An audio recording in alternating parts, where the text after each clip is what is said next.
Anyway, what were we doing yesterday? Where did we leave off? We were in the middle of the trial, in the midst of the trial, and we were...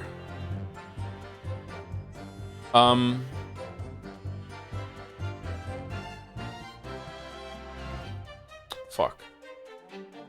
We were defending Van Zieks. The Red-Headed League kidnapped this guy in the middle, in the middle between them, or the right on the screen right now, thinking it was Inspector Gregson, because he was posing as Inspector Gregson, and Gregson seems like he was dead before he was placed in that room. So we're gonna find out if this guy actually did go there or what was going on. This guy's into choking apparently. You're not accusing Gossip, Big Lip Beggar, of posing as Gregson for some reason on a mission to investigate the Red-Headed League. Yeah, there we go. Yeah. You're also dunking on how bad of a prosecutor Kazuma is. He's so bad. He's absolutely terrible. Maybe he's pretending to be terrible. I don't know. He's so bad.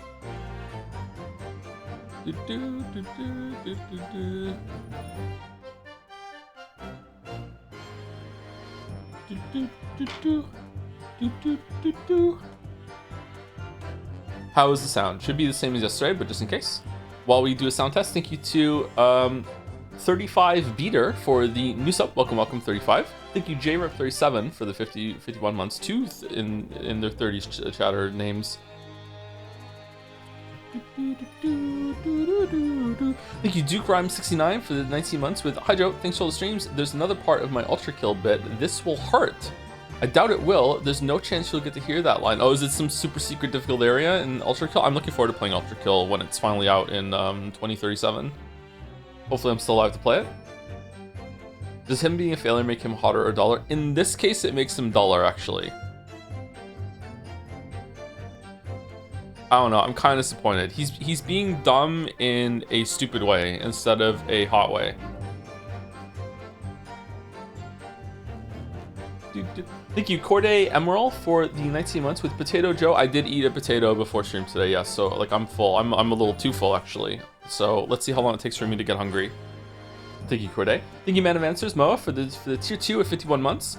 Greetings. Haven't been around for streams to avoid spoilers for Great Ace Attorney. Hope everything is going well. It's going okay. I'm hanging in there. Looking forward to Friday fan art and my Christmas present. Friday fan art. Is there like a special one on this Friday, or are you just looking forward to it in general? I'm not sure if you're still here, Moa, because you're avoiding spoilers. Missile. And last year on my list are Delete TF for 18 months, Sage Moon 341 with 73 months, and DL7 or DL7 with 36 months. Fucking 3 years, thank you. Delete TF says, hey Joe, can you delay the Great Eastern Train tomorrow so I can play Deltarune Chapter 5 as it comes out? Thank you, Joe. Do we unironically want to skip tomorrow so people can play Deltarune? Because I don't want to get and step on anyone's toes for Deltarune. Like, is that legit?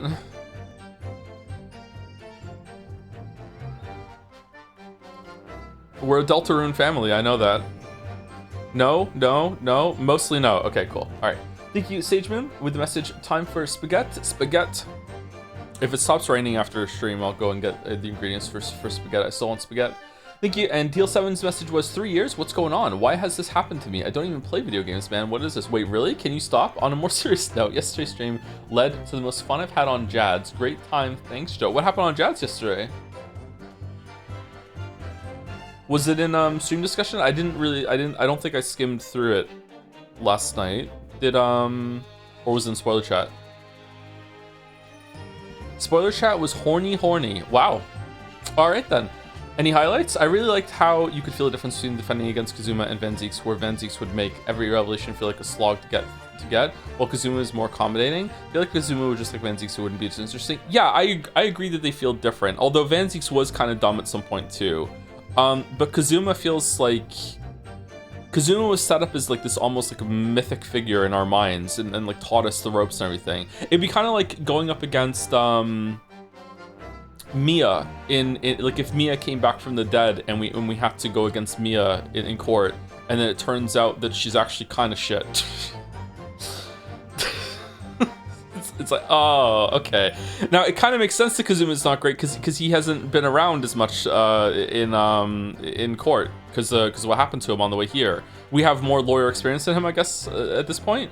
But I don't know, like They also didn't have to have the story be this way. I don't know. I'm not criticizing it, by the way. I'm waiting to see how it goes. Maybe there's a reason. Maybe he's just pretending to be stupid. I don't know. Or maybe it's just meant to be fun.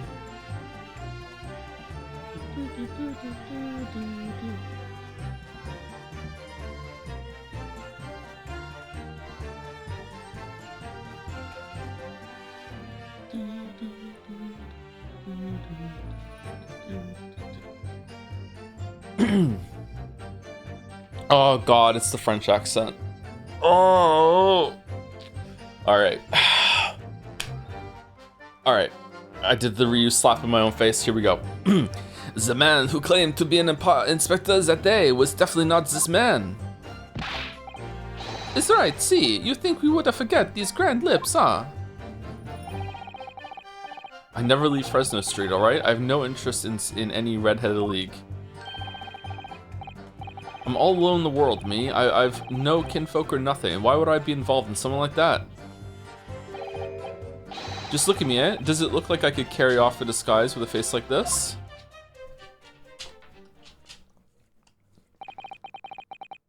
What is it, Gatsby? What is it? It would certainly appear that we are the wrong man. What have I been telling you, huh? There was no need for this pointless testimony.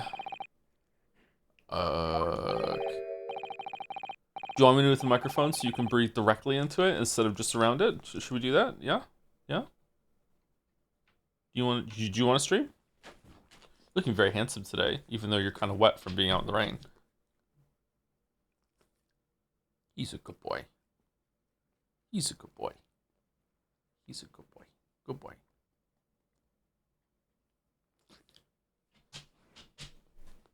Oh, you're not leaving. Okay. All right. Sorry, guys.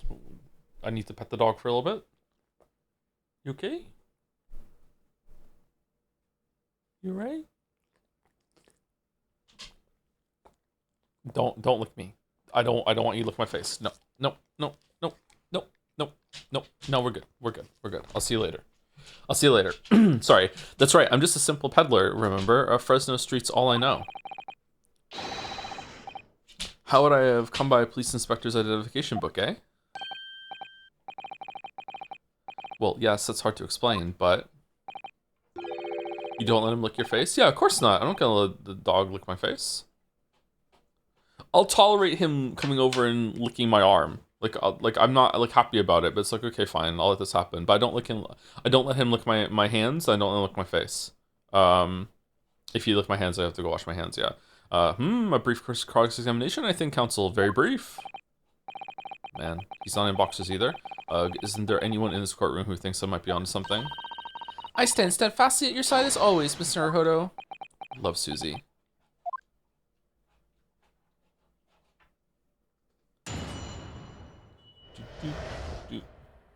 The inspector and the identification are revisited.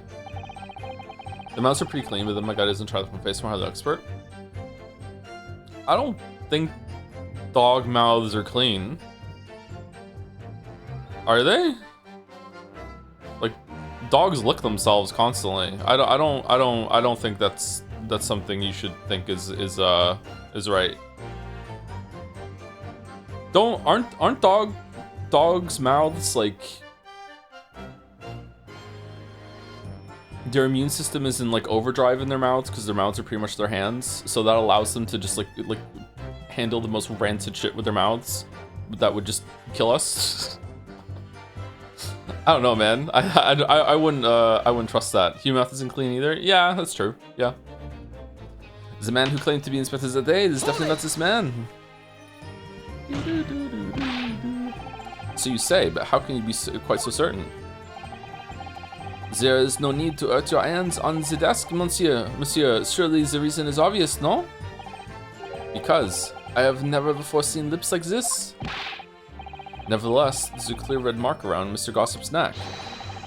And it looks very much like that left behind on the neck. And it looks very much like that left behind on the neck of your colleague by your prize collar. And it looks very much like that left behind on the neck of your colleague by your prize collar. Okay, it does make sense, but oh my god.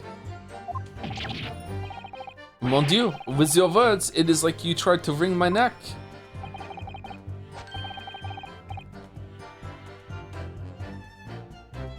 Have your dog's done the plate eating your arm? Yeah, a little bit, sometimes, yeah. How do we do this one again? It does look very much like my neck, though. Hey, there we go. No, this is a birthmark, lad. The biggest lips in London, a neck to die for. Hey, they broke the mold when they made me. For the first time in my life, I feel lucky to have been born with red hair. And I thought being Japanese made you stand out in London. So you maintain that you've never seen this man before? Oui, c'est ça. I swear to it by the flames of my hair. So fierce pride has outgrown the frustration with your hair now, has it? Is right, see, you think we would forget of these grand lips, huh? Alright, so the lips are something that happened afterwards, or fake lips? Why would he be wearing fake lips? Is he still in disguise? Is this like a disguise into a disguise? Well, yes, I don't imagine I'll forget those lips in a hurry either. This is what I am saying. For some reason, it makes me want to eat. How did Fabian call it? An eclair. You know, I've never seen the hair as black as yours before either. Likewise, I'd never seen red hair like yours until I came to Britain. See, maybe it's a national trait, huh? Maybe all the people from the Samantha country have these grand lips. No, lad, I was born right here on Fresno Street, and I've never left. Afar, that isn't the problem, see? So you definitely didn't go to the park on Lime Street that day, Mr. Gossip? Now, how many times do you want me to say it, eh? I never leave Fresno Street, alright? I have no interest in any redheaded league. Is black hair rare in Britain? In this time period? Rare? I don't know.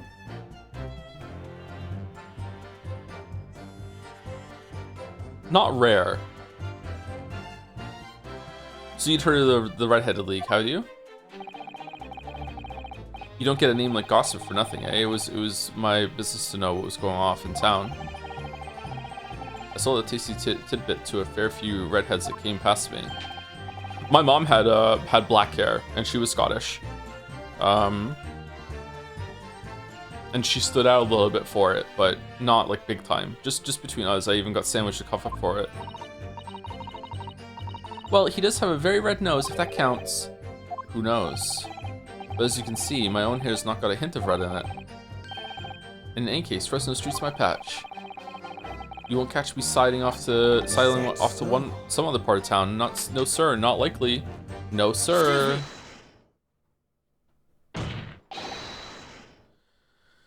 Mr. de Rousseau. Oui. Can I help you? Did Mr. Gossip's words just now lead you to remember something relevant, perhaps? It was the other day when I was looking for a place near the park, a small house or something. To be the headquarters of your Redheaded League, yes. I visited an housing agent on Lime Street and there I saw him. This man was paying money to the agent. What? Mr. Gossip with a housing agent? Oui. He had some kind of contract in his hand, and they were clearly discussing terms. But no, you're mistaken, chum. I've never left Fresno Street, me, like I said before. You've mistaken me for someone else. Someone with the same face. No, the capo's right. I remember it too. Wait, what? He was paying the man with the banknotes. So, hold on. So you were seen... 1 second.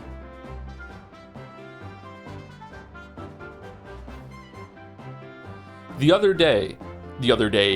So this is before the kidnapping, because it's absolutely the same guy. So it's before the kidnapping. So he had the fucked up fat lip before they kidnapped him, and now he has it again after, but he didn't have it during the kidnapping. Okay, so he's in disguises?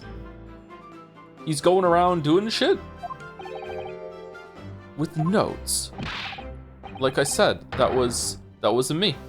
It wasn't me. I was curious why this man with the dirty clothes had so much money. So I looked at the name on the papers. Whoa, you had a good look, huh? And what name was written? Mr. Gossip? No, this man, he lies. He tells you that he has no name. But in fact, his name is Huge Bone, huh? It's better than Mr. Gossip, I think. See? Huge Bone.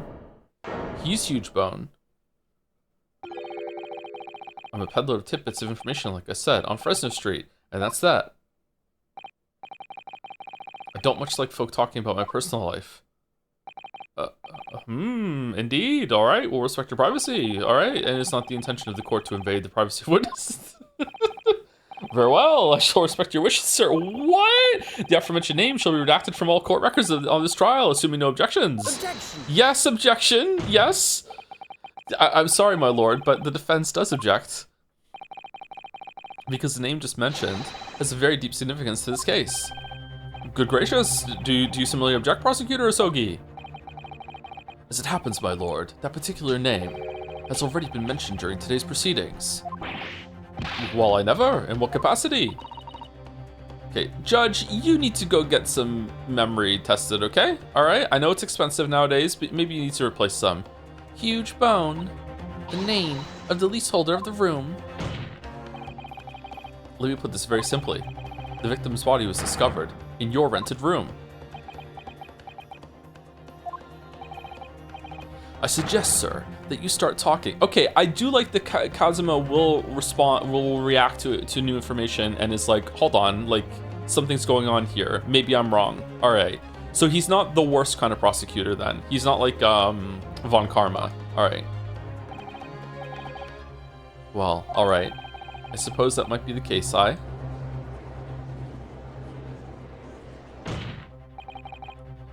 your real name is Huge Bone? Huboon? Well, just between us, I don't like to blow my own trumpet, but there's no finer peddler of tidbits in town. So I happen to be able to afford a grubby little room in a fallen down backstreet townhouse. You do? And once every 6 months, I go and pay the rent to the agent on Lime Street, and I get accused of being a drug dealer when I do. 6 months all at once? What the fuck? We can't live at that speed. I remember now. There were 2 vulgar redheads in there last time. If either of us is a vulgar, it is not the me. Think again, Peppino. Oui. Why didn't you bring this up before? You never asked. It's like I told you already. I don't like talking about my personal life. I'm a tit-bit peddler as far as everyone else is concerned. No fuss. Simple as. You'll update your testimony to include this most surprising revelation, Mr. Boone. Hugh Boone. If I must. So the leaseholder Scotland Yard has been looking for since the body was discovered. Has been here under our noses all along.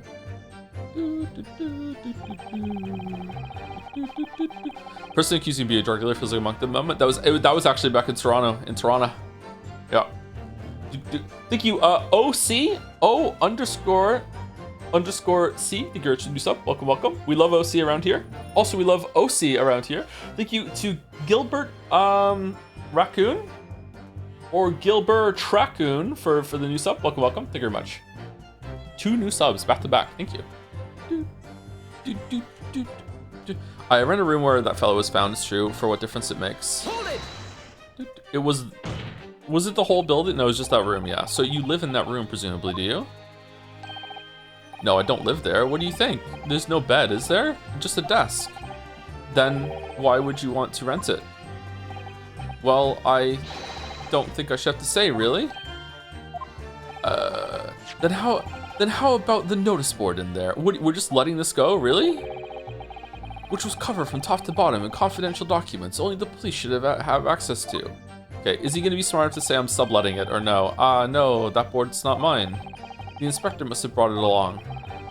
It's only the other bits and bobs that belong to me, the desk and the chair in that. People don't...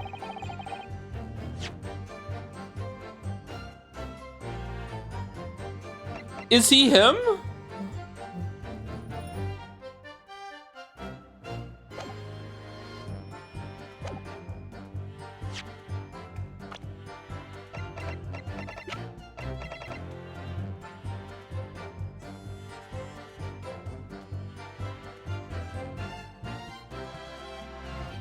Hair, eyebrows, the chin.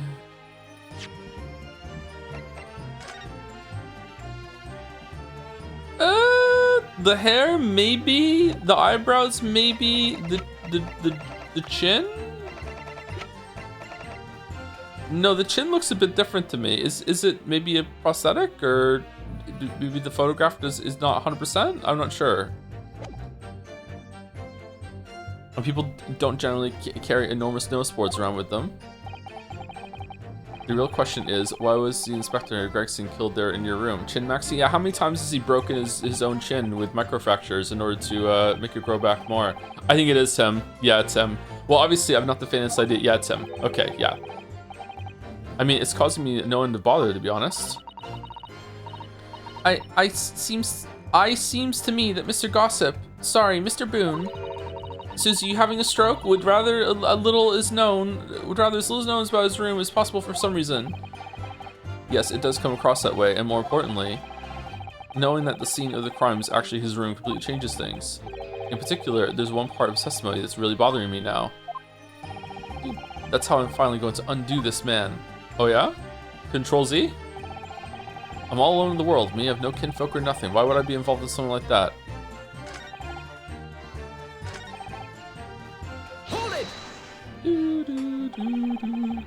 You mean you have no family?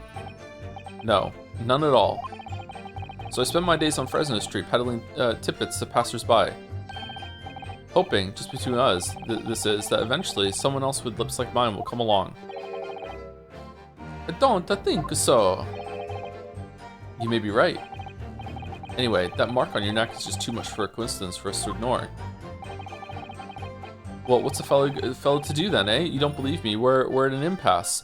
Why didn't you? Okay, so the reason why you didn't go home to your wife was because you were captured by these two nut jobs. Why haven't you gone back since?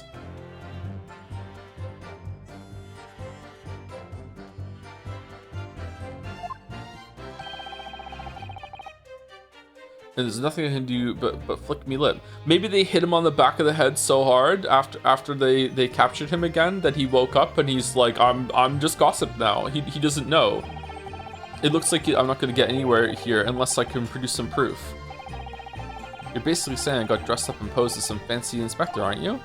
Well, it's beyond me how you think I could do that. Bump bump.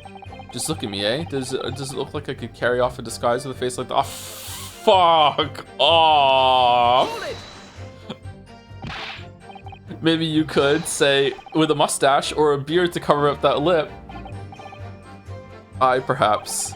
But if I was going to stick some fake facial hair on to cover up this fine specimen, I'd end up looking like his lordship over there, wouldn't I? You could only wish you could look as good as me. Pardon? I assure you my lips are entirely unremarkable. And I would ask that you not cast such scrutinizing looks in my direction, Counsel. Sorry, my lord. My imagination got the better of me there. Well, Inspector Gregson did wear a mustache, of course. You're right, he did. So, perhaps he was hiding something himself. He could barely have hidden a crumb in a mustache of that size. And anyway, the detective we spoke with had no facial hair at all.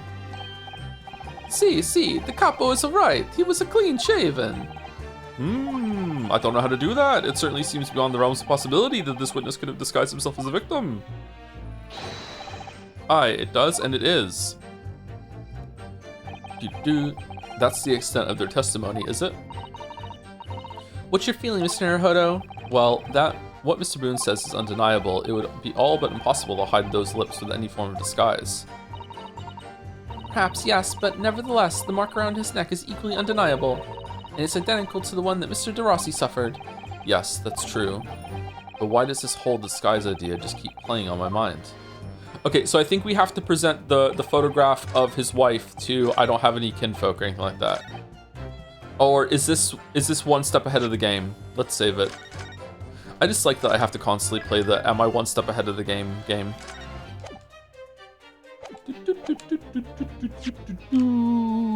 Thank you, Veles Keon or Valise Keon, one of those for the 18 months. Thank you very much, and thank you McDids for the 35 months. Thank you very much for the resubs, both of you. Objection. If you have no kinfolk, as you put it. Oh, my toothbrush is making noise. Then explain why it is that among the sparse furnishings we found this photograph in the room. Ah, I presume you've been renting the room that this photograph belongs to you. This photograph belongs to you, does it not? Toothbrush. I have electric toothbrush that has like a little dock that it sits in to charge up, and when the connector gets a little bit loose of it, the toothbrush starts going beep beep beep beep beep beep. Beep beep. Yeah, I don't know if the microphone's picking up, but I just did it. Yeah, I'll get up and get off the fucking charger in a second. Well. Mr. Boone, drop the pretense and tell the court exactly who you really are.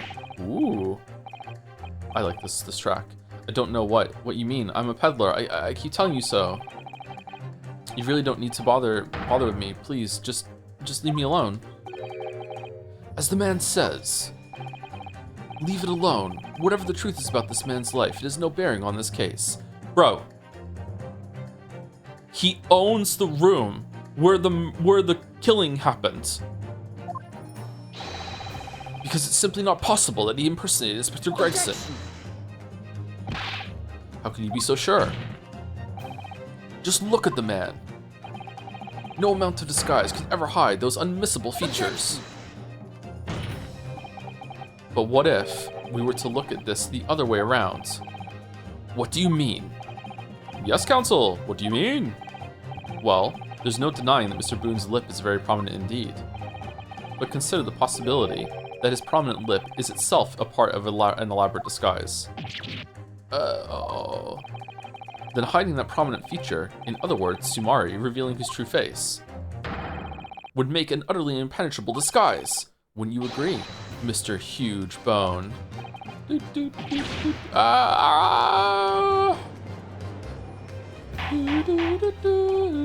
Good.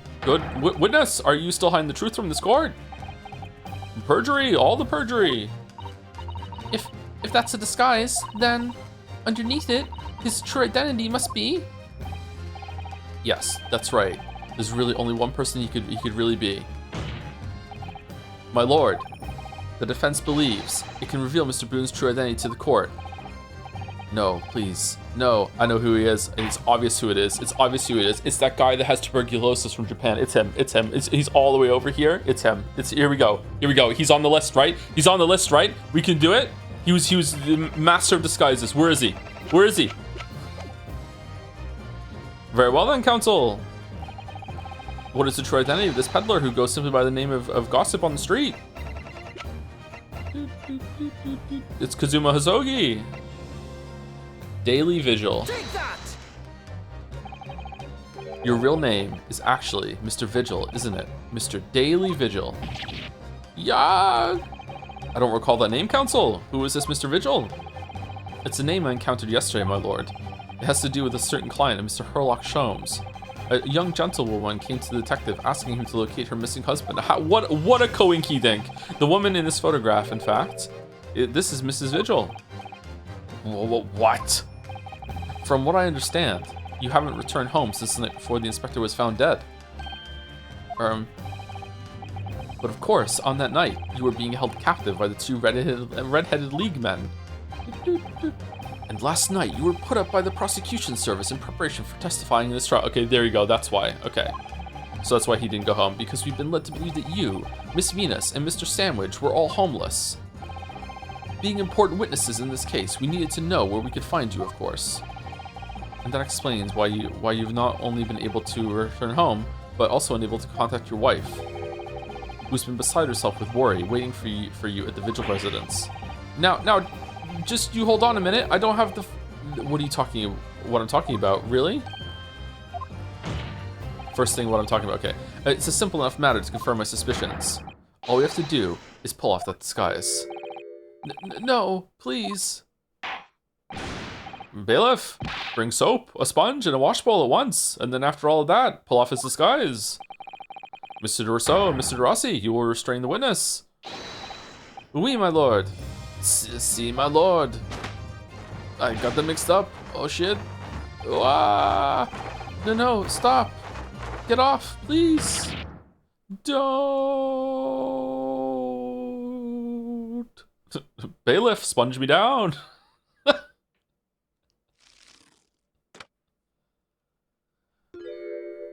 Is he hot? He's kind of hot.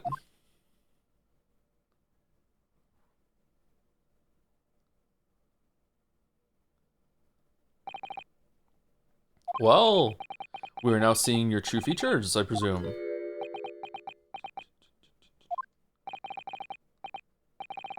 Lift your head, sir, so the court can see your face.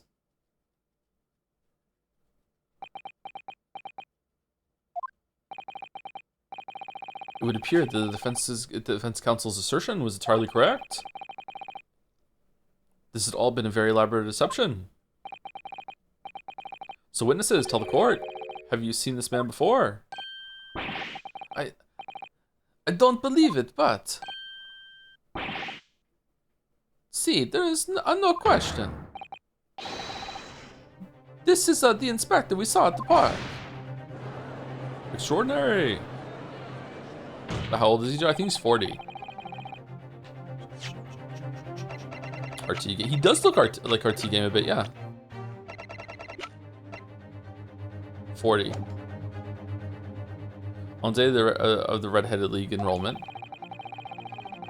the man claimed to be Inspector Gregson who appeared before Mr. de Rousseau and Mr. de Rossi in the park. Was you disguised as the inspector, or rather... Was you posing as the inspector, no disguise at all?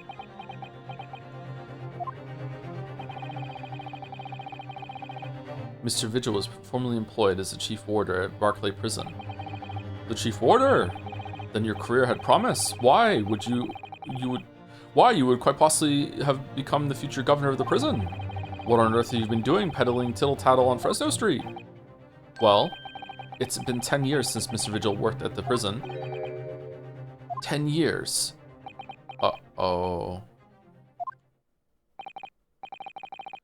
I'm really dreadfully sorry about all of this. Yes, it's true. I am Daily Vigil. And you were the chief warder at Barclay Prison 10 years ago.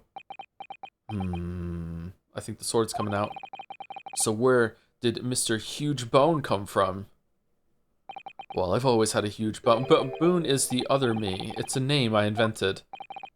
Well, evidently there is a great deal under the surface here. I'll explain everything. I'll tell you just how wretched my life has become.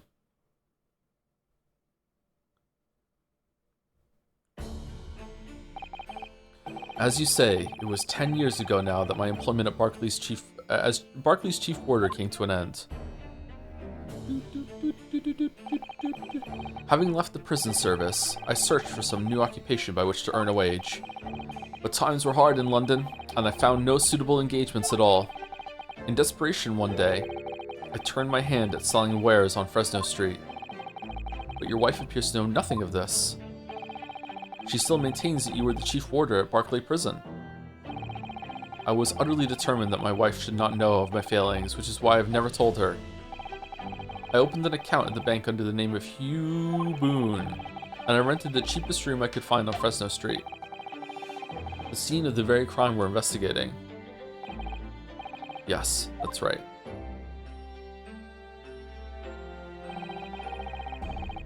A place from which I could emerge every morning at 8 as a squalid peddler, and transform myself back every evening at 5 into a well-dressed man about town before returning home. That quickly became my daily routine, my daily vigil. Beep, beep. I was puzzled by the lack of furniture in the room. But that explains it. You're the only one that lives in this whole building, but why on earth didn't you just tell us in the first place? I have a wife, sir, and 2 sons. and without wishing to sound self-conceited, they regard me with some pride.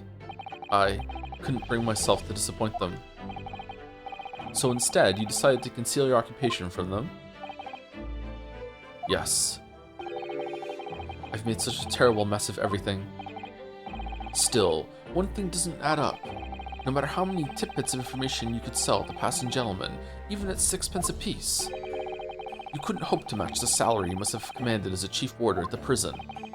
Very true. That's so true. To have kept your family in comfort despite 10 years of somewhat misbegotten employment. My kidneys grow back, Your Honor. Oh, okay then. That makes sense. I think that was all thanks to Inspector Gregson. Wait, what? Inspector Gregson? What on earth? It was some years after I had invented Boone and begun my other life as a street seller. He, the inspector that is, recognized me one day. Do you mean to say the victim was an acquaintance of yours? I knew him from my time working at the prison. When he saw what I'd become, he was deeply troubled for me and my family. And from that day forward, he visited me on Fresno Street with increasing regularity. Then one day, he asked me if I would carry out a secret assignment for him. A secret? What was it? Can't tell you it's a secret. It's true. Counsel, take an L. It was a secret. I was to impersonate the inspector. What? Impersonate him? We always met in the little room so the inspector could brief me. Visit Orxys tomorrow and take a statement from the proprietress.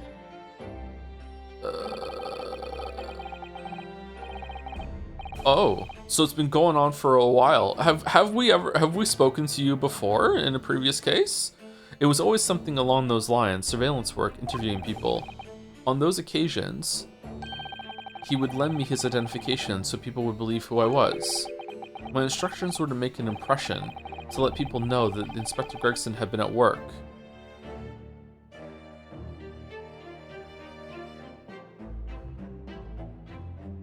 Oh.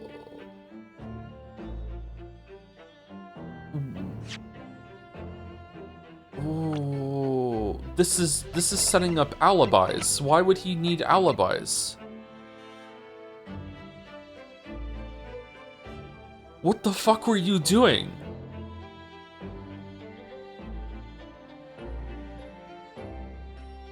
Running back to refill your fish and chips that actually wasn't bottomless? What?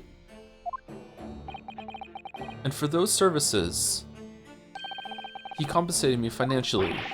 The Scotland Yard inspector willingly relinquished his identification into your care with intent to deceive. That, as I'm sure I need not point out, is a very serious criminal offense. Is it? But why? What was the point of you impersonating him? I never asked.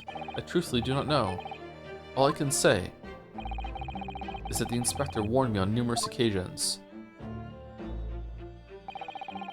Now remember, Vigil, I need your solemn word. You don't blab about this to anyone, alright? Ever. Even if, well, if I end up a croaker. Right before he died. In time, he started to bring papers with him to the room as well. It became something of a second office for him. So, in fact, the person who declared himself to be Inspector Gregson at the park on Lime Street was really... Yes, it was me, acting on the inspector's orders. Yeah, of course it was him, Rio. As usual, I removed my Boone disguise, and then went as instructed to the park, armed with the inspector's identification book. It never occurred to me that the bruise on my neck might give me away.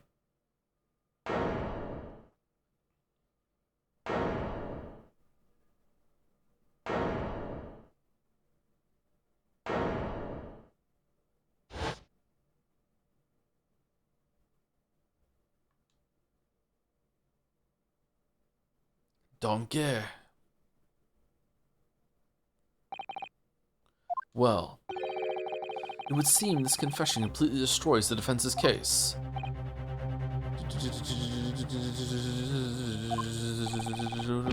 Explain yourself, Prosecutor Sogi.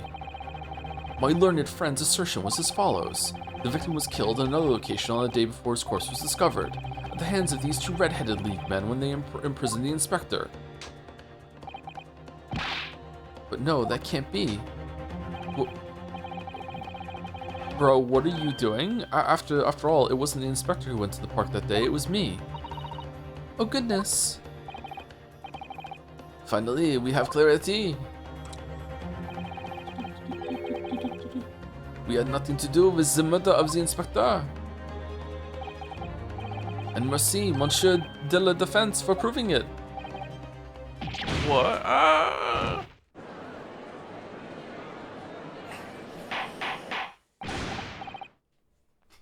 Order! Indeed, it would appear that we have reached a de facto conclusion of sorts. These witnesses had no involvement in the murder of the victim. Okay, Judge, considering all like the big revelations that just happened, can we like maybe investigate a little bit more? As proven somewhat ironically by the defense. I hereby call an end to the cross-examination. Hold it!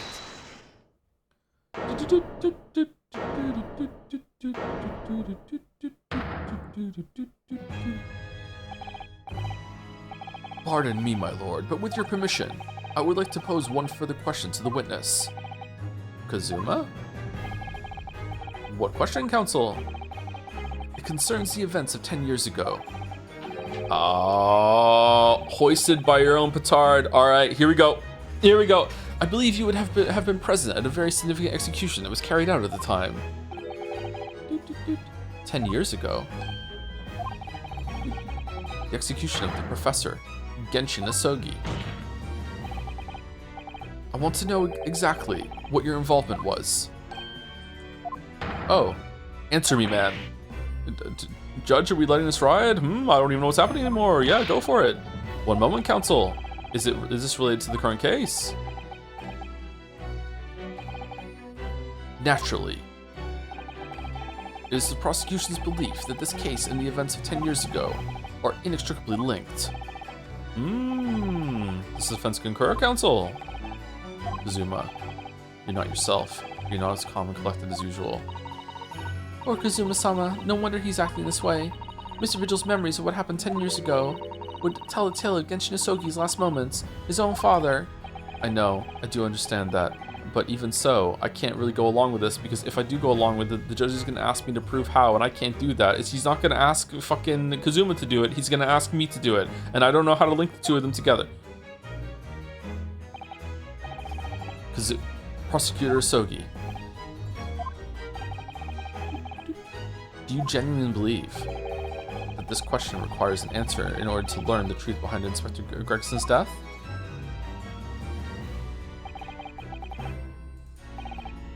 I need you to trust me, please. I don't. No. Very well. Then the defense has no objection. I see. In that case, you will answer the question, witness. The truth is, I remember very little of that time. You've forgotten. I'm sorry to say, yes. As I said, I resigned from my role at the prison 10 years ago. But, for some peculiar reason, my memory of the events leading up to that moment is extremely hazy. Huh? Drugged? Does that not strike you as strange, Mr. Naruhodo? Sorry? Well, 10 years is a long time, but to have forgotten the reason why he left such an important job... Yes, you're right. Who are you again? And not only that, Mr. Vigil's claim contradicts what we already know. The human spirit is a fragile, but not that fragile thing. It's broken all too easily, which is why we have a tendency to wrap it up for protection. Okay, Kazuma, what the fuck are you talking about? Sorry, the human spirit? I'm afraid I don't understand what you mean.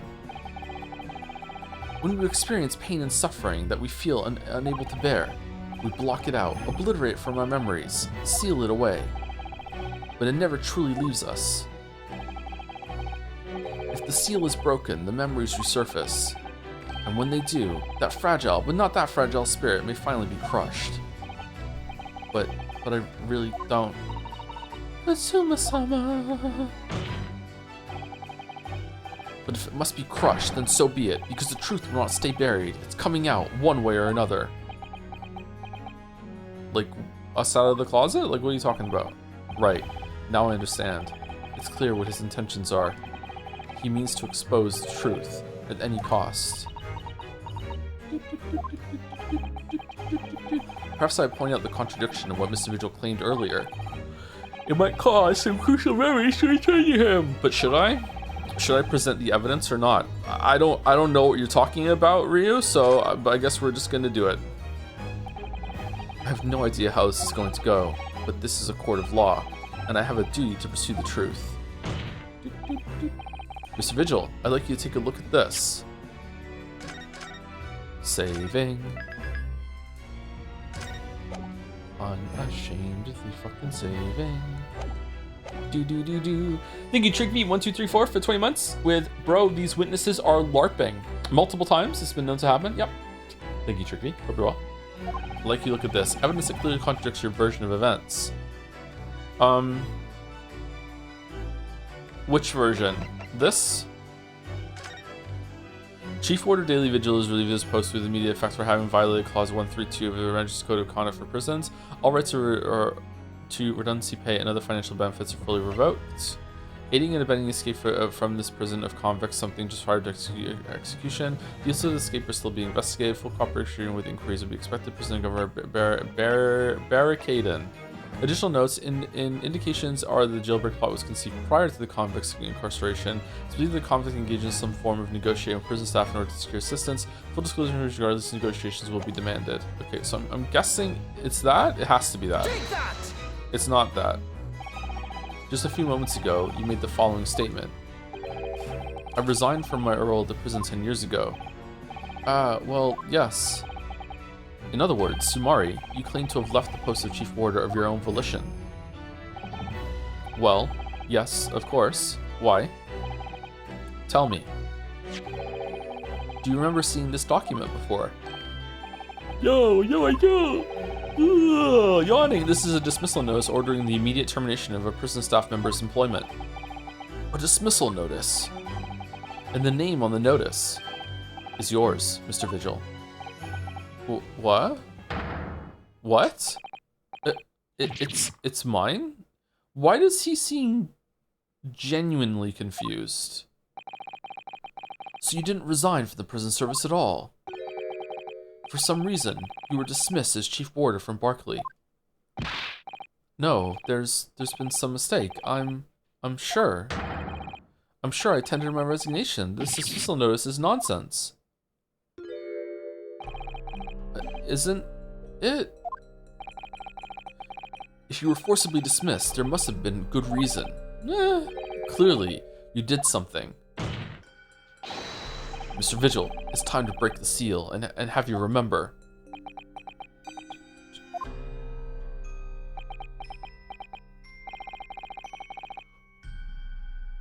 According to the few remaining records, the final execution that you supervised was on 17th of June, 10 years ago. And on that day, something very serious took place at Barkley Prison. The 17th of June? Was that the professor's execution? Hey Joe, I gotta know, who's the best boyfriend for Ryo, Sholmes, Van Zieks, or Kazuma? It's good that you're asking me, the expert of all these things. I think it's Van Zieks. I think I think that, you know, Kazuma's just a friend, after all. Sholmes is just, you know, fuck, marry, kill. Fuck, marry, kill. You fuck Holmes, you marry Van Zieks, you kill Kazuma. There you go. Professor.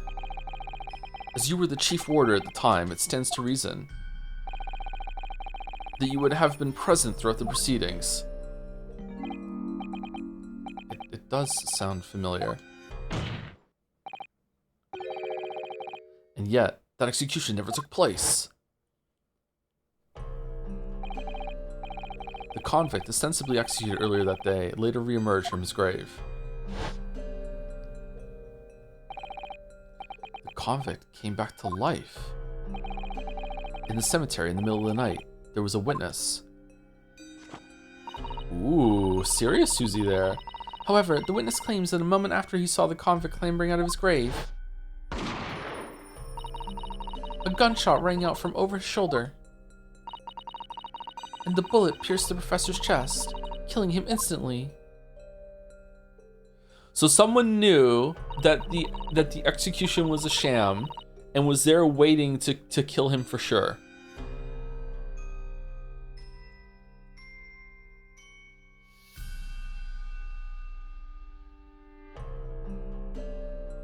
Huh.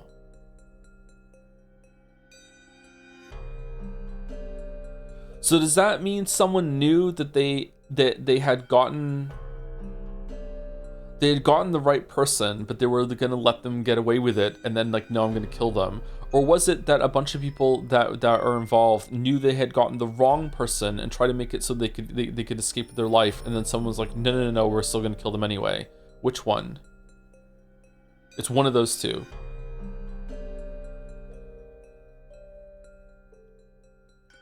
Huh.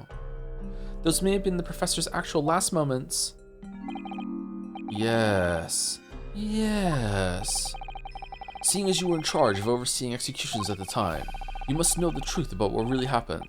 It's in your head, somewhere deep down. Well, Chief Warder Daily Vigil, I know there are memories in your head that can explain what happened on the 17th of June 10 years ago. I'm really enjoying this, just sitting back, letting it happen. And now it's time for you to drag them up. How is everyone in the gallery letting this happen too? Huh. There must be someone here that knows what's going on. But Mr. Vigil?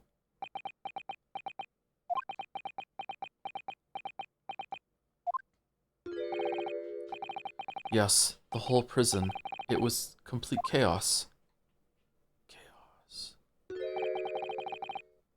The prisoner escaped. He was killed in the cemetery. The shocking news ripped through Barkley like a hurricane. What? What?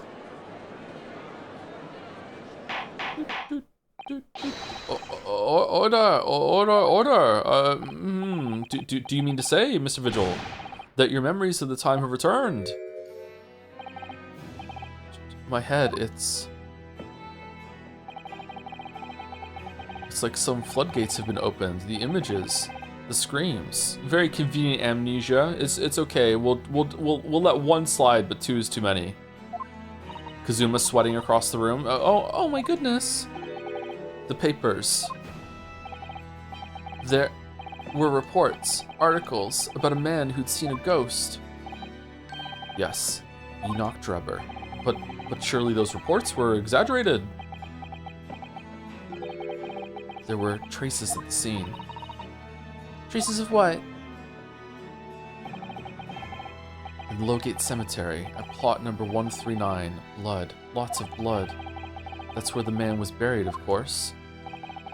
Obviously, something terrible had happened there. The depths of conspiracy and depravity from which this tale is emerging are quite staggering. Uh-oh. I've reviewed the police records from that time extensively. A thorough investigation was conducted by Scotland Yard to ascertain how the convict managed to escape in the first place. And the conclusion reached by the investigating team was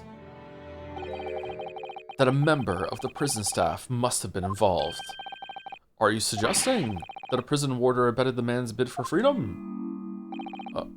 Yes, and I was suspected of doing it, of using that mass murderer's execution as a way to help him escape. You did what? This is not my favorite plot development that he is doing this right now. Let's put it that way. But like, maybe he was drugged? Let's see. I remember now. The horror of it is all coming back to me. One evening, a few days after the execution, some detectives came to the prison. I was called to the governor's office at the top of the watchtower. Oh, fucking hell. I'm sorry, Dally. This is a serious business, but I can't help you now. As Chief Warder, you were responsible for overseeing the execution afore, eh? Donkey. Well, it seems the fellas of Scotland Yard want to have a few wee words with you about it. You'd better pack your things, laddie. You're coming with me. You're to attend in person. As soon as he told me that, my mind just went completely blank. And the next thing I knew, can you stop moving, bro? The professor, the most hated killer in our country's history. Whoa, different angle? And I'd let him escape. I'm finished. My life is over.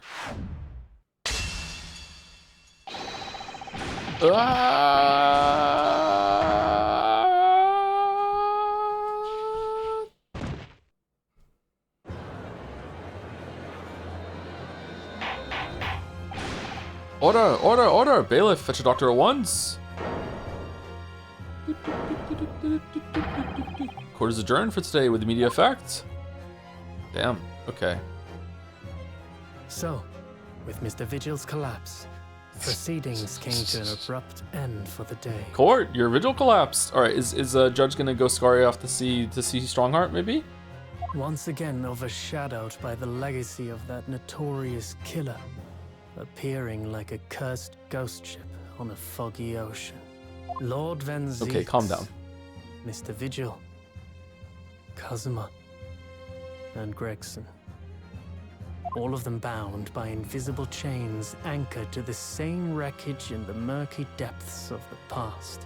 But the miraculous light that had been trying to cut through the gloom and shine on those tragic events was playing on the edges of the truth at last.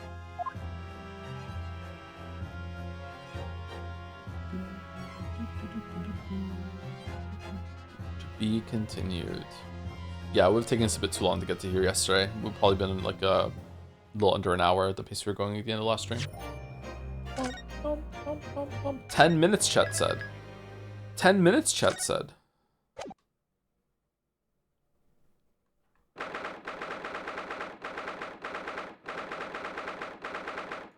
To shreds, you say?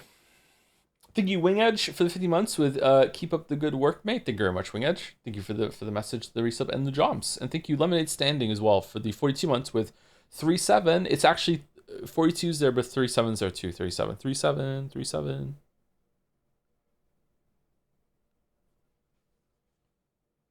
Easy 10 minutes. 2nd November, 3:38 p.m. Strome's a Suite, so it's later the same day. Still can't quite believe what just happened. I know. I inquired with the bailiff after the court session was adjourned, and it seems Mr. Vigil was taken to hospital to recover. Right. 10 years ago, I knew Mr. Vigil attempted to commit suicide by jumping out of the window on the prison governor's office. But ever since then, he's completely blocked the memory of those events from his mind. Okay, I'm starting to get some bad vibes from Mr. Barricade here. Nobody knew his secret, not his family, not even the man himself. But I forced it out into the open. I'm Scottish now. Was it wrong for me to do that? Did I overstep the mark, I wonder? Rudo! Oh, Iris. You were miles away. Anyway, I've brewed a fresh pot of soothing tea for you. Fresh pots! Oh, thank you. You and Susie have had such an exhausting day so far, haven't you? Oh. Thank you, Iris. How thoughtful of you. Do you happen to know where Mr. Sholmes is? When we came out of the courtroom back into the defense antechamber, he disappeared. Oh, no, I don't know. He just suddenly sprang to his feet and left. All he said was, I must leave. Right before he left, he said, I wonder if he's pursuing the mystery of Inspector Gregson's death. Well, you know what Hurley's always saying, don't you? If something stinks, there are mysteries in this world that should perhaps never be solved. For the construction of a solution comes only at the expense of the destruction of something else. What does that mean? What does that mean? He knows very well that when you open someone else's old wounds, you often open your own too. But you just can't take his own advice and leave well alone. Solving mysteries is too important to him. That's so true. But that's what I like about Hurley after all. I suppose that's the lot of a great detective in some ways. So then, let's have tea, and then I'll give you a hand.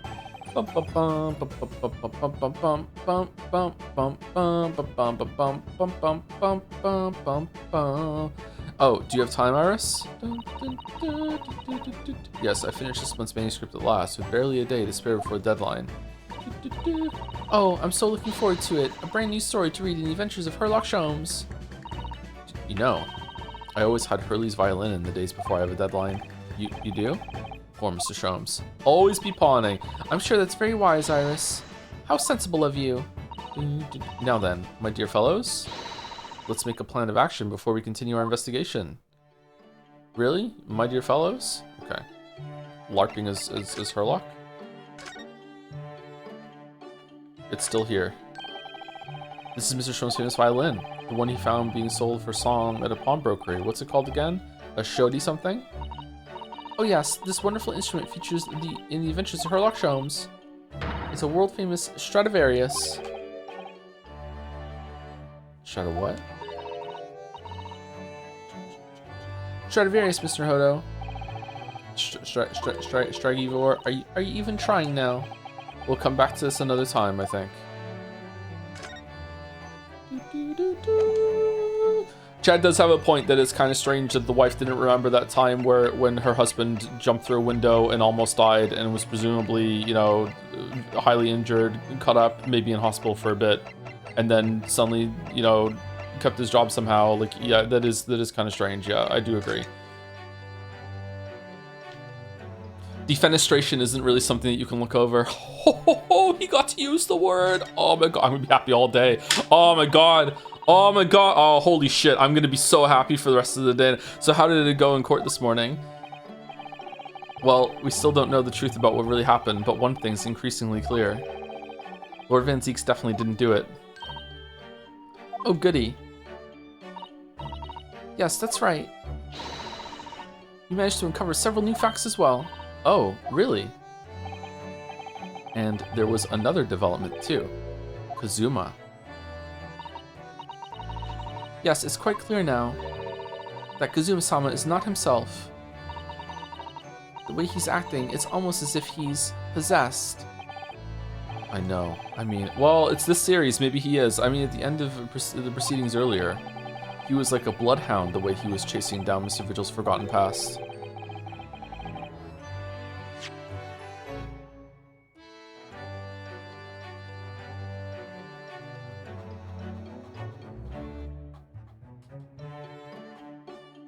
Huh.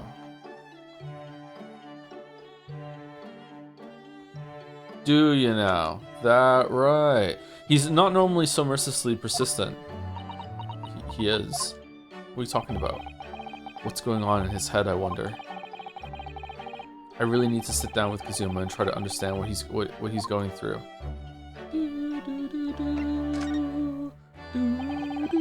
If Gregson was really murdered the day before his body was discovered, then Lord Van Zieks has to be innocent, you see. What? The day before? Well, that should be easy enough to work out, just by examining the corpse, surely. Yes, you would expect so, but curiously, no time of death was included in the autopsy report. That is curious. There are still unanswered questions about Lord Van Zieks, though, aren't there? Ah, so do you mean? I mean, what was he doing there on Fresno Street that day in the first place?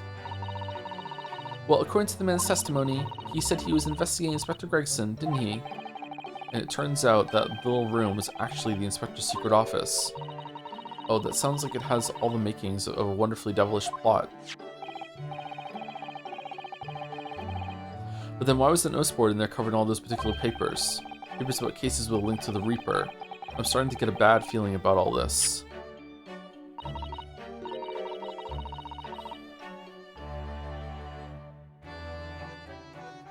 It's bothering me that I can't figure this out. I feel like I have all the pieces, and I can't figure it out. In my defense, there are a lot of fucking pieces.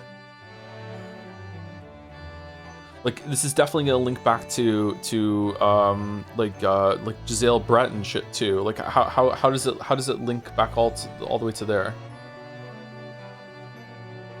Maybe I don't have all the pieces. I think I have enough pieces. Oh dear, that sounds more like something horribly devilish. We must start by looking into Inspector Gregson's movements of late. Gregson's movements. I never imagined I might have to be investigating Inspector's movements. Well, according to the entry in his diary, he was carrying out an incognito investigation of the Red-Headed League the day before his death. Oh, you mean he was doing the same as Hurley? Well, Mr. Sholmes was trying to apply, whereas the inspector was supposed to be investigating. I do wish it had been the other way around. Anyway, as it turns out, the inspector who went to investigate the Red-Headed League that day wasn't actually Gregson at all. It was Mr. Vigil in possession of Gregson's identification. You know what that sounds like to me? Establishing an alibi, yeah.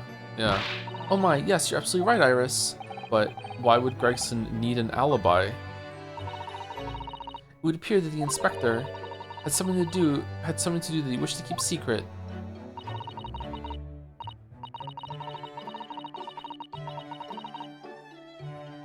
Okay, so either he is... Okay, so there's obviously some sort of conspiracy going on. And Strongheart is in the middle of it. It's gotta be. So either Gregson was investigating the conspiracy and needed an alibi so it looked like he was just doing his regular job while he was off the grid doing this shit. Or he was a part of the conspiracy and he needed to have an alibi in order to make it so that so no one found out that he was a part of it. But if he was a part of it, would an alibi really be that important? How official is this conspiracy?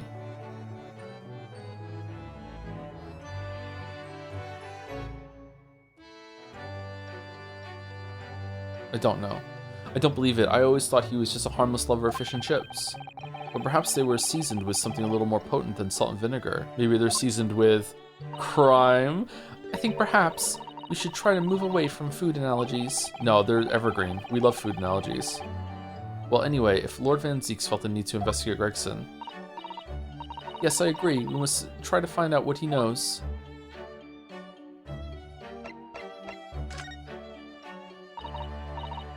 Vigil, you say? Isn't that the name of the lady who came to visit Hurley yesterday? That's right. To ask Mr. Sholmes if he would help her find her missing husband. Are we going to go report that or no? Only Mr. Sholmes completely passed the buck to us. Actually, didn't you say that Mr. Vigil had been taken to hospital? Do you know which one? I think I know. Here we go. Ah, it's St. Sinners. I'm starting to wonder if all of the other hospitals in London have closed down. That's amazing, Runo. You found the lady's husband already. Well, I suppose I have, by accident. And 10 years ago, while Mr. Vigil was the chief warder at the prison, he was responsible for overseeing the professor's incarceration. No. So when the convict escaped, he was held responsible and immediately dismissed. Sometimes I really don't want to grow up. There's more. For 10 years after that, while he was ostensibly working as a peddler, he also had another secret job. He was paid by Gregson to be a stand-in, to impersonate the inspector. Why we just got all this information in the trial? Let's say it all again for Iris? In pretty much the exact same pacing as we just found it out? It's to impersonate Gregson, but what I have absolutely no idea. Ginny was right. I'm starting to think all adults are up to no good now. I'm getting some big Umineko vibes right now, including you, Reno. I haven't paid anyone to impersonate me. That means he has ties to the professor and to Inspector Gregson, though. So I do think we ought to pay a visit to Mr. Vigil, don't you? At the St. Sinners, then. Because you put your 3DS down after trial, now you're picking up a game a week later? Nah, I'm streaming it. I'm playing on PC. I just continued. I don't know what you're talking about. Well, I think it's clear that what we need to do, isn't it? Let's investigate, my dear fellow. No, just Anderson, you don't understand. The shrines of Breath of the Wild are bite-sized because you might like only have time to do one of them on your commute to work while you're playing your Switch in handheld mode. Never mind that the huge gigantic open world demands your attention and strings you through fucking hours and hours and hours of just hypnotic flow state. No. The shrines are meant to be that. Oh, Iris, you're even more enthusiastic than usually. Not that you were saying that, Chatter. You just like triggered a memory in me. If anyone has anything to hide, my special Wilson shooting iron will set them straight. Oh yeah? Shoot at me. That water pistol? It's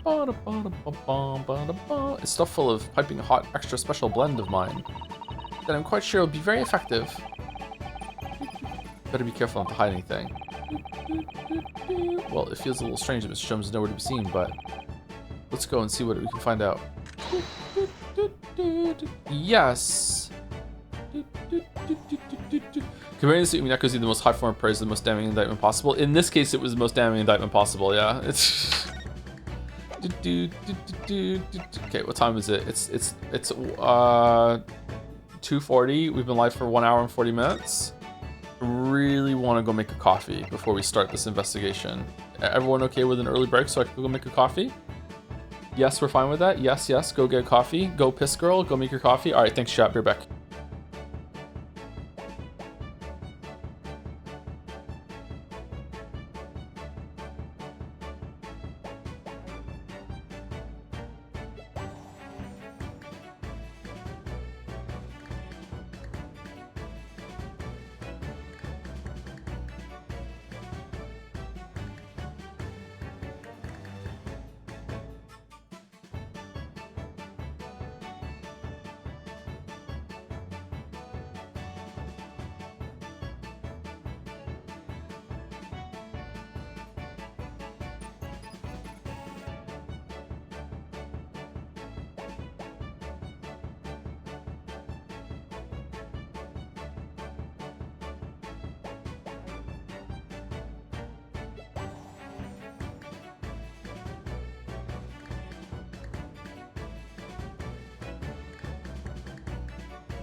All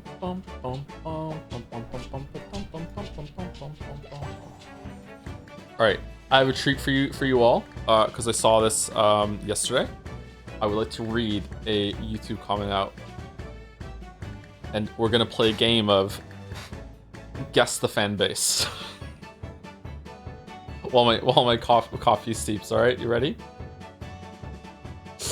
All right. So this was on the Hollow Knight DLC Swan Song for Silk Song video. Okay. There was a comment that was, if you sort by new, it was here. All right, you ready? Here we go. From Chuckle Cheese Anime. Spoilt it? No. It's got nothing to do with Hollow Knight. Joseph Anderson, you are so full of shit. You are an idiot pretending to be smart. You managed to trick people into thinking you have some in-depth knowledge by telling people how flawed their favorite games are, when in actuality, you are just a rage baiter.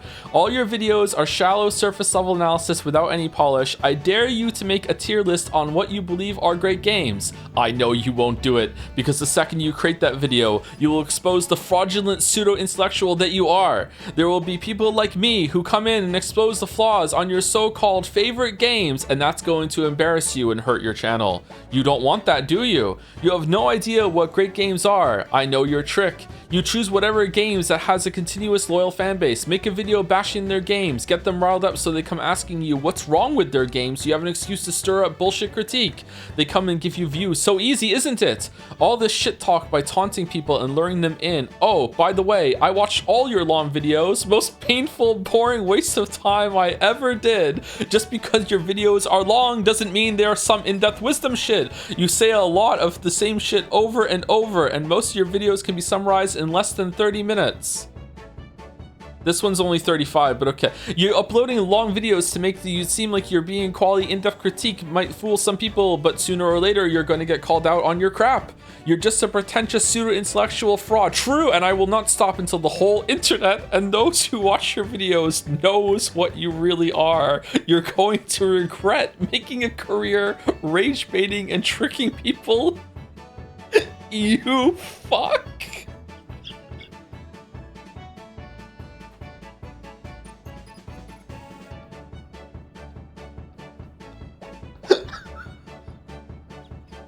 All right. What is there any reply? No, there's no reply. Okay, new copy passage just dropped. Okay, so what fan base do we think?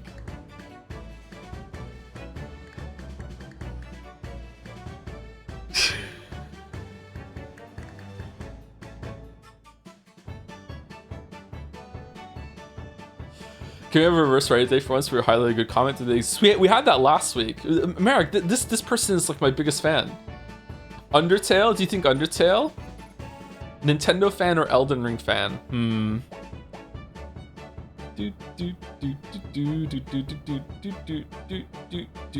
I think Elden Ring. I think Elden Ring. Definitely not Undertale. I don't think Undertale. Yeah.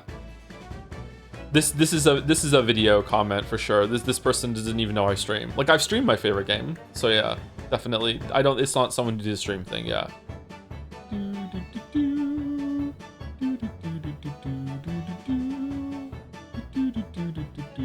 Mario fan.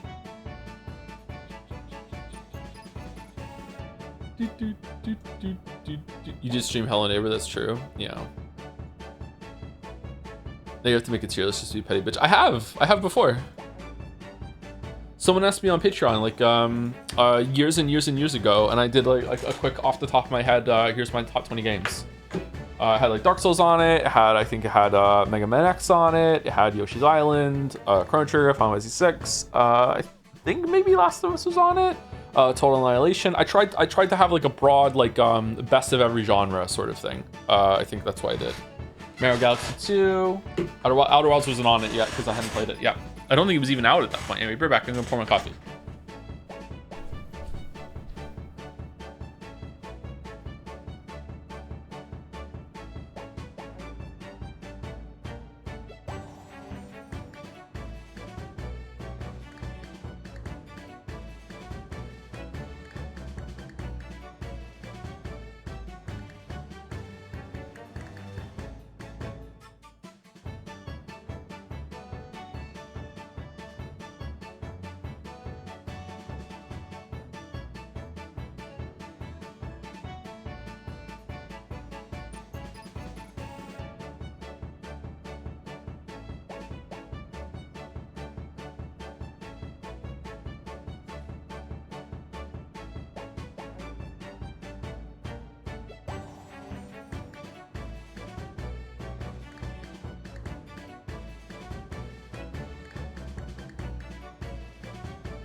Incremental recommendation goes to Orbit Creation, which hit 1.0 today. Feels very inspired and focused, not just carbon copy. Lots of focus on breaking limits. Like, what are the progression systems like though?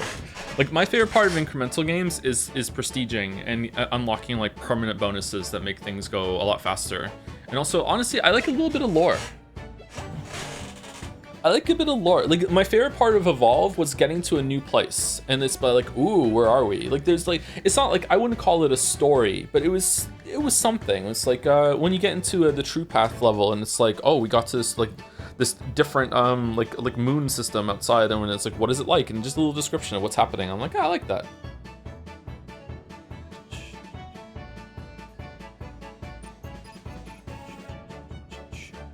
Feel bad for that YouTube commenter. He's literally has videos on his channel with titles like I Need Friends Part 2. Oh, is like legit? Is it a bit? Uh-oh.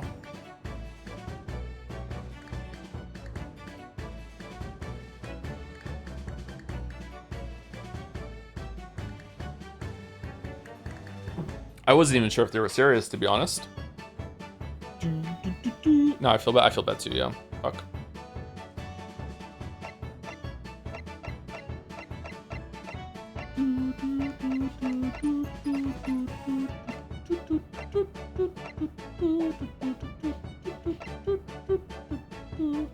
No, we know it's not the peak fandom.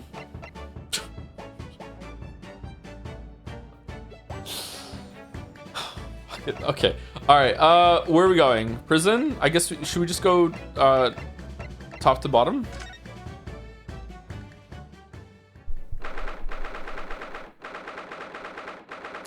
The D20 I just rolled. 2nd November, Naruto's legal consultancy.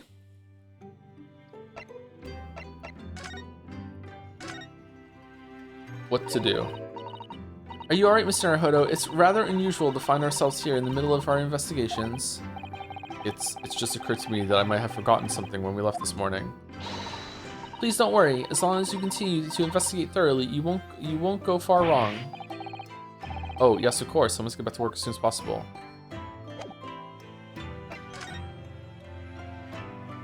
Oh, no, the check mark. No.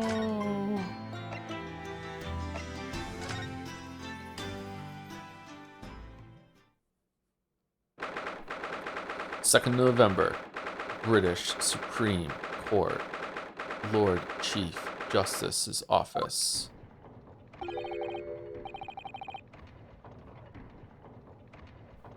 No arguments, Prosecutor Sogi.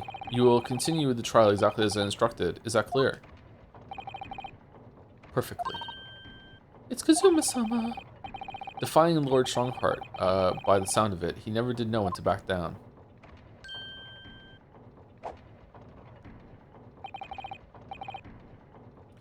On your way now, Asogi. My lord.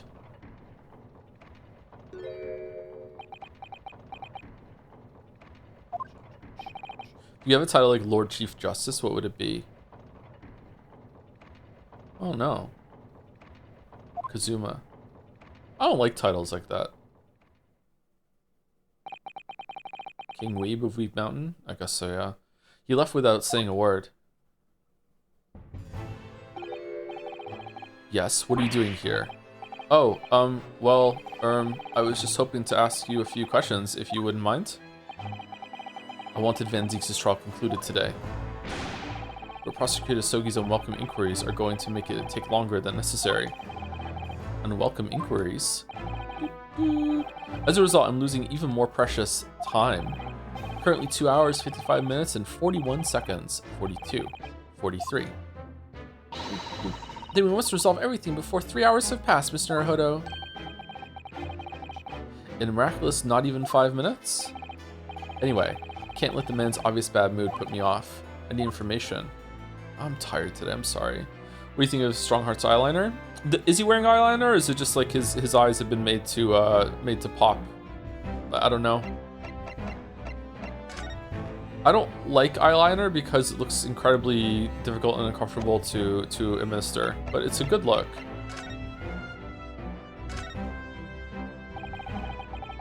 Does Prosecutor Sogi believe that Lord Van Zieks is the Reaper? I wouldn't know. It was 10 years ago, in that fateful closed trial, that Lord Van Zieks made a name for himself among the judiciary. But the next trial he fought, he lost. It meant the ringleader of a criminal organization was acquitted, thanks to all of the jurors being under duress. That's awful. The man's freedom was short-lived. He lasted just 3 days. Yes, let me see. He died in a rock slide at his place of work, I believe.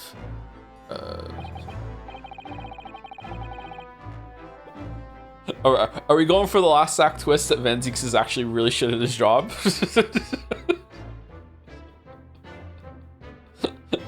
And they had to just keep killing the people that he accidentally got off on in court or something? Correct. That was the inauguration of the Reaper of the Bailey. And people believed Lord Van Zieks was responsible. He was brought to trial himself, but it was shown to have been an accident. Oh, so not the first time he's been to trial then, so he must have had a solid alibi then. Nevertheless, the mysterious deaths continued. In total, 16 persons perished in unusual circumstances, ostensibly at the hand of the Reaper. That's a long run of coincidences. Well, the Reaper's true identity may well be revealed by this trial. And the impact that revelation would have on the British public cannot be understated. Is that why it's a closed trial? Precisely. Closed trial. This country hasn't seen a closed trial for 10 years.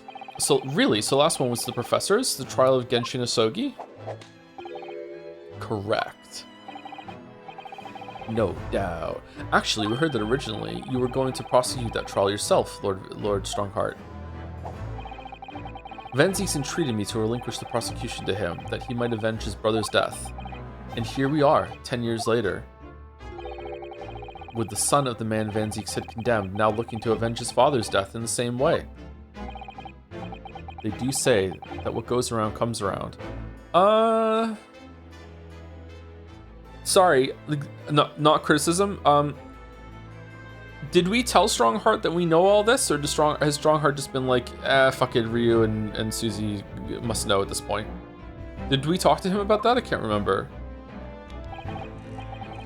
However, it would seem that the new young prosecutor is harboring some ulterior motive as well. Kazuma is? And you're just letting him continue? I like my organization to run smoothly in the exact manner that I prescribe. As with the giant clock in here, I won't tolerate a single cog being out of step with the others. Which is why I'm taking him off the case. Ah, that's what all these gears are about in here. If the young man refuses to mesh with the other parts of my great machine, I will be forced to take steps. Oh no, what do you mean? The elevator will be broken. Dude, not something with which you need to concern yourself. In any case, all your questions will be answered tomorrow. Tomorrow. Time for a sip of coffee. Did it turn out okay? About the same as usual. No, I shall have to ask you to excuse me. I hate that you drink nasty coffee. It's not nasty coffee. It's just coffee from a French press. There's way worse coffees. It's just like sometimes it just doesn't turn out all that great. As of this moment, I've been delayed from attending my next meeting by precisely 3 hours. Oh my, that is a long time. And now, I hold you entirely responsible. Even though we miraculously managed to fit everything into not even 5 minutes. How gutted are you? You can't say percolate when it's percolating. I'm super gutted actually. I really like saying the word percolate. Maybe I should get a percolator so I can keep continuing to say it. And I should also get a fish. What kind of fish should I get? I wonder if you might agree to us talking with Prosecutor Asogi. Discussions between the defense and the prosecution outside the courtroom were generally frowned upon. However, I will make an exception in this case. Now, go. You can find him in his office. Oh, thank you. Percolator being the thing you were referring to because it's so funny. Isn't that, it's a big deal, isn't it?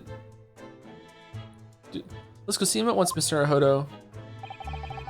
There was a James Hoffman video I watched recently, and someone sent him a prototype of a new type of percolator, and when he opened it, there was a little 3D printed toy fish inside, and he held it up to the camera and went, "I won't explain this joke, but if you get it, enjoy." And it took me a minute, and I was like, "Oh yeah." Kazuma's best friend in the world, but I'm really not at all sure I know how to talk to him at this moment.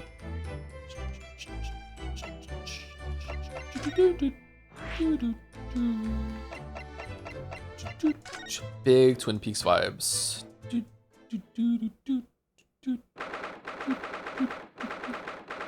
2nd November, local prison cell. So you can see candlelight.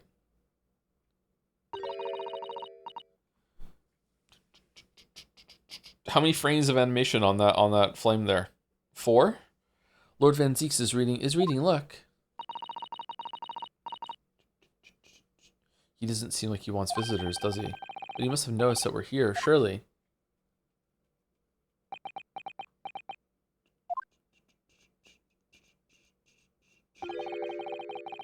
What do you Nipponese want?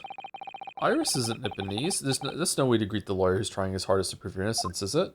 Try harder. Perhaps not. I apologize. So, what can I do for you, Mr. Naruhodo?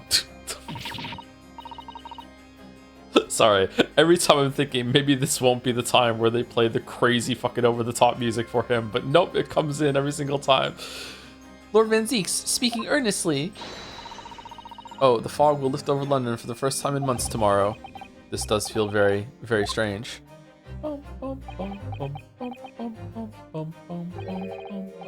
I must say, I was impressed. Oh, well, thank you. Not by you, by your fellow Nipponese, your prosecutor friend. Oh, I see. Yes. Really? Because he sucked. It's sardonic, don't you think? For a man such as me, so loathing of the Nipponese, to be entirely at the mercy of the two of you.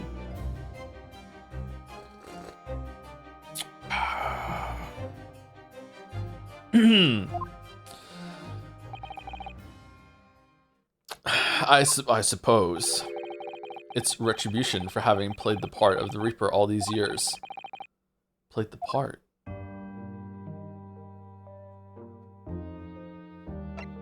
Sorry, just letting that percolate a little bit. Just letting that brew a little bit, because people say that it's not intentional. You once told me that you gladly allowed people to believe you were the Reaper, because it helped reduce the amount of serious crime that took place in London. If keeping quiet and playing the part benefits the cause, a cause I myself am committed to pursuing, then why would I choose to say anything? The henchman of a criminal killed by the Reaper attacked you only the other day. And it was just the most recent of many attempts on your life, wasn't it?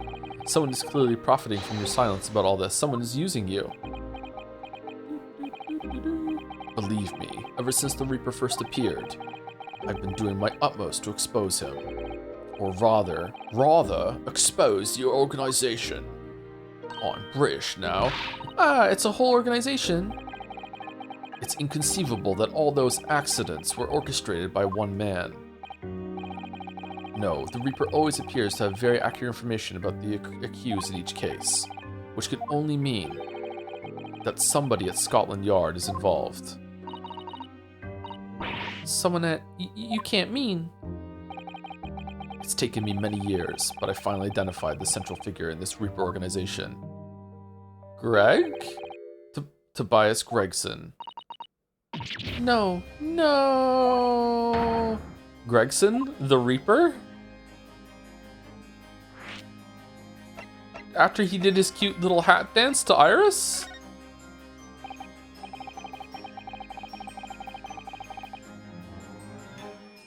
So the reason you're investigating Inspector Gregson is because you intended to expose him as the Reaper. As I said, the Reaper of the Bailey is no single person. It's a highly secret organization with close ties to Scotland Yard. But there's no doubt that Gregson was a key member of that organization. I don't believe it. Are you saying that Gregsy, that he was behind all those awful criminals meeting there? Gregson didn't do the dirty work himself. Oh. He was the tactician. His job was to covertly investigate the marks and plot their assassinations. In order to do that without arousing suspicion, he regularly needed a firm alibi. What? Which is where Mr. Vigil came in, posing as the inspector. Vigil knows nothing of the Reaper, but the room he rents on Fresno Street was almost certainly the headquarters of the operation. Gregson would have met the assassin there for briefings. So we don't actually know who carried out the killings then. Actually, I do have a name. You what? Well, if you can name the man, you have the true identity of the Reaper already then. Assuming it was a man. Or if I could name the Oh, I'm sexist. Okay. Alright then. She's a young woman by the name of...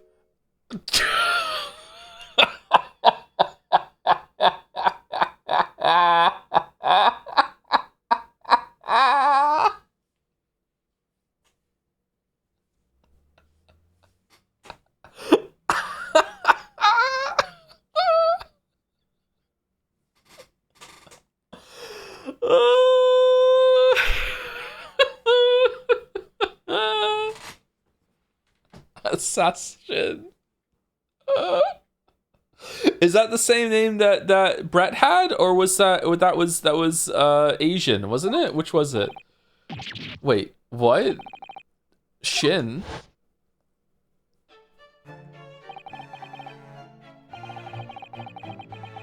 Miss Assassin, the true name of a terrifying killer I know only too well.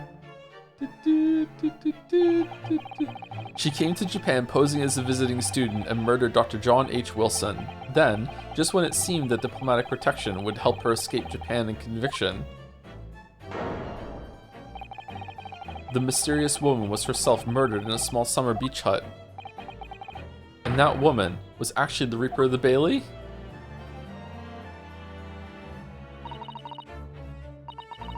Miss Naruhodo, this perhaps isn't the place to discuss. No, of course not. We can't mention it here.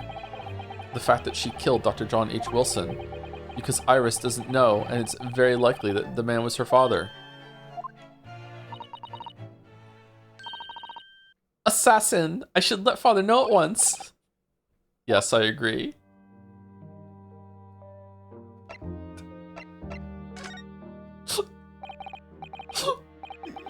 Kazuma, isn't it? Kazuma Asogi. You say he's a friend of yours. Van Zieks, at this point, you've hung out with him more than we have.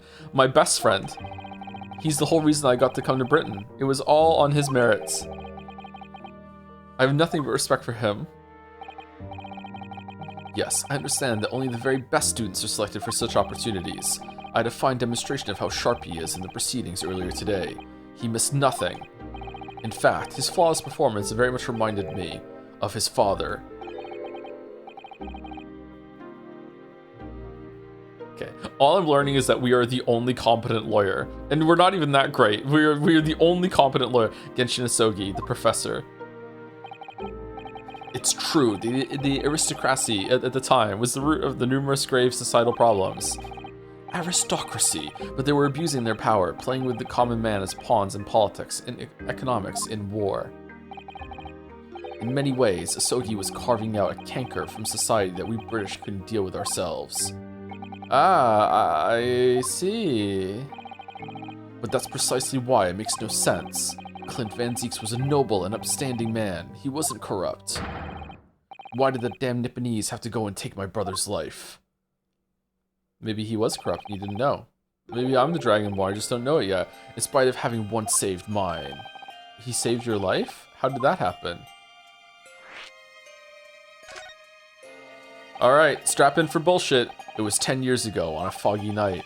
What was to be the professor's final strike had sent a wave of panic through the capital. It was so foggy that I didn't notice that a manhole was open. I almost fell into that manhole, but he saved me from falling into the manhole. That's the end. So Clint Van Zieks had already been killed at this point then. Genshin and I were walking down some back streets at a late hour. Of course, at that point, I had no idea of the true nature of the man at my side. All of a sudden... Don't make a peep, you're coming with us.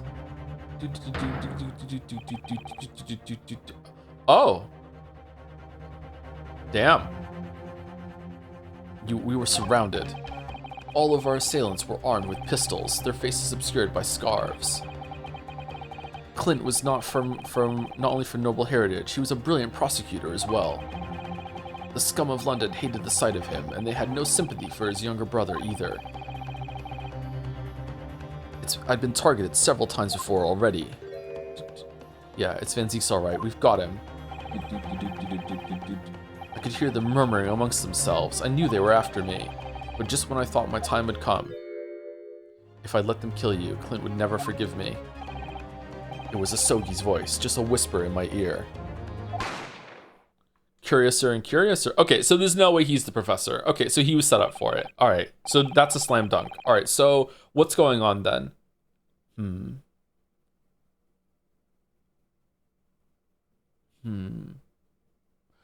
After that, I don't remember exactly what happens. Next thing I knew, there was a silence all round. Genshin lay on the cobbled street. Blood was seeping from his left hand.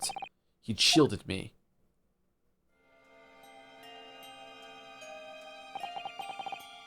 Two days later, they arrested him on suspicion of being London's most notorious mass murderer ever, the Professor. How awful for you. All at once, I lost the brother I revered, and the foreign friend I held in such high regard. I'm so sorry, Lord Van Zieks. Do not be sorry, be better. That's the end of my miserable tale. I never thought I'd recount it to anyone. Well, thank you for confiding in me. The Professor, the Reaper, and Inspector Gregson. I wonder just how intimately related they all are. I still can't quite believe that Gregson was essentially the Reaper, giving assassination orders to Giselle Brett. Mr. Naruhodo, let's go and inform my father. I'm sure our government will want to hear about this new information.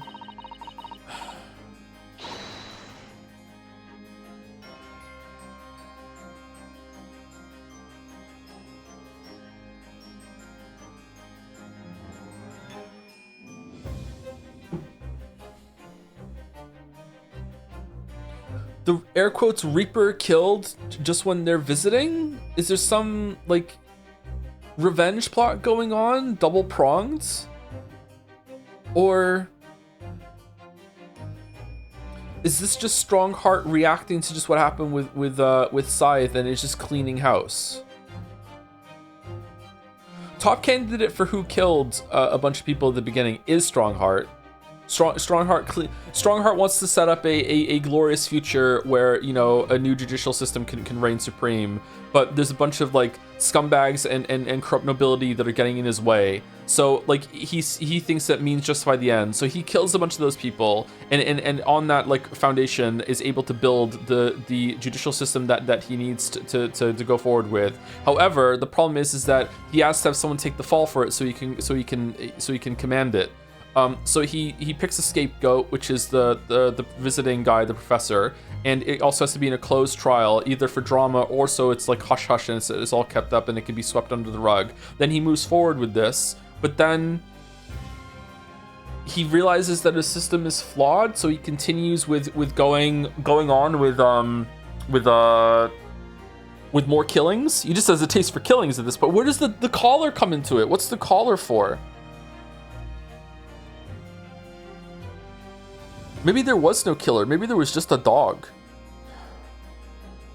Just a dog that really loved fucking fighting crime. So that maybe he keeps up the conceit. He's got to be involved in it somehow. Maybe he's not involved in this stage. So he keeps going with this in order to make it so like there's a threat while the new judicial system gets settled in. And now he thinks that it's gotten to the point that it's okay now. It can survive on its own. So now he's getting rid of the Reaper. He doesn't have a need for it anymore. So he's cleaning house. Or is it that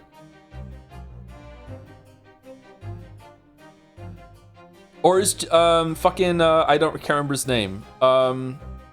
Judge Goku, Jigoku, or Jigoku and Mikitoba, are they somehow Are they here to get revenge? It's an opportunity for them to be like, because they don't think Genshin Sogi was behind it. Why was Giselle Brett in fucking Japan? No, some part of this missing. Why was Giselle Brett in Japan? Why did she kill Wilson? Wilson has nothing to do with this. Why was Wilson on the fucking the telegraph? The telegraph at the end of the game. That had to be some sort of government thing. So maybe they are somehow behind it. Is Kazuma doing his own revenge plot and the other ones are not involved, or was it a plan all along?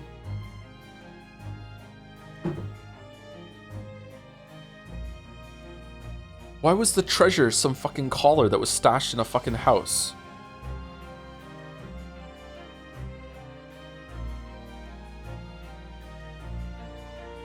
No, I can't put it all together. This might be wrong. I can't put it all together. There's still like three major pieces that I'm not pulling back. Like why if the professor was going down for it, why was his death faked but then someone was waiting to shoot him at the end? Not a professor. If Asogi was going down for being the professor, why was his death faked and someone was there to shoot him at the end anyway? What does Giselle Brett have to do with this, and what does Herlock have to do with it too? Like why is Herlock why did Herlock go along with Kazuma's like air quotes death?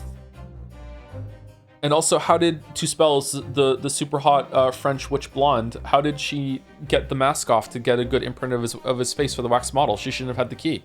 How did she do that? I have so many questions. I'll be happy if 20% of that is right. Okay, oh, this means I get to meet your daddy, Susie. Hooray. Yes, all right. Let's head back to the Great Waterloo Hotel then.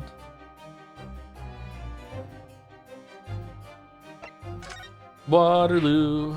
Do do do do do do do do do.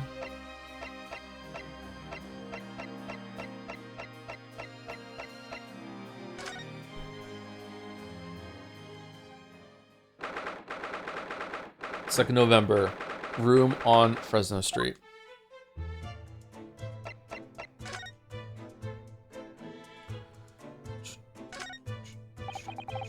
A photograph of Mrs. Vigil. Realizing that this lady was a very great clue to exposing Mr. Gossip's true identity. He obviously loves his wife very dearly. Does he? Which is why he felt he couldn't tell her the truth. The transformation was incredible, wasn't it? Just in that big twisted lip. Yes, he went to extraordinary efforts to play the part of Huge Bone convincingly. Although, it didn't really seem like it was much of an effort to me. Now you say it, I have to agree. It's almost as if it was Mr. Vigil's true character. People really are very hard to fathom at times.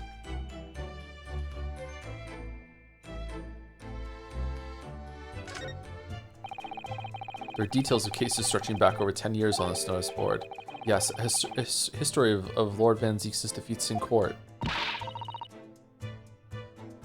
Why would the Reaper of the Bailey, whether it's Gregson or not, why would they keep a notice board of all of the shit that they've done in their headquarters? Is it a fucking motivation board? Fucking Pinterest goal maxing? Fucking what? Like why? Isn't that the opposite of what you should do? I don't think that's an appropriate description. Although, when you consider everything on the board, it's certainly true that all these people had a background of dubious dealings. And in the end, of course, the board itself concealed the inspector's own death. Oh my! It really doesn't bear thinking about. Writing.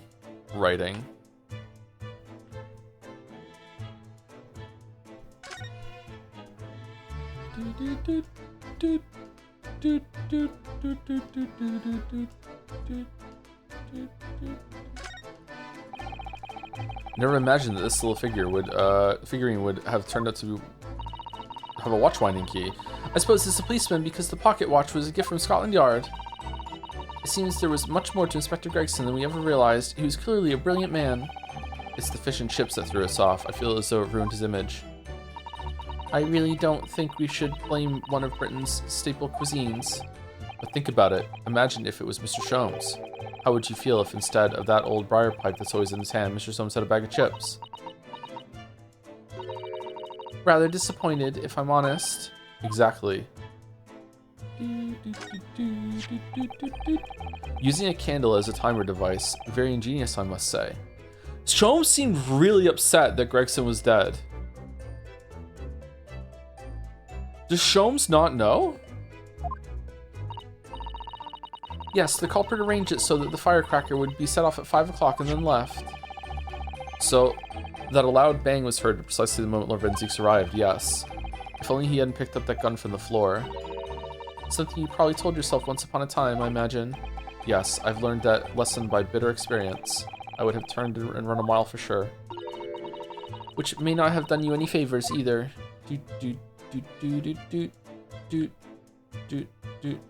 Alright, this just seems like recapping, but you know, we're here. There's only 3 more things to look at.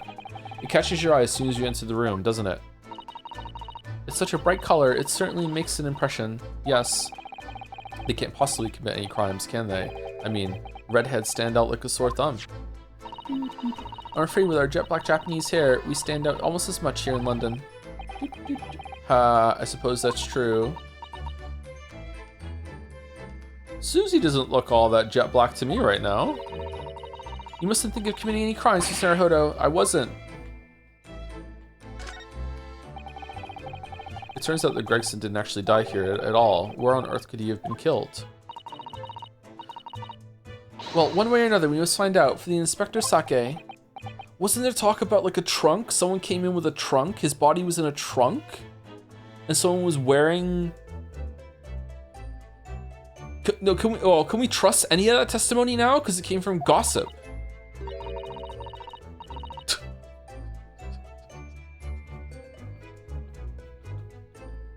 Sorry, I only just got that. It's not witness, it's gossip. It's not facts, it's gossip. You know, you look awfully pale again today, Mr. Naruhodo. Sorry, when I started thinking it all through, I conjured up some horrible images in my mind. Your imagination is the culprit here, then. Most certainly guilty. Guilty. This revolver, just who does it belong to? Well, we know it's the type issued to members of the police force and judiciary, but Gregson's own gun was found on his person. And of course, Lord Van Zieks has admitted to losing the firearm with which he was issued. Such absent-mindedness, not dissimilar to you, Mr. Naruhodo. I'm starting to think the cold, hard prosecutor and I could become friends after all. Then I wish you every success. Aww.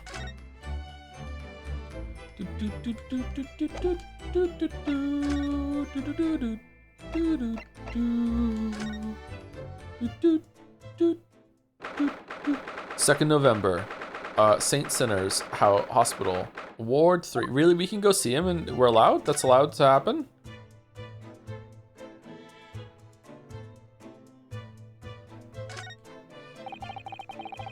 This note's caught my eye before, actually.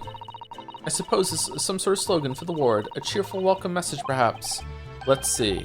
Pay with good cheer, leave with good cheer. Well, look at that. You were spot on, Miss Susato. It's full of cheer. I wonder how many discharged patients pay their medical bills with good cheer, though. Once I had to have a very painful injection when I fell ill with a cold. I felt awful already, so why did I have to suffer the sting of the injection as well as the bill? I yelled at the doctor. Oh dear, what terrible treatment.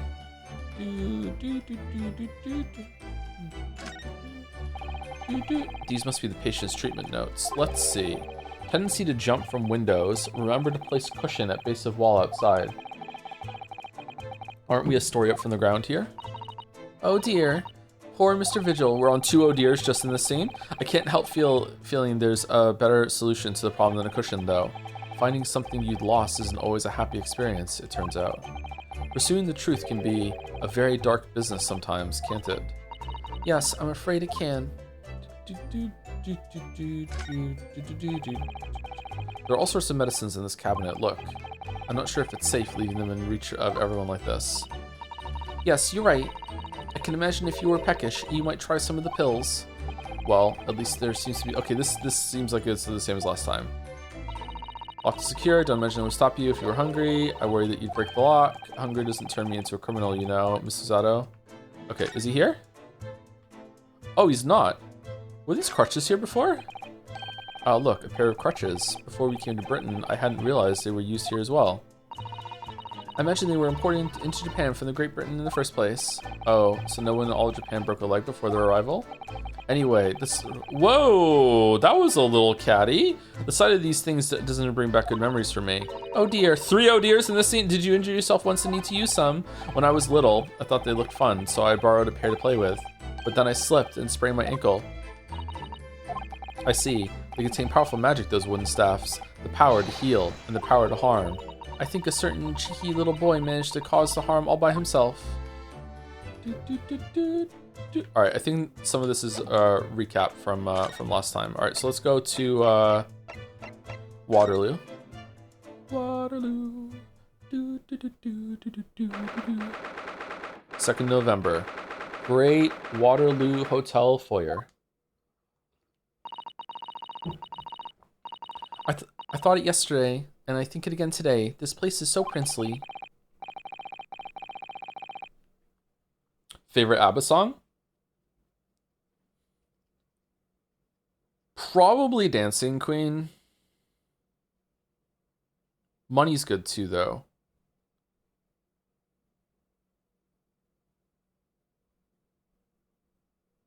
For me, it's Lay All Your Love on Me.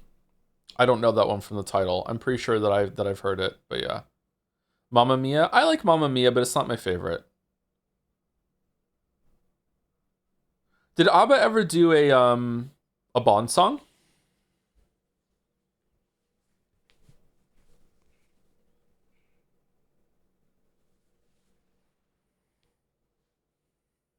Take a Chance on Me. Take a Chance on Me and Dancing Queen get mixed up in my head sometimes. Take a chan, take a chan, take a chan, take a chan, take a chan, take a chan. Thank you, Queen Saf, for the 14 months with I've heard of a famous hound. Oh, we have 3 famous hounds. There's the one in the story, there's Doms, and then there's Gatsby, who turned 6 yesterday. He's having a good birthday week. Triple brown cow. It's a wild guess, but I have a feeling you'll think the same tomorrow too. My tea has a finer fragrance than whatever they're serving in the tea room here, though, wouldn't you say? Ah, look who we have here. This is an unexpected pleasure. Mikitoba! Ah, father! Oh, is this your daddy, Susie? How lovely.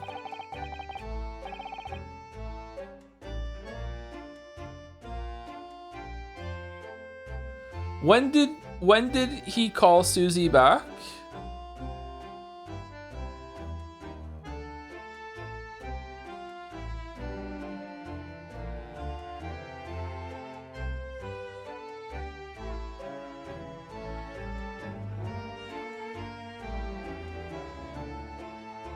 Huh. What a charming young lady, and you are? Case 1-5. Yeah, sorry, I should be more clear. Yeah, case 1-5. But what happened to trigger her being called back? It was in the aftermath of 1-4. Was it the aftermath of the secret one that we didn't see until this game that she got called back in? Oh, really? So you're the author of The Adventures of Herlock Sholmes, are you? That's me, Iris Wilson, at your service, sir. Susie's been such a wonderful friend to me over the last year, you know. Well, Miss Wilson, I must say, I read your work regularly and with much interest. Iris actually lives with Mr. Sholmes, you know, father. Is that so? Well, perhaps that goes some way to explaining that bright look in your eyes. Hee hee. You wouldn't be smiling so airily if you knew just how bright she is, believe me. Now then, young Naruhodo, it was a pleasure seeing you in action earlier today. Oh, how are you still alive, bro? You had, like, the death flag, like, so high. So high. As an invitee of the symposium, I was allowed to observe from the gallery after I twisted some arms. Oh, really? And I must say, it was a truly exemplary performance. Oh, well, thank you very much. Although I'm fairly sure you omitted by Kazuma on the end there. No, please don't misunderstand. It was you who impressed me. Really? You didn't miss a step against Hisogi, and we all know how capable he is. Really, to have matured in such a fine defense lawyer in less than a year is quite extraordinary. Finally, Ryu's getting some fucking credit. Like, holy shit, man. Seriously, fuck. Like, he's gone up against Van Zieks. He has a fucking 100% success rate. What the fuck? Like, give Rio some fucking accolades. For God damn it. He's good. It's very kind of you to say so. And really nice to hear. What I saw in court today confirmed what I've been hoping for. The favor I mentioned yesterday, Naruhodo. I trust you haven't forgotten? Oh, no, you did mention something, didn't you? But first, we have something to report, Father. Of course, of course. Shall we take tea while we discuss matters further? I wonder where Judge Jigoku has got to. I think the Mikitobas are lightly psychic. Just a little bit.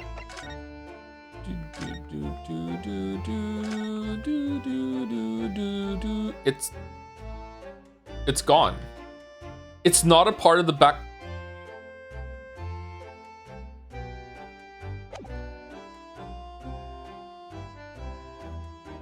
Did you guys kill Greg? No. You didn't kill Greg, did you?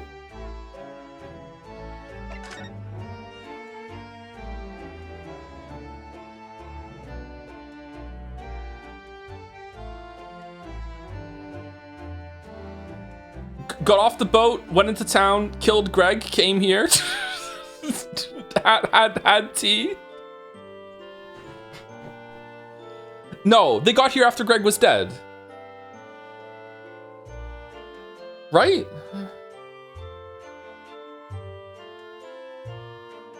Unless our timelines... Yeah, Greg was always dead before they got here. No, never mind, okay.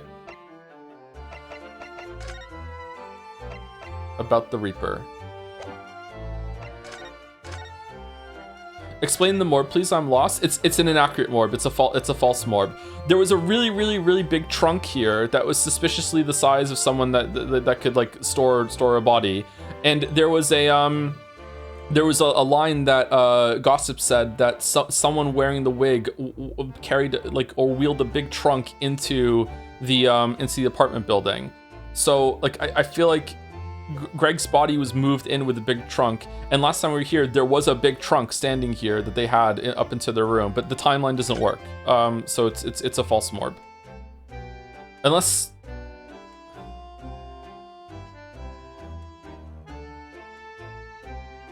even if they did get here in time, that is really no, it's not. It's just they had a trunk from moving, and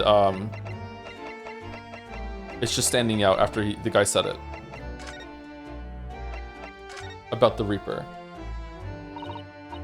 Father, do you know about the so-called Reaper of the Bailey?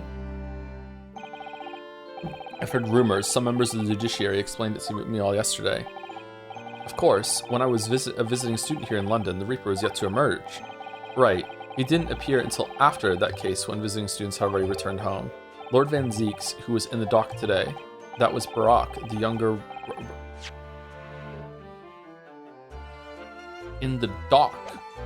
Is that what it's called when you are like taking the stand or whatever? That was Barak, the younger brother of Clint Van Zieks, I believe. Barak. That's right, and he's known throughout London as the Reaper, as you've heard, but the truth is, it wasn't him behind all those mysterious deaths, it was somebody else. I see. So what you're saying is, there's been a professional killer at work here. Exactly. Professor was just mistranslated. Someone by the name of Assassin, in fact. I beg your pardon? Did you say assassin? You mean that Giselle Brett woman who was responsible for killing my great friend? Oh no, a friend of yours was killed?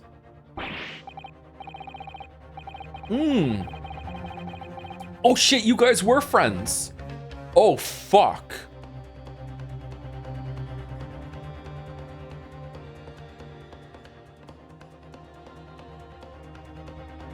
Did she kill Greg? I'm Professor Mikotoba. I think perhaps we shouldn't discuss this right now. Greg Killer says what? Because the friend the professor is talking about is Dr. John H. Wilson. And that's not something we want Iris to find out about. Not like this, anyway. Let's talk about it. Let's talk about it. Let's go. Ah, I've just remembered something. Biscuits. This hotel has the most delicious looking biscuits. That was rather out of the blue. Dad, shut up. She's doing this deliberately. I think I'll go and see if I can purchase some. Iris, why don't you come with me? I wonder if you'd like to come too, Iris. Oh, yes. Just try to leave me behind.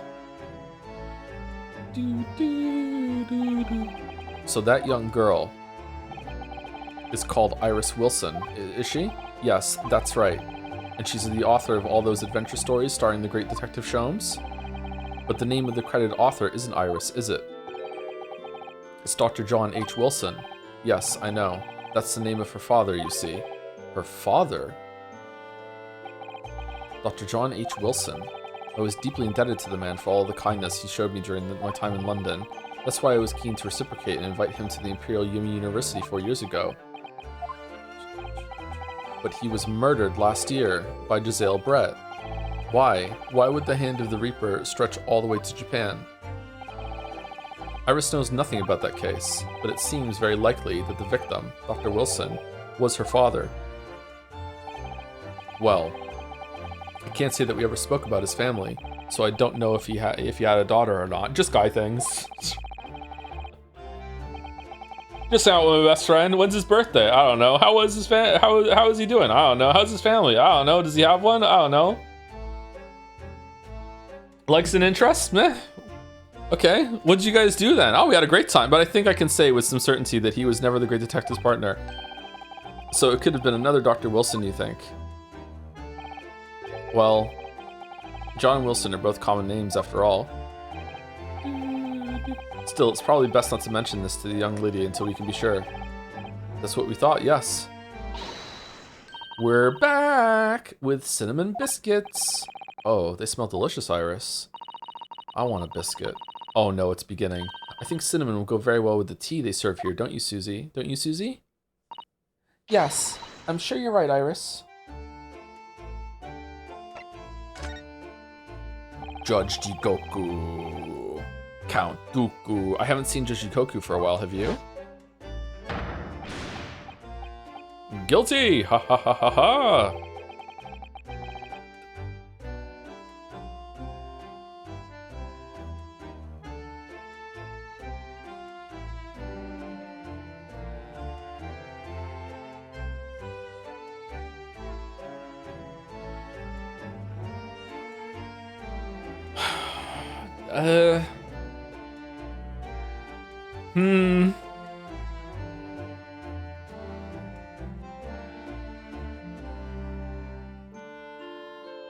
I don't think that's big enough, actually. And that guilty is still ringing through my ears. No, now you mention it, I haven't seen him since this morning either. I suppose since the symposium's opening was postponed, he'll have gone to explore the great exhibition. Oh yeah, that's still going on, isn't it? That reminds me of something you mentioned yesterday. About Judge Jigoku having once been in the dock himself? Ah, yes, it was all tied up with that accursed trial. The closed trial of Kazuma's father. Fuck, who hasn't been put on trial at this point? Shishiro was trying to mitigate Genshin's guilt, so he took the stand to testify. But he got a little carried away and actually managed to break the witness stand. Oh my! He also said some contemptuous words about the British Empire, for which he was charged. Oh dear, although it's worryingly easy to imagine him doing that. Well, it was all right in the end. He was acquitted and we returned home to Japan together. Thank goodness. Yes, talking of Shishiro. Shishiro. I have a copy of the photograph we all took together here yesterday, please.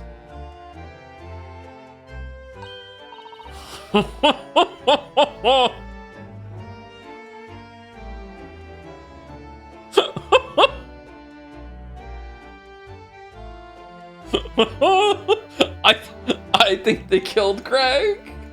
Why? Why would they kill Greg? No, the timeline doesn't match, right? Why? Fucking...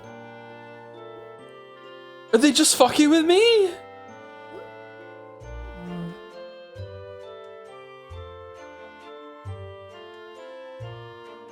Oh, what a lovely picture.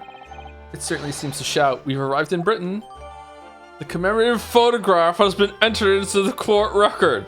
Photograph taken in the foyer of the Great Waterloo Hotel in the morning of Professor Mikotoba and Judge Shigoku's arrival in London for the symposium.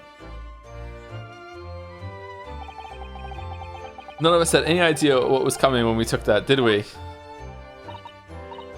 No, that's so true. Favor. So, you mentioned a favor that you'd like to ask me. Well, this fateful trial that you're fighting, one way or another, I'm gonna find you. It would be over before long. Yeah, that's how it works. True. And when it is, I'd like you to accompany me back to Japan. You want me to do what? Father, what's the meaning of this? Now, Susato, you should understand. You've seen how our courts work firsthand. Japan's judicial system is in its infancy, especially when it comes to defense. Oh, you mean? Is it on purpose that the British system in this game is depicted as being like brutal with if it doesn't go the way that they want it, they end up killing the fucking accused afterwards, and then flash forward like 100 or so years that you have like what chat was talking about, like the Japanese criminal system in modern days like has a 99% conviction rate or something like that. Like it's just like fucking like holy shit, this sucks. Like. The Supreme Court of Judicature is in desperate need of a good defense lawyer as soon as possible, really quite urgently, in fact. But I've not been in London a year yet. I've read all of Susato's reports. I'm well aware of your extraordinary talents. And having seen you in action with my own eyes earlier today, there's no question. You, Naruhodo, are precisely the man our country needs. So, you'd be leaving then, Runo. But then, what am I supposed to do, Father? You came here to serve as Asogi's judicial assistant. Oh, yes, she's supposed to be Kazuma's assistant. Our government is still in the process of deciding how to best deal with his situation, though. You've always chosen your own path, Susato, and I trust your judgment. In this matter also. Wait, you want me to leave with you, but your daughter's staying behind if she wants to be assistant to Kazuma? Why do you want us specific? Is there no ulterior motive here? Is it just that it actually would be good for the country? Like, Father. Please, the pair of you, don't look so downcast. It's merely a suggestion, you understand. A hope, if I'm honest, but I won't force you. All I ask is that you consider it, and come to a decision by the time this trial concludes. Yes, all right. You won't leave, will you, Runo? Aww. The thought hadn't even crossed my mind. Up until now, I've just been trying to do what I believe to be Kazuma's will. But it turns out that he's still alive, so I can do whatever I want. Where does that leave me? Bum bum.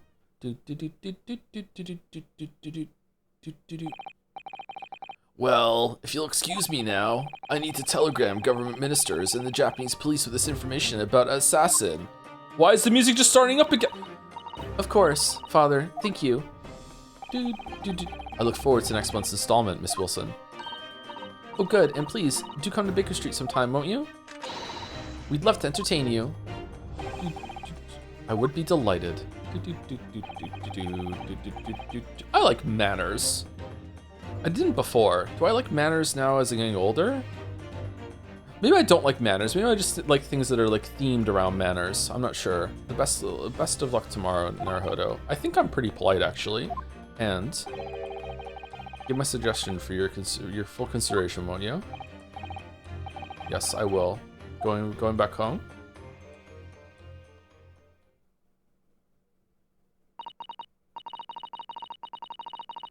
You know, Kazuma-sama has always meant a great deal to my father. I'm sure he'd love the chance to meet with him and talk to him about all of this. They haven't already? Yes, no doubt. Assassin. Of course, it's so obvious. Assassin! How could I have neglected to consider the possibility before now? Mr. Sholmes! Hurley, where have you been? Why, I joined you all for tea, of course. What an extraordinary question. I didn't notice you at all. No matter, no matter. Anyway, to more pressing concerns, Miss Naruhodo. Are we gonna do a dance of bullshit? Oh, yes. I must dispatch a telegram to your country at once. It's a matter of much urgency. To Japan, you mean? Tell me, to whom can I entrust the task? Quickly now, who? Well, my father has just now left to send a telegram to the Imperial Police Bureau of Japan himself. All right, let me go kill him, I see. Here I go stabbing again. Well, he looked reliable enough for a bearded fellow. Whoa, what's that supposed to mean? I don't think what father sports could be considered a beard, Mr. Sholmes. There's not a moment to lose. Kindly ask your trusty unshaven father to see this is sent. I will, but what is it? No questions at this time, if you please, Miss Uzato. All we can do is pray that for once, my deduction is awry. Doesn't that imply that your deductions are normally correct, Mr. Sholmes? Which isn't exactly... Now then! You may be surprised to learn that I am a very busy man. I certainly have no time to hide behind settees and eavesdrops. They got to use settees again, and eavesdrop on other people's conversations.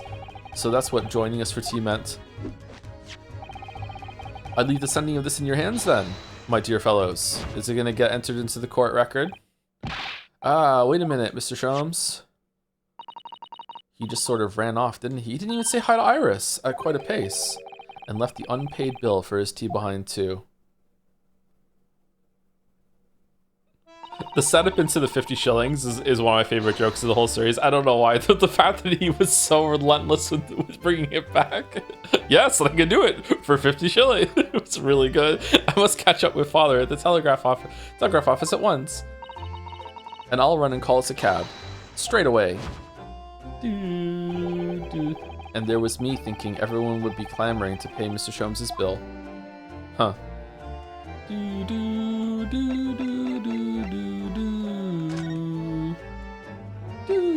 Where are we going? We going home? Are we going to the hospital now or what? Let's go home and see what happens. Thank you, KVH215 for the 3 months with I'm Nickelback now. Look at this photograph. Every time I do it makes me laugh. Fuck off. Thank you, KVH. Oh, man.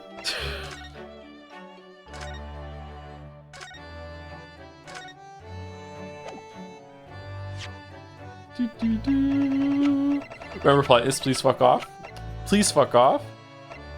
Okay, so that wasn't added to the court record then, the telegram. All right, where are we going? Probably the hospital, right?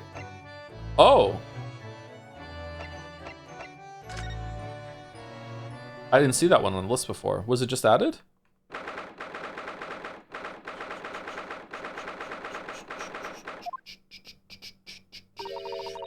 This is the ward where Mr. Vigil was brought, apparently. To be frank. The cube? I'm a little worried about seeing him again.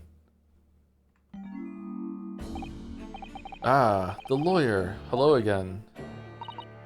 Are you feeling better now, Mr. Vigil? Yes, thank you. Somewhat better. I'm so sorry to have caused you to... I mean, it was because of me. If I hadn't exposed your secret and forced you to remember things, you'd obviously try to forget. The prosecutor was here until a few moments ago, too. You just missed him. Oh, Kazuma beat us to it. He said much the same as you. He was very apologetic. But the truth is, I brought all this upon myself. I pray I'll look like this at 40. I think that maybe some people have like a skewed perception of what 40 and 50 look like because the boomers aged like such ass. It's not just about like medical advancements and like treatments that you can do, and we understand more about like moisturizing and sunscreen. I need to wear sunscreen more often though. I'm not as consistent with that. I do wear some, but not as often as I do. But also the boomers just like they smoked so much And they drank quite a bit more too than I feel like drinking has gone down from that age, that generation, right? That's just a guess though. Smoking has absolutely gone down though. Smoking was horrible. I wonder how much damage my parents did to me from secondhand smoke. They would smoke fucking constantly. Lead in the gasoline too. I don't think lead ages you though, does it? That's more of a neurological thing. Please don't think like that.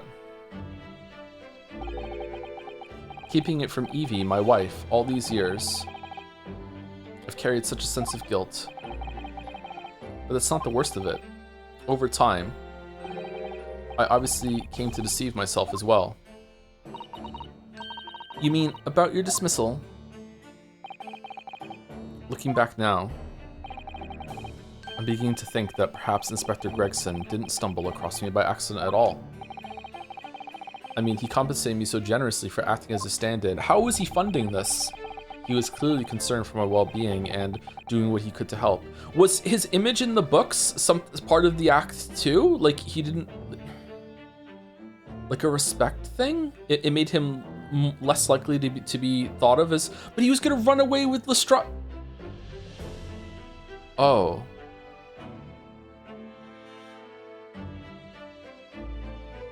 Did he want out?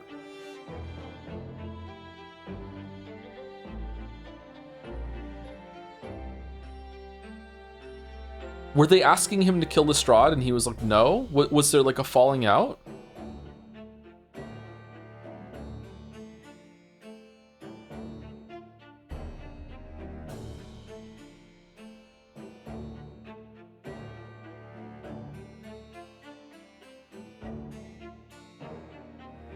Huh.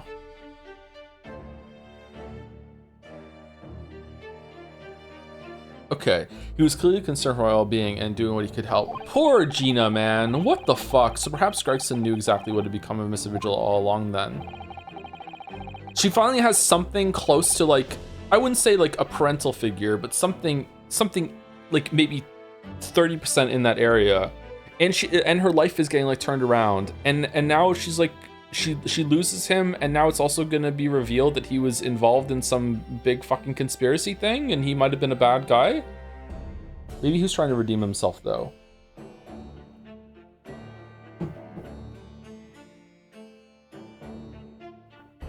I'm sure this is just desserts for 10 years of lies and deception, but it wasn't me that helped the professor escape 10 years ago. It wasn't me, I swear it. I swear it's true. Oh, Mr. Vigil. I'm sure you'd rather not dredge up even more from your past at this time, but if possible, could you tell us exactly what really happened? We're gonna be taking break in 50 minutes, by the way. We took break at like 1 hour and 30 minutes, right? So we'll take another break at 3 hours and 30 minutes. So if you're planning your break, yeah, about 40 or 50 minutes. I'm still drinking this coffee though. It's still hot. I need to get this all off my chest. I just want someone to tell me what I should have done.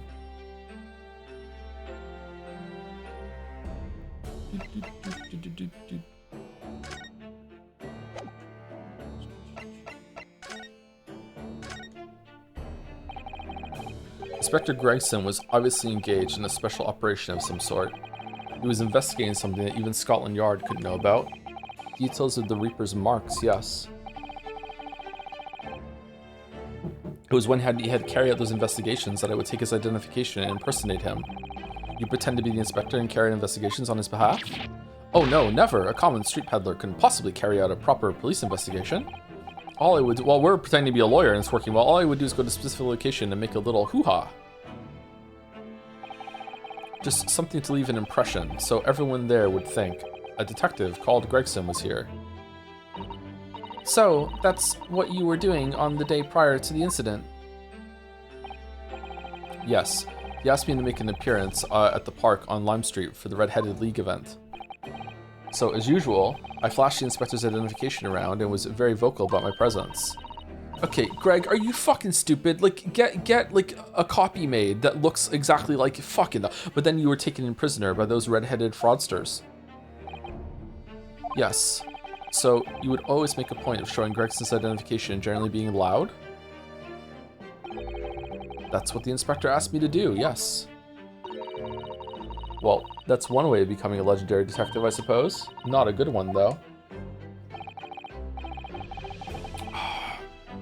And as you know, I suffered this bruising around my neck at their hands. Still better than Suishi from V3 though, but the following day they kept their word and released me. Without returning the inspector's identification to you, however. We had arranged to meet in the Fresno Street room at 5 that day so I could report back to the inspector. But at the agreed time, that's when I heard the gunshot.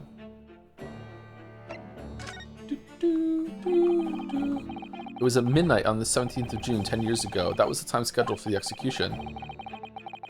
But the professor's execution never actually took place, did it? Or rather, the execution itself must have been used to effect the plan of escape. I hardly dare to imagine what a chilling plan it was. Barclay was renowned for being the highest security prison in the country. Everything that went in or out of the place was searched multiple times. But there was one notable exception. Or rather, one notable loophole. Something that was never questioned. I enjoy a loophole. What's the loophole? I have a feeling I know what that loophole was now. The coffins into which the bodies of the executed convicts were placed, correct? Yes. Very Count of Monte Cristo again? Once the coroner had confirmed the death of a condemned convict, the body was taken in its coffin for immediate burial in Logate Cemetery just behind the prison. The chief warder first had to sign the necessary papers. And after that, no member of staff was permitted to touch the coffin containing the body again. When executions took place, only the executioner and the coroner were permitted inside the chamber.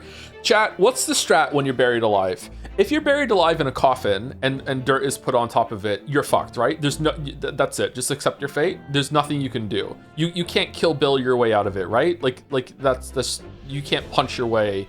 Like, even if you could punch your way up through the wood, like, how are you climbing out of it again, right? Like, you just can't do it. However, if you're buried alive in dirt, like, you dig down first, don't you? You don't dig up. You dig down. First of all, you drool to see, like, what orientation that you're on. You need to see where your spit falls down to see where you are.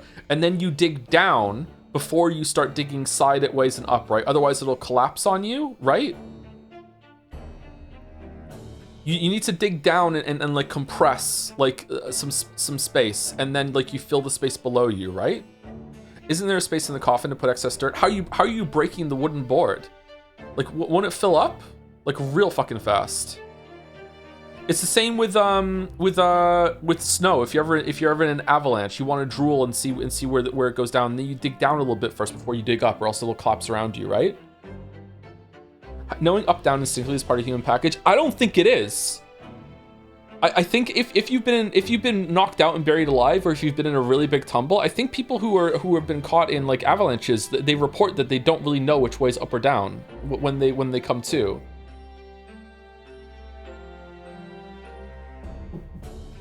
Where did you learn the drooling bit? I didn't. I'm just guessing that would be a good way of doing it.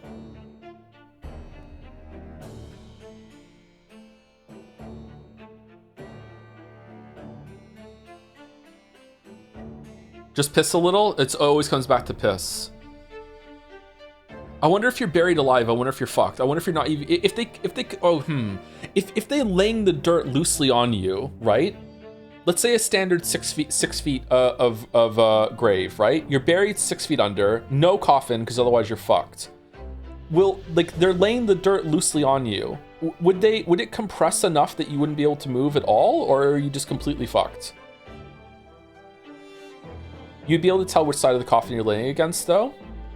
In a coffin situation, I think you would be able to understand, like lay flat on your back and then like tap bottom, and then you're like there. That's it. Yeah. But in an avalanche situation or buried alive, I don't think you would probably know.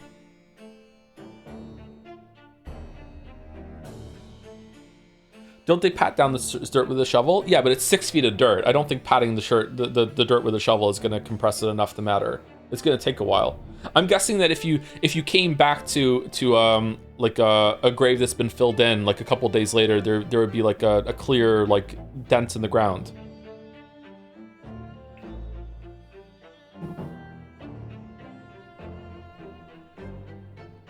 I mean, once the air in your lungs runs out, it's over. So outside various circumstances, you're screwed. Yeah.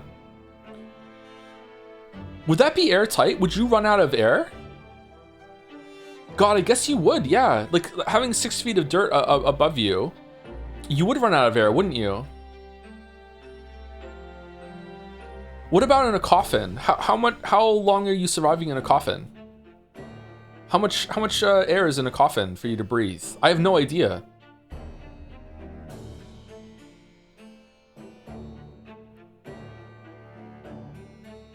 It would be dark? Yeah, that's why you have your phone.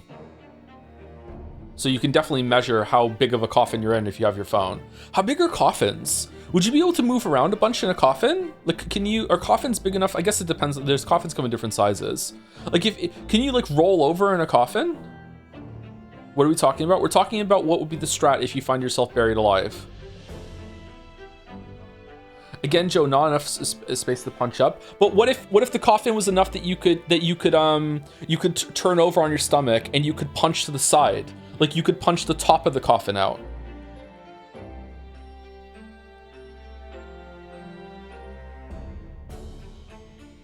Or kick. You'd want to kick, right? You wouldn't want to punch. You'd want to kick. So you kick the bottom of the coffin out. Would you be able to turn vertically? I don't think you could. Oh man, that would be frustrating as fuck to kick the bottom of the coffin out and then you have to dig out with your feet and then you can't fucking do it. I would go fucking crazy, man. Times like these kind of hypotheticals make me wish that the body had like a, yeah, I would just like to die now switch. Like, I don't want to have to wait to see what's gonna happen down here in the coffin buried alive. Just fucking like, can I just be done, please? Like, holy shit. GG no re.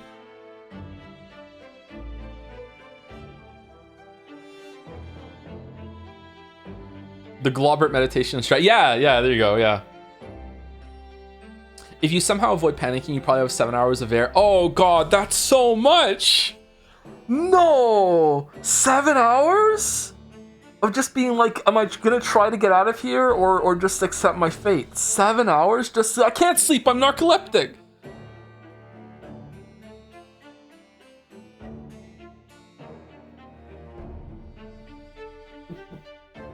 Seven hours. Maybe I need to, like, part of my prepper strat, I need to prepper max. Should I, like, what kind of tool could I have sewn into all of my clothes that I could have if I'm ever buried alive would be able to make me break out of a coffin? A bomb, a spade, one of those like telescopic shovels or telescopic spades? Do you think you could break out with like knuckle dusters? Phone? You're not getting a signal on the ground, are you?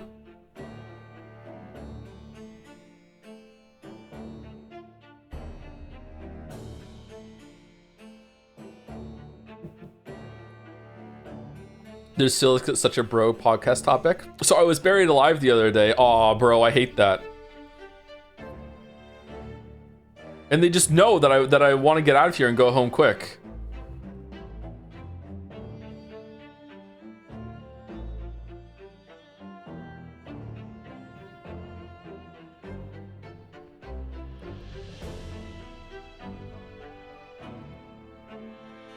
If you had a tool inside of like if you had like a little crowbar or a little pry bar down with you, even then, could you flip over on your stomach, pry the top of the coffin off, right? Then pull it into like smash it, I guess. Pry it off, pull it into the coffin, and now you have like a little hole at the top. And then you like dig out and downwards, and then you compress the dirt and compact it, and then you just like slowly work your way up from that. I think that's your best shot.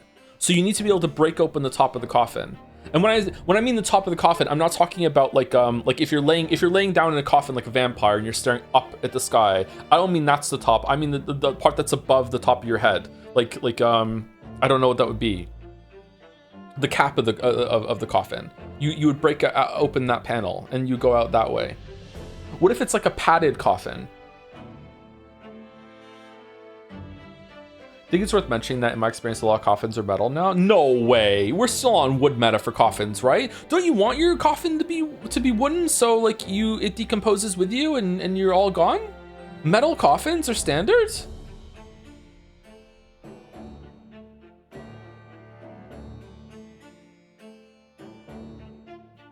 I want to be cremated. All right. What if your dust remains sentient and now you have to get out of the urn? How are you getting out? When executions took place, only the executioner and the coroner were permitted inside the chamber. I would wait until the adjacent room for the word that the condemned convict was dead. On that occasion, I once had that confirmation. I went into the mortuary to find a lone coffin as usual. The procedure was that I would sign the paperwork, having checked the coffin, then nail it shut. I could kick out some nails, but no, I'm not gonna be able to get any purchase to get the kick be strong enough. Yeah, you'd be kicking directly up. I'd be breaking my toes. Yeah, that's fucked. But for some reason that day, the coffin was already nailed shut. No. I didn't think anything of it at the time. I assumed that my deputy must have checked the coffin and nailed it shut before I arrived. My boy builds coffins with hammer and nail. So you mean the coffin contained? Yes. I can only imagine that Asogi, having escaped his execution, somehow was alive inside the coffin. Such a great. It is such a great song. I love Florence's first album. There's something just really special about that one. I don't know. I feel like first albums have like everyone's whole life up until that point poured into it, and they're really special sometimes. Sometimes it's the second album that's like that, and the first one is just kind of like an experimental debut. That's such a good album. The coffin was taken out through the main gates and deposited in Lowgate Cemetery. Drumming song is good. Lionhearted Girl is good. The Galactic Love one is good. Almost every song on the album is good. Presumably it wouldn't have been enough air inside to breathe for long. About 7 hours according to chat. So in the early hours following the burial, somebody dug up the coffin again to set Genshin free.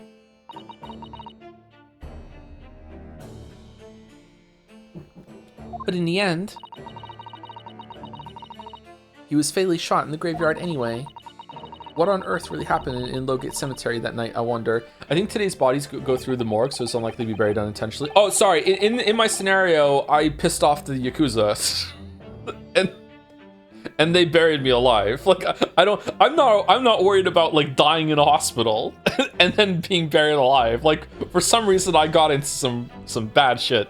And like they know I was alive when they buried me. I'm like, how can I get out of that? I'm afraid I don't really know. All I can say with certainty are two things.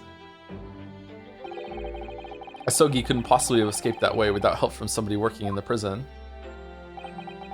And that somebody was not me. Huh. Obviously you knew the man then. The professor, I mean. Genshin Asogi. Yes, I remember him well, in fact. Would you mind? Real life organized crime would just okay, chatter. I get it. But I'm just like, it was just a way to get the hypothetical of being buried alive, and just like, it's okay. It's alright. We're moving on. We're moving on. Would you mind telling us what you know? We're coffin maxing. Well, Ronald McDonald has showed up. Well, having been condemned to death as he was, any contact I had with the man was short, obviously. After that trial, which was carried out behind closed doors, attended only by elite members of the judiciary, they called for his execution to be carried out at the earliest possible opportunity. I didn't know it was rhetorical. Wow, would it not be? We're talking about how to get out of a coffin and you've been buried alive. The outcome of the trial was set from the beginning. I'm not planning my weekends. What the fuck? It was a time of delicate diplomacy when Britain and Japan were in the process of signing an important treaty. That meant that this potentially destabilizing case had to be dealt with swiftly and discreetly. The man had less than a week in total. As it was the chief warder, I oversaw his short stay in the cells in its final hour. You know what's one of the badass scenes in any movie I've ever seen? Is in Saw 3. I think it's Saw 3. It might be Saw 2. I think it's Saw 3 though. Is this 2? There's the whole part of Saw. They're stuck in a room. Saw 1. They're stuck in a room and they're tied to the wall by their ankle, right? Like they have shackles that are tied to a chain against the wall, and they have and it's like, how can you get out of this? And it becomes apparent later on that they're supposed to saw through their feet, right? With like these rusty fucking hacksaws. And someone in I think it's Saw 2 or Saw 3.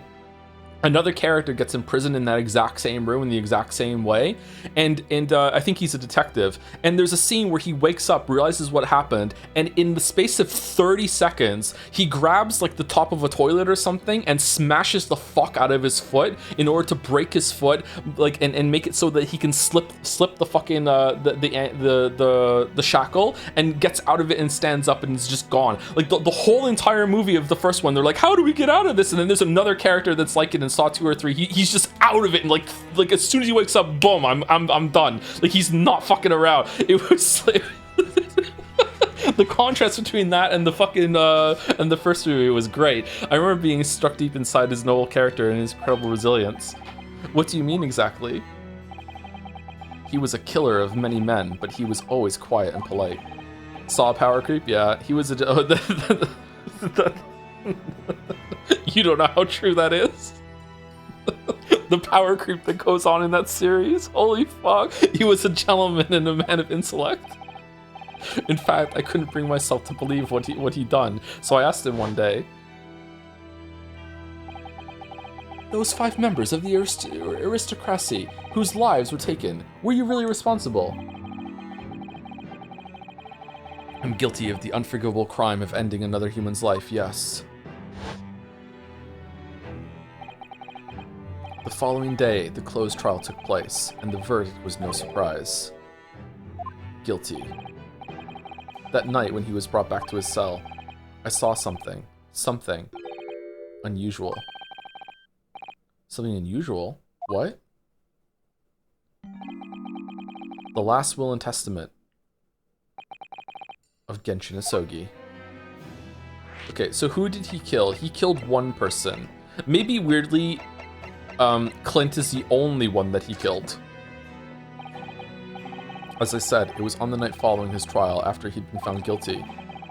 I was doing the rounds of the cells, and when I looked into Asogi's, I noticed that he seemed to have a sheet of paper in his hand. Clint is probably the actual killer. And then Genshin goes down for it. And Van Zieks is gonna have to come to terms with that. Barak. His last will and testament then, presumably. As soon as he noticed me, he hurriedly shoved it behind his back. But why did you find that so unusual? Isn't it normal for a man to pen a will when he knows his death is nigh? Yes, that's true. But there were special conditions to Asogi's incarceration, you see. What sort of conditions? Well, even though he was held in a cell designed for condemned inmates, he was allowed to keep his personal effects with him, with one exception. Really? He was allowed his things? That is unusual, certainly. He wasn't allowed his sword, surely. Of course, he'd been convicted of killing 5 members of the aristocracy. I'm running out of different ways to say it, but at the same time, he was a guest in our country from the Empire of Japan. The powers that be were determined. Powers that be? Pathologic? That his final days shouldn't be needlessly uncomfortable. Huh?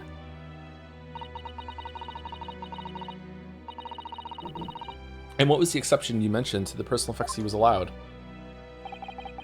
That's the point. He wasn't permitted to have writing materials, but he was allowed his sword. Specifically, no pens or paper. So, he was prevented from leaving any written record of what had happened to him. Yes, that was the long and short of it. I have no idea where he obtained that paper. Any writing materials would have been confiscated from him upon his incarceration. As I said, he hid the paper behind his back, and then he pleaded with me. What did you just hide behind your back? Please, please, turn a blind eye. This is my lifeline. But you know it's against the rules. You're the only person who's seen. If you just agree to keep quiet. Alright then, but what's on that paper? A last will and testament. This will is the only weapon I have left now. Do you think the story would feel different if Strongheart's design didn't look so evil? Like he wouldn't immediately be like, oh, he's a villain? Yeah, I don't know. It remains to be seen. I'm 80% certain that he's involved in it somehow. His design does scream like imposing, intimidating villain, but then so does Van Zieks, and Van Zieks isn't like that. And it turns out Greg was involved in some shit, and Greg doesn't have that at all. I don't know.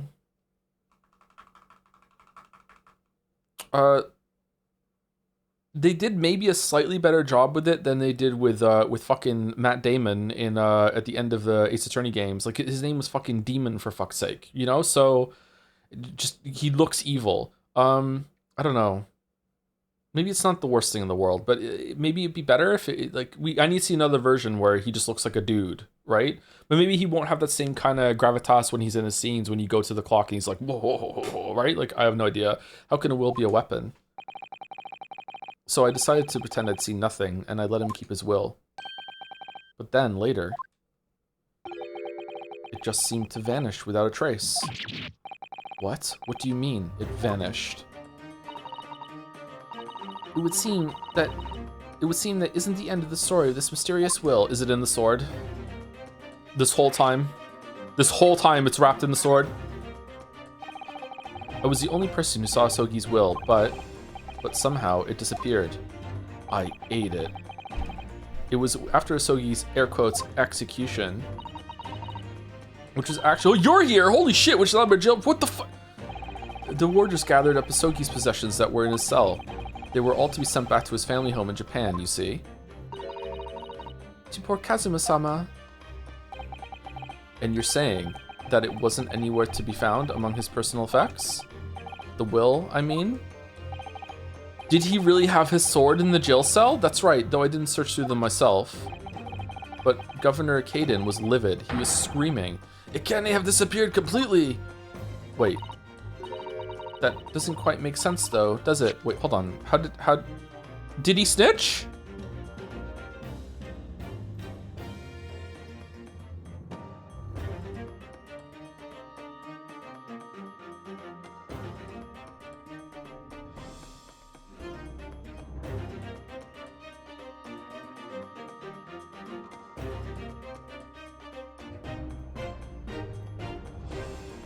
I guess he snitched? Because he says he's the only one that saw it. So how does Kaden know about it? Okay, I guess he snitched, or I just don't know. I'm missing something. Doesn't that doesn't quite make sense though, does it? In what way? Well, we'd understood that only Mr. Vigil was aware of the... Oh, here we go. In which case, how did the prison governor know to look for it? My bad, sorry. Oh yes, you're right. Thank you, Susie. I really don't know how he knew, but it certainly seemed as though he knew of the will's existence from the outset. Only he didn't refer to it as a will. What he said was... the Asogi Papers.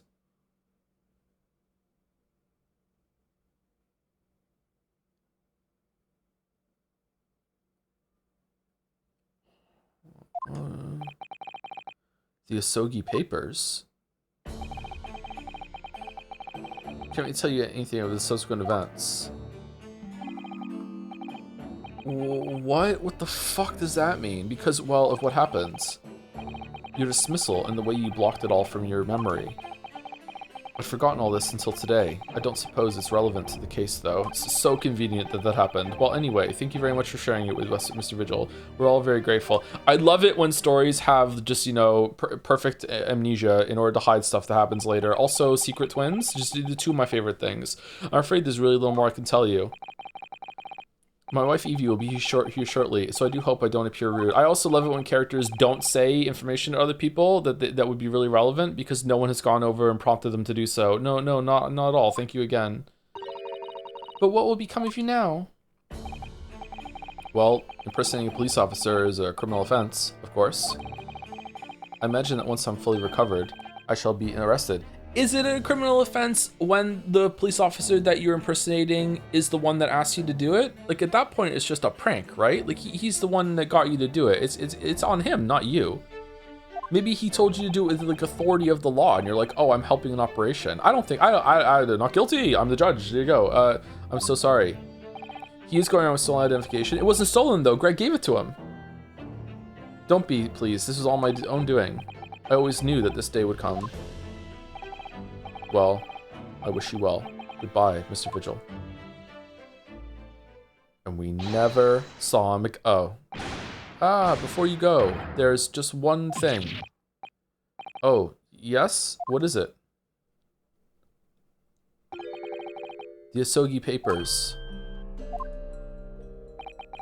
Maybe it's just papers that were dropped in a puddle? I'd be very grateful if you make no mention of things I told you about them.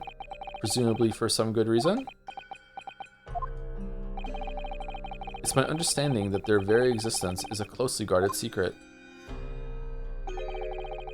If it became known that I'd remembered, well, it could be rather troublesome, I think. Off with his head. I understand. Some sort of will that Genshin Asogi penned just before his death. How is this not the last case? Which the man himself claimed was his last weapon. I wonder. Perhaps it has something to do with his plan to escape. If there's anyone who might know more about a document that Kazuma's father left behind, it would be Mr. Vigil's governor. I was gonna say 2 spells, but okay. Then we know precisely where we must go, back to Barclay Prison. Oh god, no. Ach, no! No! No!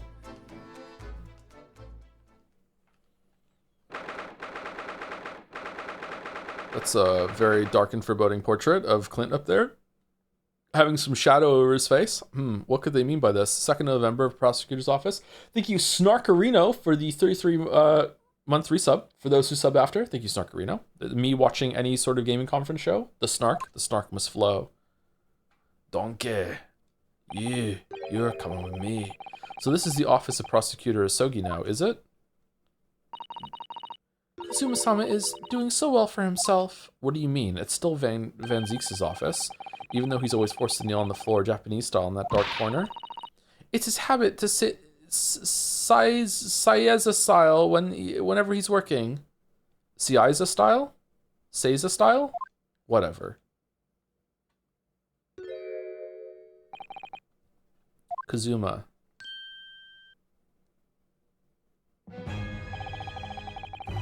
I thought it wouldn't be long before you paid me a visit, Ryunosuke. I was right about what I said, wasn't I? Sorry? That you have all the makings of a great defense lawyer. Bro, it's like you became a completely different character after you got your head smashed in and got dumped off the ship and left in Hong Kong and had to come all the way over here while suffering from amnesia. Bro, you changed. You used to be cool. Well, I always believed that you'd fulfill your dream of advocating in the British courts. I just never imagined for 1 second that it would be as a prosecutor. Seeing you stand in a foreign courtroom, so gallantly realizing your dream, Kazuma-sama, I'm truly happy for you. And I'm truly thankful to you, Judicial Assistant Mikotoba. She should go over to the other side. That would be interesting. Ryo like, no, she got her book out. No, she's gonna prompt him with a tutorial now, and he's gonna be able to get something that's gonna blow this case wide open. No, we almost had it. Ryunosuke, I always thought it would be fun for you and I to shake up the British legal system a little together. This isn't quite how I envisioned it, but I suppose it's just another twist of fate. I've learned a lot of things during my time in London. About how Susato-san's father was himself a visiting student here once, along with Judge Jikoku, and about what happened with your father. Then you'll have no difficulty understanding why I had no choice, why I had to find a way to get to Britain as a visiting student myself. I want to hear it from you, Kazuma. As you wish, Ryunosuke Naruhodo. Full name? Let's do the talking first. Thank you, Silent28 for the 4 months also. Hey, you made me skip my no carb day thanks to spaghetti nonsense. I was not ready for the spaghetti. I'm sorry. I didn't even have spaghetti. If the rain has died down after stream today, I'm gonna go get all the stuff and make spaghetti. Yeah, I was so hungry I couldn't get to the grocery store to get it. Could not do it. Your disappearance. It's getting on for a year now since what happened on the SS Buria. We were heading across the oceans from Japan to Great Britain. It's a big ship, holy shit. When a bizarre series of coincidences led to those tragic events. super serious. I thought I'd lost my best friend forever. We were going to be lawyers together. I must have been unconscious for a long time. When I awoke, I was lying on a bed. It was a narrow little room. There was a posy of flowers by the pillow. Posy? Ring around posy. Yeah, posy. It took me a little while. Ring around rosy, a pocket full of posies. Ashes, we all fall down. Yeah, posy. It took me a little while to realize that I was in the cabin of a ship. I slipped out of the room and headed up onto the deck. We were already suffering from amnesia at that point. Yes, I didn't know what had happened or where I was. There was just this voice in my head. You have something you have to do, something no one else can know about. Go to Great Britain. Your task awaits you there. It was a calling I couldn't ignore. It compelled me relentlessly. Out on deck, I saw that I was on a huge steamship and we were docked in a large port. It must have been Hong Kong. Yes, it must have been, presumably just before they were due to carry your body off the ship. I had no idea of the situation, but I did have the feeling that this was in some way my last chance. So I concealed myself among the disembarking passengers and went ashore to find a different boat that was also going to Great Britain somehow. Then I disappeared into the crowded streets of that foreign port city, so I could plan my onward journey to Great Britain.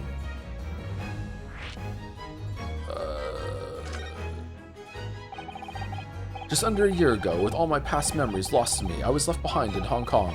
Everything was foreign to me. The sights, the sounds, the smells. My head reeled. I was truly at a loss. Could you even communicate to anyone or no? I realized now that I escaped as a dead man with nothing but the clothes on my back. No money, of course. Oh, how terrifying for you. Luckily, though, I had 2 feathers in my cap.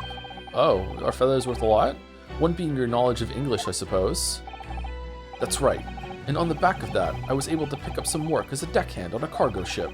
Eventually, after calling at countless ports, I finally arrived at Dover. That must have been some 3 months ago now.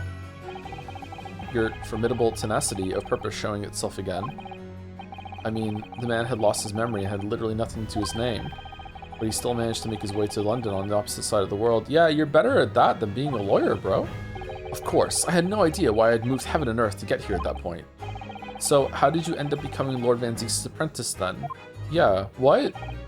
That can only be called an extraordinary stroke of luck, really. Alright, well, I'm gonna be mad. You see, I was stopped at the border because I had no papers. They took me straight to Scotland Yard, and by sheer coincidence, Lord Strongheart was there to attend a meeting. That's when the second feather in my cap came into play. Would that have been your knowledge of the law? No, being Japanese. Oh, yes, exactly. Okay, never mind then. Lord Strongheart was curious about an Easterner with intimate knowledge of British law. He took me back with him to the Supreme Court and assigned me to the prosecutor's office. And then, 9 days ago, you finally got your memory back after the trial involving Drebber. And he made me put a mask on and swear not to talk and all this other shit. And I just said, fuck it, I'll go along with it. Yes, I did. Ever since I first met you at Yumi, you talked about your dream. Mark my words, Ryunosuke. I'll be chosen as a visiting student and make my way to Great Britain someday. That's all he talked about. Did you know the entire time about what happened to your father here? 16 years ago.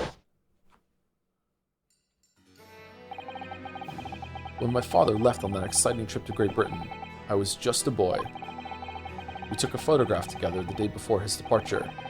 It's my last memory of him. What I remember most about my father is his unswerving sense of justice. It's so funny to me that getting Dome knocked out everything out because his head didn't make him forget English or British law. When I experienced amnesia very, very briefly that one time a couple of years back, that's how it worked with me. Like I remembered like all of like my basic knowledge and sense of self, but I had no idea who I was or where I was. It lasted for a few minutes when I woke up.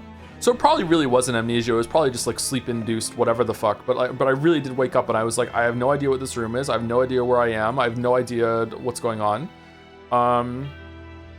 It was the only time in the past 8 years I wasn't thinking about the Witcher 3 video. It was nice. Yeah. So, but I had no. I think I remembered all concepts of everything, but everything else was gone. Yeah. Yes, I knew you'd say that and chime in to defend this part. Oh, Errol Shimano. Interesting. 6 years after he'd left, the gentleman called at our family home. This is sometimes called JMS View or seen for the first time. No, I've experienced JMS View. That's a different experience for me. Deja vu is when you think something has occurred before. JMS View is something I experience a lot, actually, like regularly, like a couple times a month, where I look at something and I'm like, I have no idea, like I understand like what this is, but I feel like I'm seeing it for the first time, fresh again. Like, yeah, that's. Do I still experience it that often? I don't know. I think I do, actually. I feel like I experienced that. I experienced JMS View more than I experienced Deja Vu. So I don't know, maybe I'm misusing the term JMS View for this, but that was not my experience of like just losing all sense of like of identity, but still having some core sense of self still involved. That like I understood I was a human, I was still thinking in English in my head, still understood language. I understood that I was in a room, I understood that I was in a bed, I knew what all these things were, but I had no idea where I was. Or my name, or that I had a family or anything like that. I was, and then a couple minutes later, it just all snapped back to me, and I was like, oh shit, yeah. So I don't know what that means. He told me that Genshin, my father, had been taken ill in England and passed away.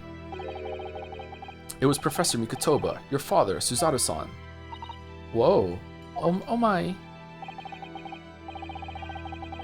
Ever since then, the professor was very good to me.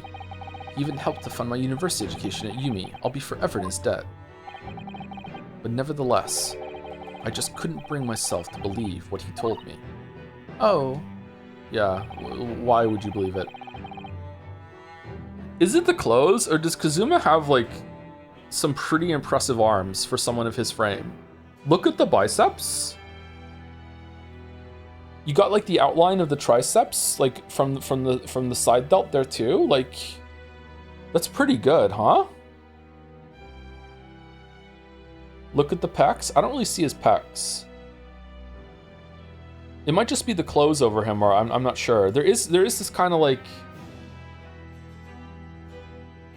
this here looks like muscle definition to me. It could just be a ripple in the clothes, but like if that's muscle definition, like look at the bicep there. Like holy shit. This here too. That's really impressive. Fucking gym goals. Holy shit. Then one day, a letter arrived at our house from Britain. There was no indication of the sender, so I opened it assuming it was from an old acquaintance of my father. What I read in that letter changed my entire life. What did it say? Watch Sonic the Hedgehog. It said that my father had been a mass murderer, and the writer cursed the Asogi name. Oh no! And that writer was Mael Strongheart. As a result of that letter, I found out what had been hidden from me all those years. He has a nice dad bod. What the fuck does dad bod mean at this point? If you're looking at this guy, who looks like a young man in his fucking 20s, at his absolute gym martial art prime, and you're saying dad bod. What the fuck do you mean? I have a dad bod. What's this? Presumably the letter was sent from a relative of one of the victims. If whoever had been a member of the judiciary, he could have been present at the closed trial. The letter revealed that my father had been sentenced to death, executed for being a killer. I'm so sorry you had to find out that way. This batch is going to be fun? What a terrifying statement to say after what we just discussed. I imagine the British government did its very best to silence whoever sent that letter. But someone who knew the truth and couldn't bear the resentment was always going to be a problem. But still, it could have been written by anyone. Why would you believe such a thing? Because it was true. There was a newspaper cutting included with the letter. Oh.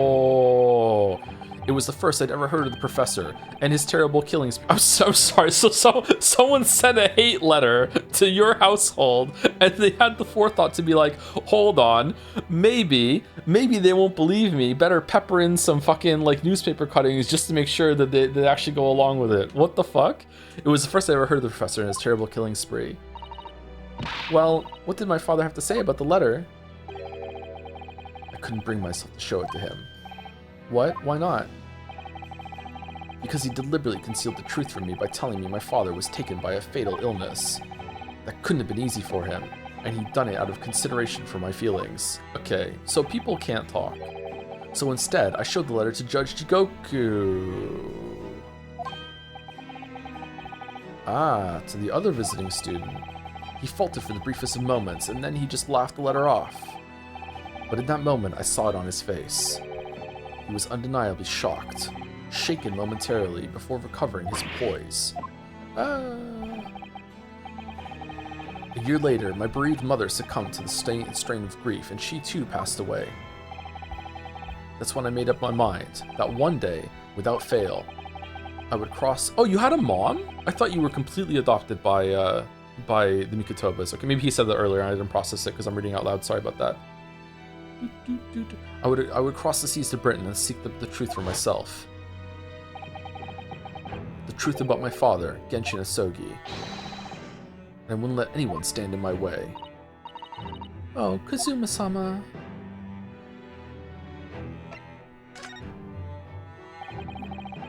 What we learned today in court turned things completely on their head. It was an impressive piece of lawyering. Ryunosuke Naruhodo. Ooh. Lord Van Zieks is in the Reaper, you know. So, are we gonna be Ryunosuke Asogi, or is he gonna be Kazuma Naruhodo? They both sound pretty good, actually. I almost don't want to believe it myself, but it turns out that Inspector Gregson himself, the victim, was. It's clear that the Inspector was behind the Reaper's activity all along. Was it? What? You mean you knew? The real question is, who's been giving orders to the Inspector? Yes, Barak von Zieks is the real Reaper.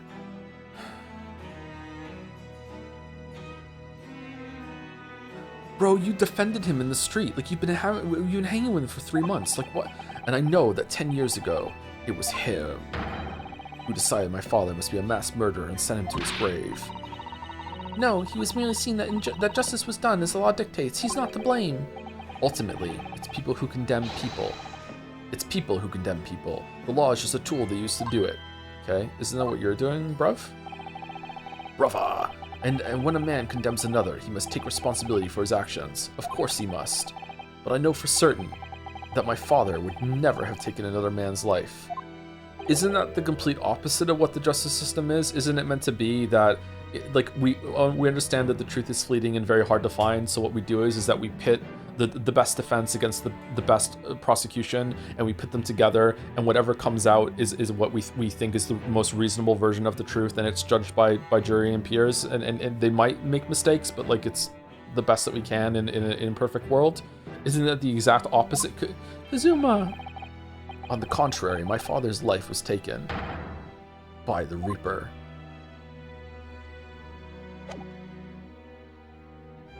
Your father was killed in the cemetery by a gun, bro. Who do you think did that? Also having a third party support. I think they should add a third type of lawyer that needs to be in there, who is the centrist lawyer, who always argues like, we don't really know.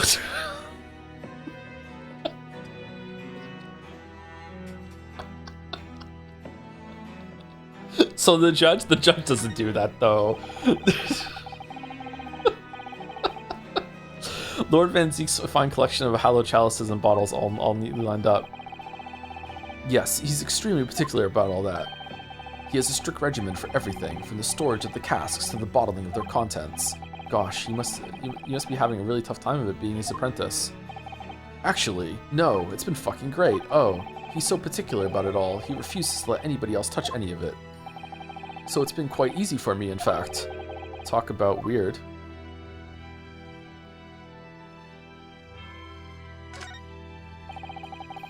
There's Lord Van Zieks' incredibly stylish desk. It's not my style, though. No, I notice you've been working at the little table on the floor, kneeling down Zaeza style. Yeah, we know. I thought it was some kind of punishment set up by Lord Van Zieks when I first saw it. A find it the most comfortable way to work. Okay, fuck it, enjoy it while you can, because as soon as the first number in your age ticks over to 3, there's no way that you're going to be able to fucking stay on your knees with your feet perched against the floor for much longer and get anything done. Fuck off. No fucking way. I don't give a shit. No, don't. Find a different way. I can't do it. After a couple of minutes of sitting with my legs folded under me, they start to go to, fuck. Don't exaggerate, Renosuke. We both know you can't even manage a minute. Holy shit! What? What? Holy fuck! We both know? Holy shit!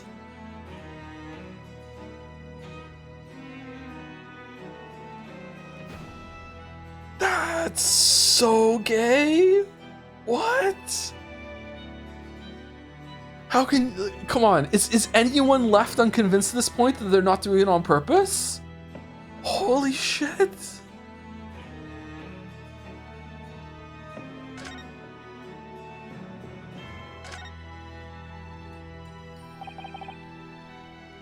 Do you know who the man in the portrait is? Why would I? What? But you're Lord Van Ziek's apprentice. Was. Yes, apprentice, not friend. And he's Van Ziek's now, and during the time I was suffering from amnesia, I didn't even notice that picture. What? Oh, really? I mean, it's not the smallest picture. Bro, how did you get here? I wouldn't have the first idea what the man decorates his office with.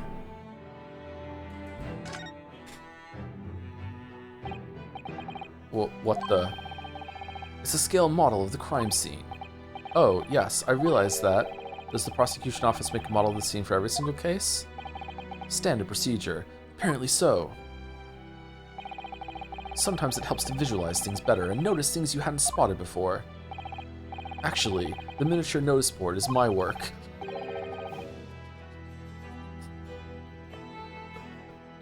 Apprentice that can't talk, come over here. Now, the most important part of teaching you how to be a prosecutor. Arts and crafts. You do this one, I'll do this one. Here we got little paintbrushes. No, different shade of blue. That's not the right one. My learned Nippony, I don't know what nationality you are. Here, do this other, be honest, you enjoyed making that. I would actually love to see a scene of these two making these fucking miniatures and placing them all. Absolutely, 100%. Yes, please. And then we paint our nails. Wow. You disturbed the bats, did you? Fitting companions of Lord Van Ziek's, would you say? Actually, I've seen things flying in Lord Strongheart's office too. Doves, I think. Perhaps you have to like birds to attain rank in judiciary here. Although bats aren't birds, of course. Yeah, I was about to say. How about a sparrow for you? What's that supposed to mean? Oh, nothing. Sorry. Just thinking out loud. I don't understand the reference there. Sorry.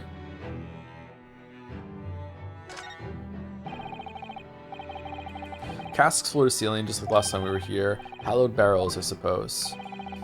They're arranged according to vintage, flavor, and region. Every week, they're all taken out and put back in order. What? Every week? Lord Van Ziek's can't seem to settle on the perfect way of arranging them, you see. We are learning so much about the big VZ. Holy shit, what do you mean? Vintage, flavor, and region don't neatly coincide. That's the trouble. Gosh, being his apprentice must be really challenging. Actually, no. Oh? He considers the task too important to entrust to anybody else, so he does it entirely on his own. So he's a barrel of laughs here and in court, then.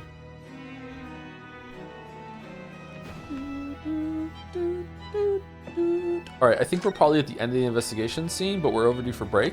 Is there another, there's probably another conversation with whatchamacallit? With Herlock at home? Do we need to show him something? Do we need to show him the photograph of all of them getting along or something? Maybe they're gonna have something to say? Was there a photograph of maybe this one? Kazuma, what do you make of this? There's only one place where defense lawyers and prosecutors should discuss evidence, the courtroom. So it seems you're still confused by the situation. That's what I make of it. I get the feeling my friend's always going to have the edge over me, isn't he?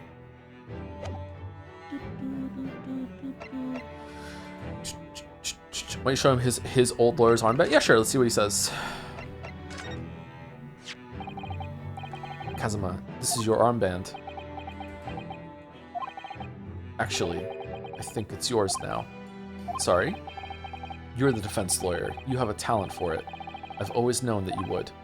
And now, you've chosen to take that path in life. As your friend, I couldn't be happier for you. Or more proud. Kazuma. So you keep hold of that. Besides, I'm a prosecutor now. That armband would have no meaning for me. Okay, so I am enjoying the fact that they haven't completely ruined this relationship, that they're not talking. He's like, fuck you, I don't want to be friends with you until this is all sorted, and we're going to have this heart-to-heart at the end of the game where it's finally all come out, and then now we'll be friends again. I like that he's still like showing respect and they're being friendly with each other, but I feel like there's parts of this that aren't still ringing true to me, sorry. I don't know exactly what it is, but just like... I don't know. I feel like how he got here, his obsession, it's like...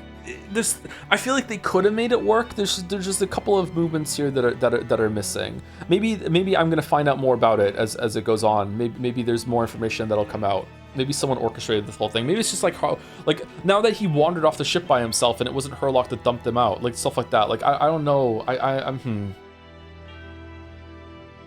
don't know. I'm not hating it, but I feel like it could have been done a bit better. Well, if you're sure, thank you, my friend. Kazuma should be worse, Sayama. Maybe the other way would have been better. Like he is a completely changed person, and there's nothing left of him. And even at the end of the game, he still doesn't commit fully to making him a villain. Maybe that would work too. I'm not sure. It depends on how it's done, as always. Anyway, chat requested this music for the break, so we'll take a break. Be right back. 5 minutes.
Alright, back. Sorry about that. Have some water.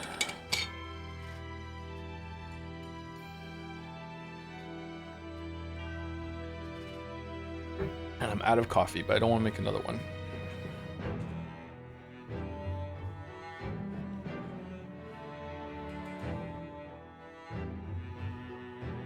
Alright, we're going back to Holmes's office, I'm guessing, unless we need to present something to him for some reason. Where have we gone? Maybe we have to go back and see Van Zieks again? Van Zieks is probably the last person we talked to again after the end of all this. Let's go and see Sholmes.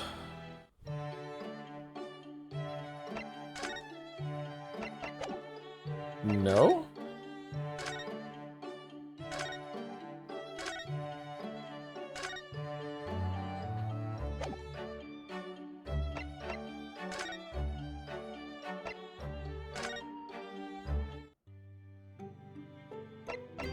No? Probably Van Zieks? Susanna's portrait on the map screen will be hidden if you're not sure. Oh, really? I know it's only out of Ireland, but I find this place more relaxing anywhere else. Oh, wherever we go, the great detective living room is always full of enigmatic marvels. This little nurse here, I would love to ask him for some books, but I just can't. What a grand place. Father certainly seems to be enjoying relaxing, luxuriant atmosphere. Do you know? I don't believe we visited this place for some time. So prison. Oh yeah, we haven't gone there yet, have we? We haven't gone to the barricade. In some ways, the place seems rather suit Lord Van Zieks. Oh dear, did I say that loud? Oh dear. And please, the dust, isn't it? So charged from here too. True check from this place knowing where this flower was studied all these years ago. Are you sure we've asked everything we need to, Mr. Naruhodo? Oh, is there something we need to ask Kazuma? Let's go and see the governor. Donkey. Yeah.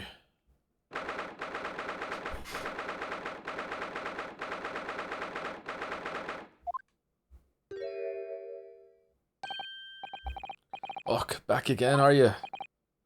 Yes, hello. I've heard all about your investigations. I just read the report just now. Just knew. You found him, eh? Vigil. Yes, luckily. Well, anywho, the laddie doesn't work here no more, so your case is not to do with Barclay. I wouldn't like you to get the wrong idea about that. Cannot hold this accent at all. Of course, yes, Mr. Vigil stopped working here 10 years ago now, so... Yes, we've seen his dismissal notice, haven't we? He was given the trap.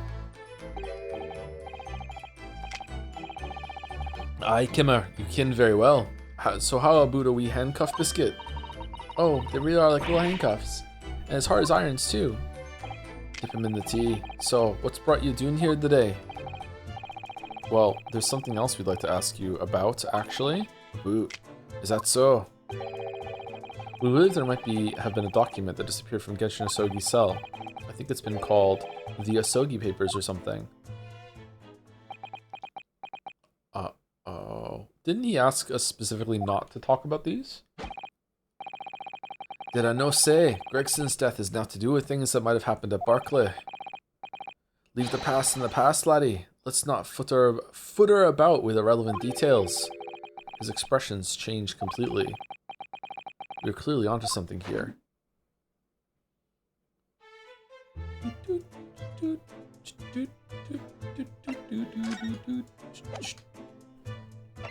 Is Sherlock in this room? Is he hiding?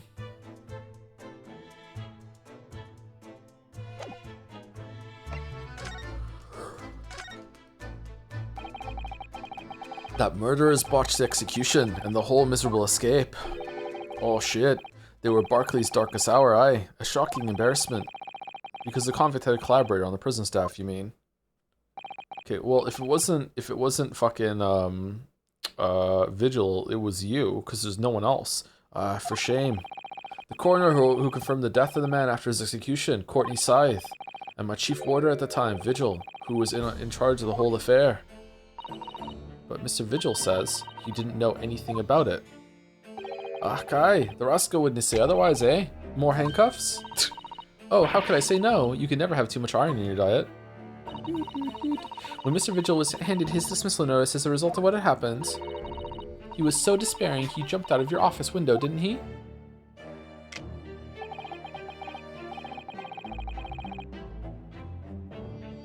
I didn't like to say, but that's just Vigil trying to get out of it. Do you think wouldn't he have jumped from the shock of his crimes being exposed? I do. You wouldn't say otherwise, though, would you? Of course, I can't shun all responsibility myself. I shouldn't have let him deceive me. Meh. Donkey. Actually, there's barely anybody that kens that went on at the time now. Would Gregson haven't been murdered and Dr. Scythe forbidden from having any visitors? Oh, no visitors. Someone obviously doesn't want her giving anything away. Is Scythe gonna come back? Probably. Oh yeah, she has her whole daughter that looks like the character from Neon White that we haven't dealt with. Yeah. Okay. Well, we're not going home empty-handed. And I wouldn't dream of sending you packing away. Now, Kimmer, here, take a handcuff or two. Oh, well, it would be rude to say no. Wouldn't want to become anemic. I suppose if there's anybody who still might still ken about what happened back then, it'd be that last from the forensic division, Maria Gore. Maria Gore. Magoria?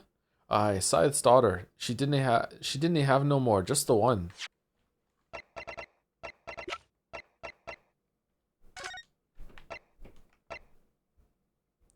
Sure. Well, this is fucking stupid, but okay. But the wee Barons followed in her mom's footsteps. You didn't ever see her without a scalpel in her hand.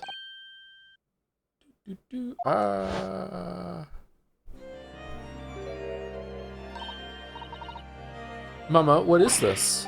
Where did she spring from? And did she just call the doctor Mama? What's with the mask? Dr. Sai's daughter, Maria Gore. We could do with talking to her. Hey Joe, I was trying to find Wallace's Switch last night through your account. Couldn't find it here. It feels like it should be. It's not in the list of like friends of the stream or whatever. But is that gone? Is that still here? I'll look into it. You know, over the next like year or two and see if I can update it.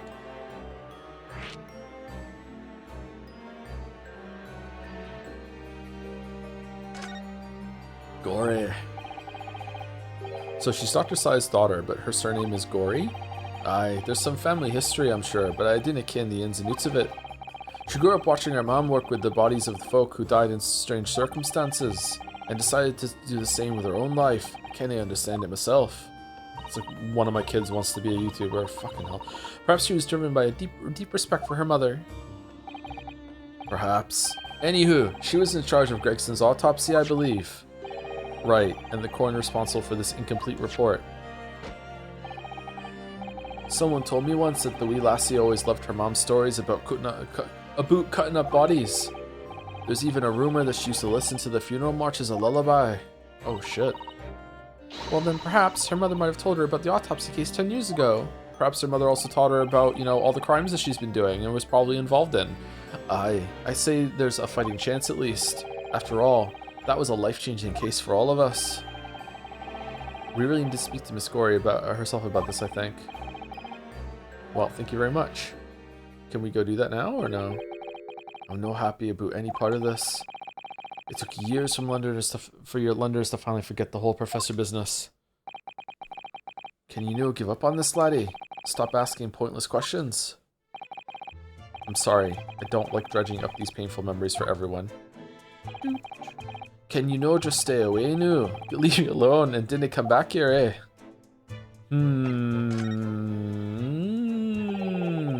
How'd you come to ken about that, laddie? There's no many folk even here in the prison who've heard of those papers. Ah, well, I can't tell him. Mr. Vigil told me. I'm afraid our sources must remain confidential, sir. Humph. We've been led to believe the papers are actually a last will and testament, is that right? The professors, or rather Genshin Asogi's.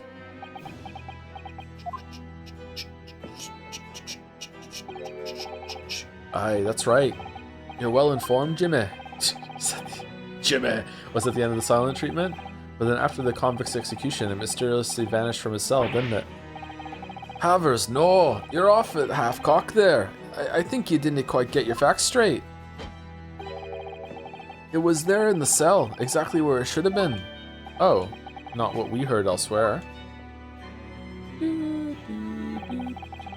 Let me just have a wee hawk around here. I'm sure I can find it. Aye, here you are. See? The last will and testament of Genshin Asogi, written with a calligraphy brush. Last will and testament of Sherlock Holmes. Of course, I can't even read a word of those Japanese squiggles, but I mind it says he leaves all his worldly possessions to his son back in his homeland. Yes, that's correct. That's the gist of it. So these are the Asogi papers? Aye, of course they are. Papers written by Asogi, no doubt about it. There's no mystery here, laddie. That's your lot. After all, the stramash of that Silester of an execution. Holy fuck, I don't know that word. We sent the man's possessions back to his clan in Japan, and that was the end of it. I think we ought to make a record of this, Mr. Naruhodo, just in case. The Asogi papers have been entered into the court record. Last will and testament of Genshin Asogi and Mr. Visual case disappeared after the combat's execution. Apparently, Mr. Asogi described it as the only weapon I have left. One thing before you go on your way, Mr. Naruhodo. Oh, yes? Those papers are not to do with Gregson's death. I'd prefer it if you didn't make no mention of them outside of this office. Or rather, I wouldn't just prefer it. Consider it an order from the highest levels of our government. I understand. Why did you show them to us then? Are you stupid? I, Genshin Asogi, hereby request that upon my death, any and all material possessions and wealth belonging to me in London be delivered to my son, Kazuma Asogi, in the Empire of Japan. It is with deep sadness that I accept my fate in this foreign land, in the knowledge that I will never see my homeland or family again, but I regret nothing about my chosen path. Okay, so something that was sent back has some sort of meaning or clue on it, and the only item that we know that went back is the sword. So there's something to do with the sword. There's something, like, there's no way that he has had that sword for years and he hasn't, like, cleaned it and done maintenance to it. So there's some hidden trick to it somewhere that is that's part of the sword. Okay, now what? Can we go to see Gori? To hear a Gori story? Nope. Okay.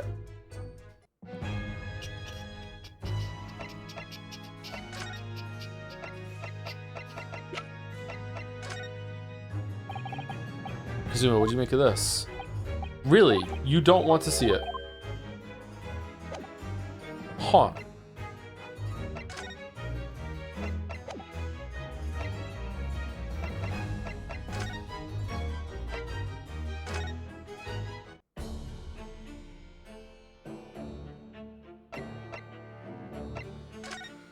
Only learned just recently to play through Vampire the Masquerade Bloodlines some years ago. Did you enjoy that game? Yeah, it was good. I enjoyed it. Yeah, it was fun.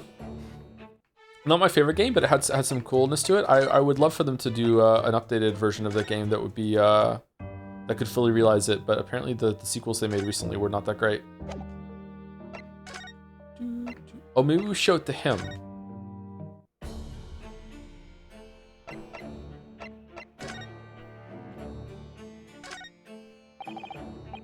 Well, at least he seems to be on the mend. You know, his disguise as Mr. Gossip was really quite masterful, wasn't it? Can't remember anything about it except for the floppy lip. I imagine not even his wife would have recognized him. Perhaps. But did he really have to take it quite so far? Okay, we can't talk to him. I don't know where to go. I thought we had to go and see Maria Gori, but I don't see like a place to go. I thought I had to give something to him. Like, Susie is saying, ooh, we asked everything, do we need to, Mr. Naruhodo? But we have. He's not accepting any evidence. Is there some other piece of evidence we can give to him, or what?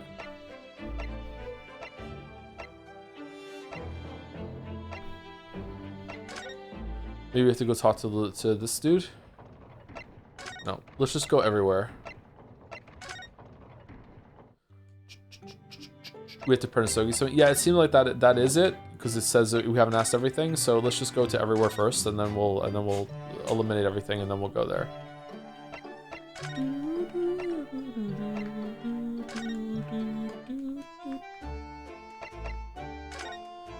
The most latent of the, we already went here, of the music.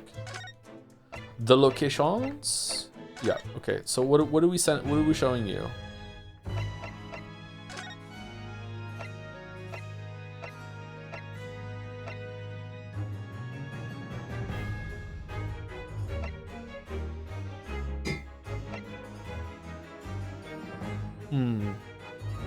Mikatoba and Kaden were buds.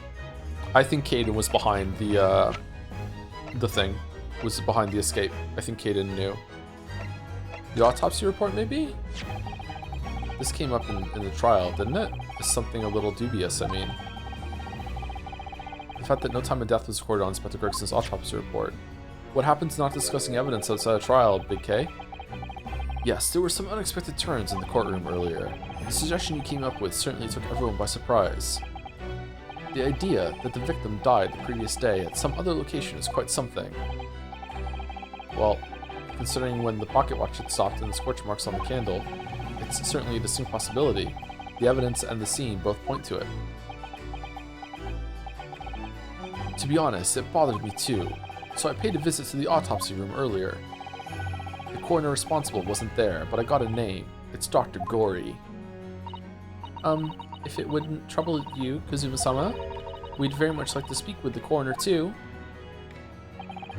Of course, the last thing I want is for anything to be brushed into the carpet. Scotland Yard's autopsy laboratory is behind Lowgate Cemetery. Lowgate by Barclay Prison, you mean? Ah, you know it, do you? The prison where my father was incarcerated and robbed of his life. Kazuma-sama. Well, thank you. We'll pay a visit to the laboratory later today. Oh, that's it? Okay.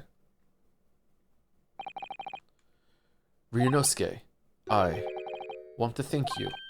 What for? For this. You safeguarded the soul of the Asogi clan. Well, it is a famous sword that's been in your family for generations.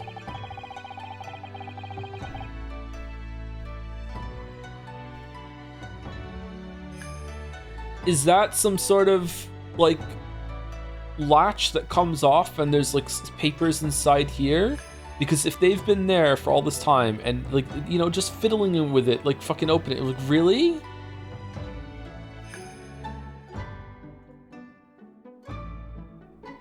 My only slight regret is I never got the chance to draw it before I returned to you. Karuma is said to have been forged by a master swordsmith during the Sengoku Warring States period. I come from a long lineage of warriors, many of whom were expert swordsmen. Was there anything you can't do, Kazuma? Well then, you're a chip off the old block, I'd say. This blade, Karuma, is the symbol of the Asogi clan's honor and might. Apparently, one of my father's apprentices even took the blade's name for a surname. Really? Karuma. It does sound formidable, that's for sure. Karuma and Kazuma. 16 years ago, when my father was a visiting student here in London, he had this sword forever at his side. Which is why it means so much to me that I have it by my side again now too. And that is all thanks to you. In fact, it means so much to me that I've never had it cleaned. I've also never looked over it really closely. Like maybe there's some blood on the tip of it that has never been cleaned off. Just never. Didn't occur to me to even look at it. Oh, me neither when I had it. It was an honor.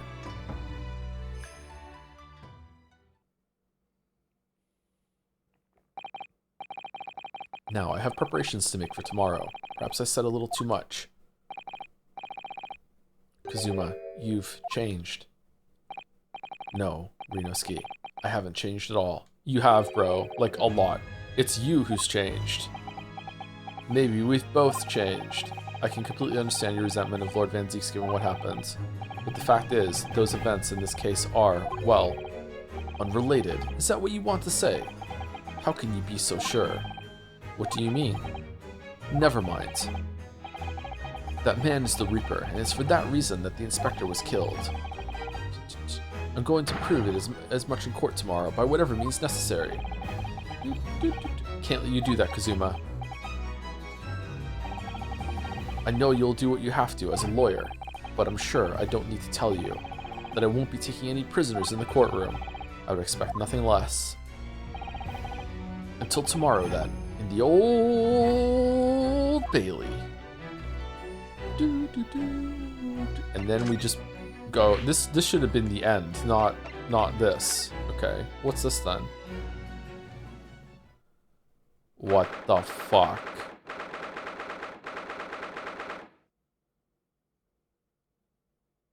So she's cringe. 2nd November Forensics Laboratory. Danganronpa, yeah. She's the ultimate coroner. Oh my god, she is. This place really is creepy, isn't it? Well, being a dead room, it's probably full of spirits of the dissected. But actually, there's a rather pleasing scent of roses in the air. Well, being a dead room, the coroner probably needs a bold scent like that to mask the odor of death. Iris, do you think we could change the subject? Shink, shink, shink, shink. ASMR sounds? Sharpening a knife to fall asleep to? What was that? God, it works to me, actually. Holy shit. Dr. Gory?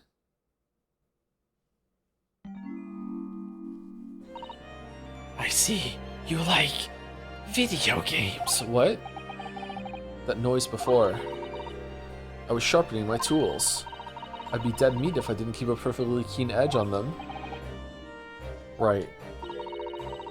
When following the collagen fibers of the dermis, an expertly sharpened scalpel cuts like cheese. Would you like a demonstration? Oh, yes please. I'd love to see. Then, I think you'll do nicely. Huh? No, I wouldn't do nicely at all. I mean, maybe some other time.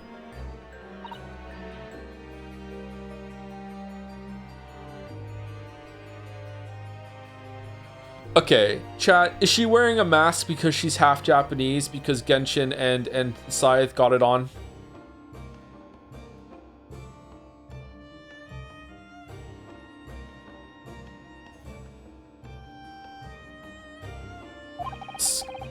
Was that a tut? Well, we came here to ask questions, so...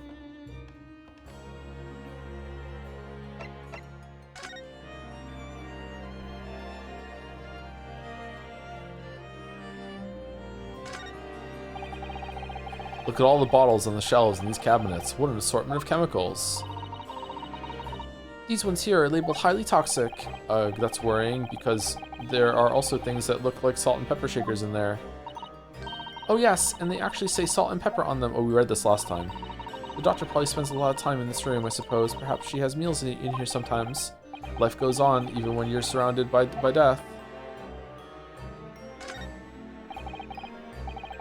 This looks different to before. Of course, Miss Naruhodo. Miss Gory is a young maiden. She has all sorts of charming little dolls and the like around her place of work. Look. Oh yes, you're right. Perhaps she's not so strange after all. They're how I practice. Sorry? Mama always says that operations and dissections require speed and accuracy. So, I take my needle and thread and stitch 3 dolls every day. Ah, right. I used to make livers or kidneys or intestines. But Mama told me to make something more friendly instead. That's quite different to what I imagined. Yukiko voice, come on. You want Yukiko voice for her? We have actually met before. I'm a lawyer, if you remember. You're not dead yet. What? Hello? This is Yukiko. What? So Mama said I wasn't to cut you open. She's so strict about things like that. Well, good. Dr. Scythe has some scruples at least. Oh dear. It looks like she's not interested in talking to us for the time being anyway. For the time being, you mean? Until we die? I hope that's a way off.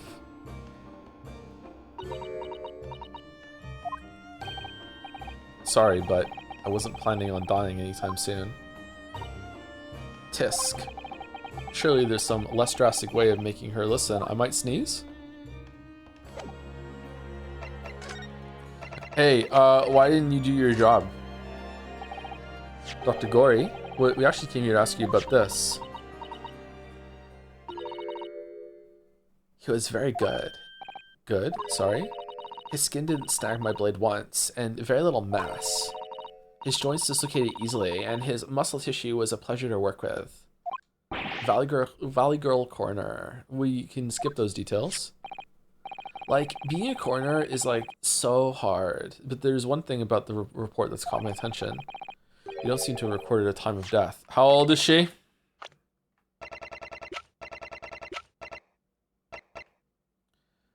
Oh, that's what she looks like. The daughter of Dr. Scythe, who's also a coroner like her mother, she carries out all the autopsy work on corpses. Okay, so... could still possibly be half Japanese. Alright, 19. How old is Susie? Susie's 16. Okay, so I'm no mathologist, but I don't think that timeline matches, right? Because these two and Genshin left after she was born. So if they got here and Genshin got on like Donkey Kong with Courtney Scythe, you would be younger than Susie. So it's not that. Okay. Why are you wearing a mask then? Just for vibes? You don't seem to have recorded a time of death.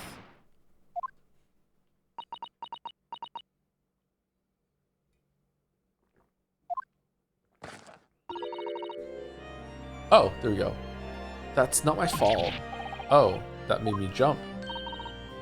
And please, tell us what happened.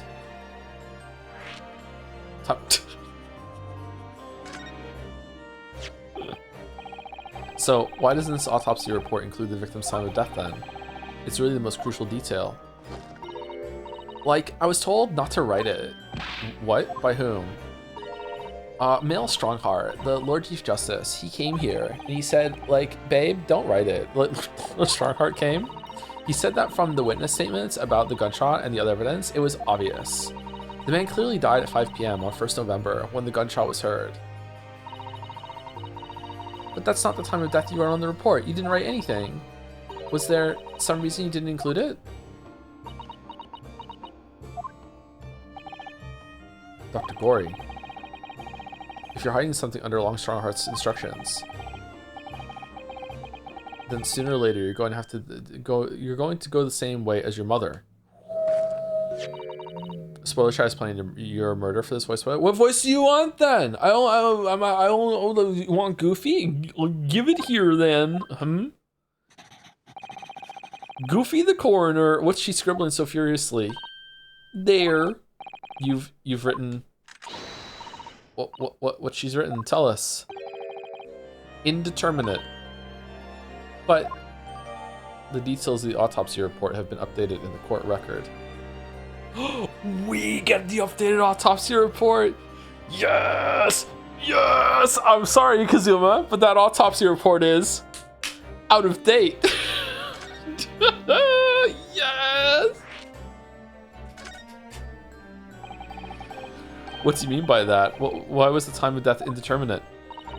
When the specimen was brought in, it was still fresh, so the time of death could easily have coincided with when the gunshot was heard.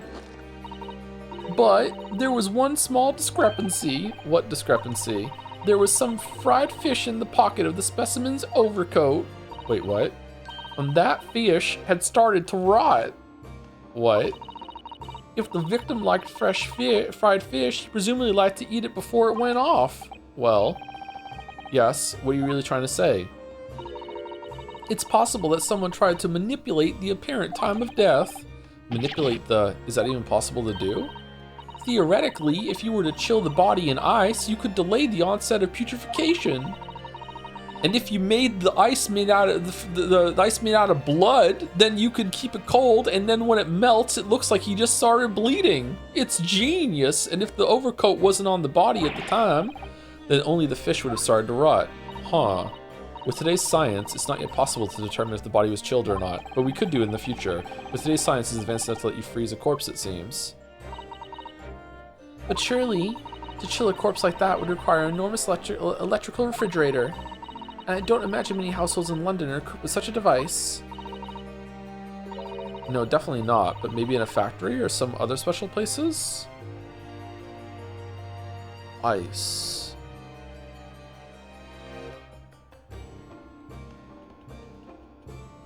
Is this the period of time where there was like a huge ice baron that would ship ice around the world? Like ice was actually quite a like a big industry. Or is this a little bit before that? I don't recall seeing any factories or such like on Fresno Street though. I wonder if the inspector's body had been chilled somehow. What might the actual time of death have been? I couldn't say for sure. But, like, at the most, it might have been like a day earlier. No. In other words, Sumari, it would corroborate your previous deduction, Mr. Naruhodo. That Inspector Gregson was killed the day before his body was discovered at a different location. I think we have refrigerators at this point. I think we're just on the cusp of that sort of thing, right? Yeah, like they wouldn't be widespread, but they'd be around.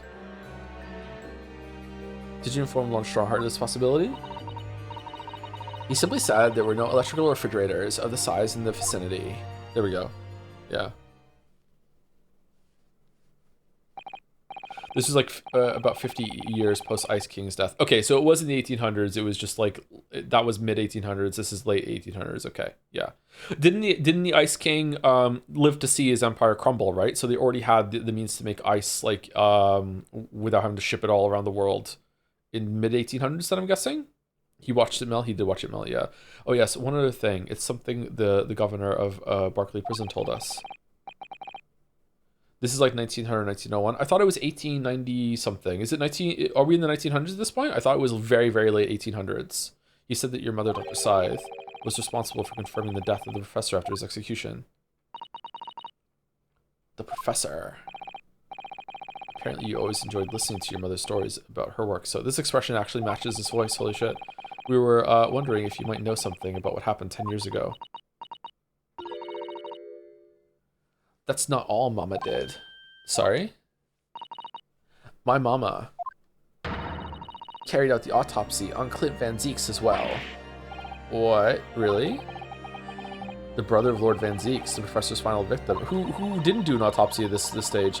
The idea of carrying out an autopsy on a member of the aristocracy was completely unthinkable back then. But the detective in charge of the investigation insisted that it was miraculously authorized, and it was miraculously authorized. The detective being Inspector Gregson, of course. Quite an accomplishment for one man. That autopsy provided the vital clue needed to arrest the killer. And Mama was there for that historic event. What does all this mean? Like, I don't know. It's so hard. You know, that amazing autopsy happened right here in this very room. There's still some blood on the table. We don't clean it. The professor and Clint Vance...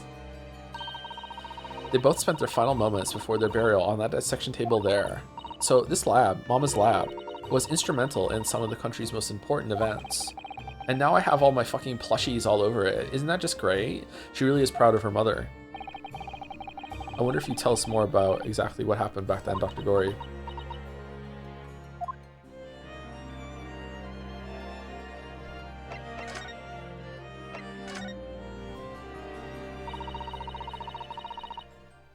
Hilarious choice for her voice. If I could do like a Zarya, that would be better for her, but I can't, unfortunately. All right, is the sneeze coming now or what?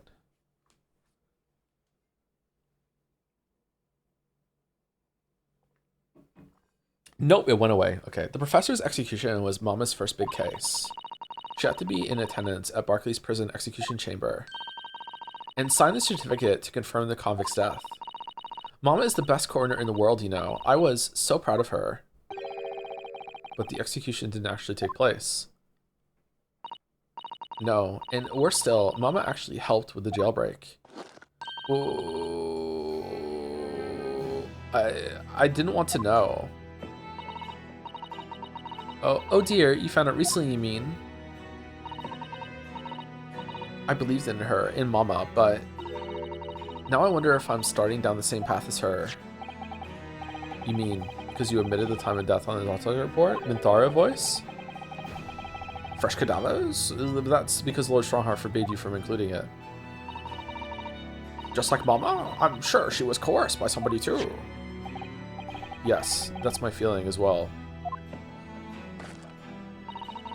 There's no doubt that there were powerful forces at play 10 years ago. The execution couldn't have been staged without a lot of people at the prison knowing about it. Obviously, the prison governor must have been in on it as well. The big man with little handcuffs, according to what he told us. He was tricked by the chief warder. He says he knew nothing about it. Of course he said that. I'd say the same thing. Just who was behind that jailbreak all those years ago? Everyone. Everyone. Clint's autopsy. Can we get another updated autopsy report? You mentioned the autopsy of Clint Van Zeeks. It was at a time when carrying out autopsies of murder victims was very unusual. It's still not a practice as observed in our country, even now. It turned out that he was the professor's final victim, and when the autopsy was performed, Mama was present, although only as the secondary assistant. The person leading the procedure was called Dr. John H. Wilson. Oh. That's right, my daddy. And there was one other person present, the primary assistant. He was a visiting student from the Far East. Wait, a visiting student? It must have been my father. Eugen Mikotoba. 2 daddies. I had no idea Professor Mikotoba had been involved in something so important. This fucking crowded room, holy shit. But the outcome of the historic autopsy was the discovery of a vital piece of evidence that led to the capture of the professor. So that's how they came to identify Genshin Isogi as the infamous mass murderer. Do you happen to know anything about that piece of evidence? Can you tell us any more? No, fuck off. Would you like to see the records for yourself? What? Would that be alright? Sure, fuck it. What's the point of keeping records if people can't look at them? Knock yourself out. They're filed under V at the back of those cupboards, with the other records from the last decade. Thank you. Let's see. Van Zeeks. Van Zeeks. That's strange. What, Mr. Naruhodo? They aren't here. There's nothing under Van Zeeks. There must be. Perhaps someone took them away? No, no one's allowed to take documents related to the professor case out of this room. But you're right, they're gone. My God. Unleash me. But when the last time someone looked at them? When was the last time someone looked at them? Do you remember? It was... Oh yes, I remember now. It was 2 years ago. How do you just know? A consulting detective came one day saying that he'd like to see the records. And then he kind of... I heard munching and then he was gone. No, you don't mean. Herlock Sholmes was... Oh! Deep down, I knew that was coming. Do you think he stole the records? Oh no, surely not. Iris, that can't be right, can it? Third daddy's involved too? Iris?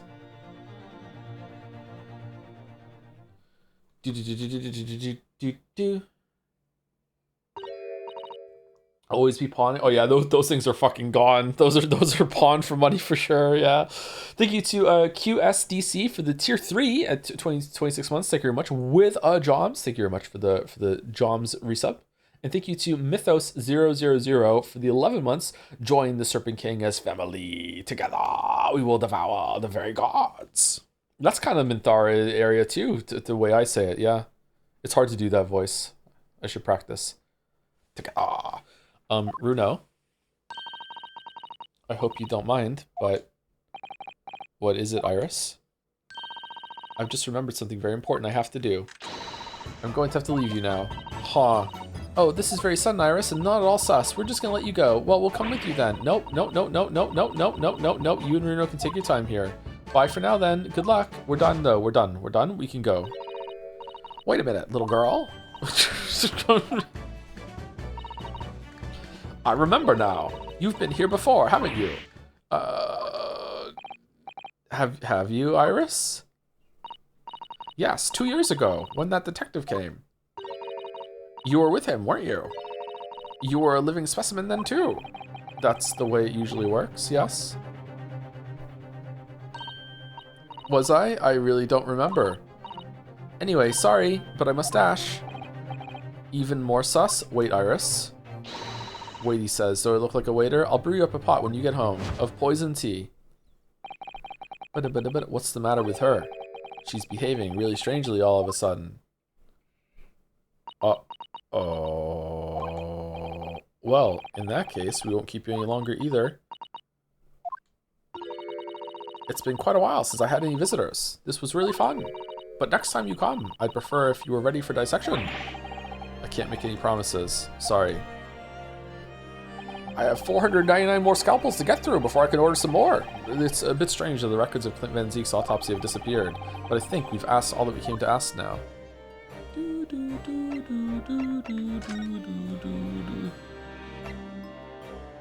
It feels somewhat cooler down here, doesn't it? Like there's a refrigerator full of ice somewhere that she didn't tell us about because we didn't ask.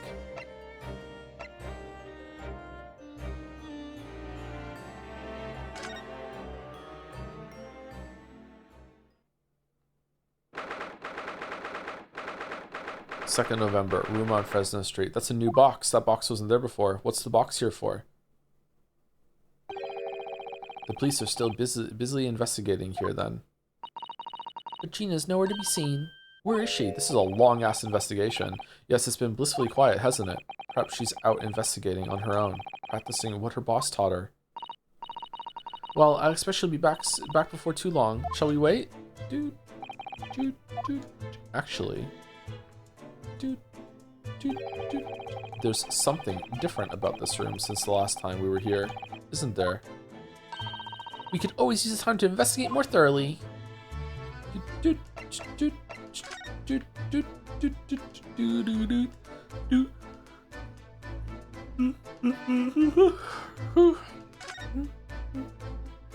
Sleepy streamer. Sleepy daddy. Do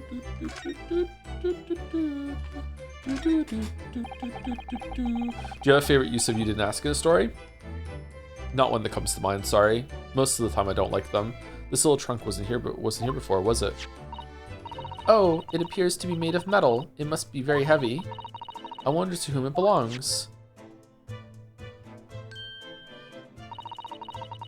There's some initials on the outside, look. TG. Let's ask one of the policemen if they know how it came to be here. TG. Tobias Gregson?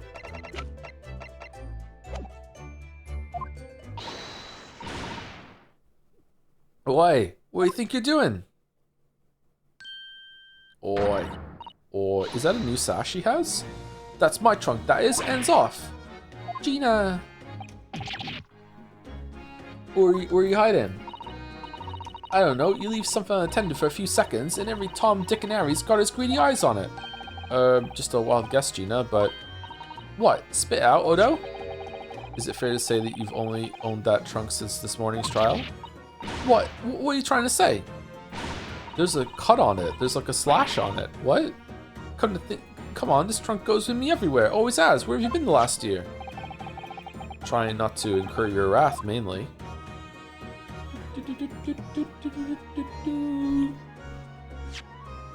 What's her last name? Oh, Gina Lestrade. Yeah, of course. Sorry, my bad. Your boss.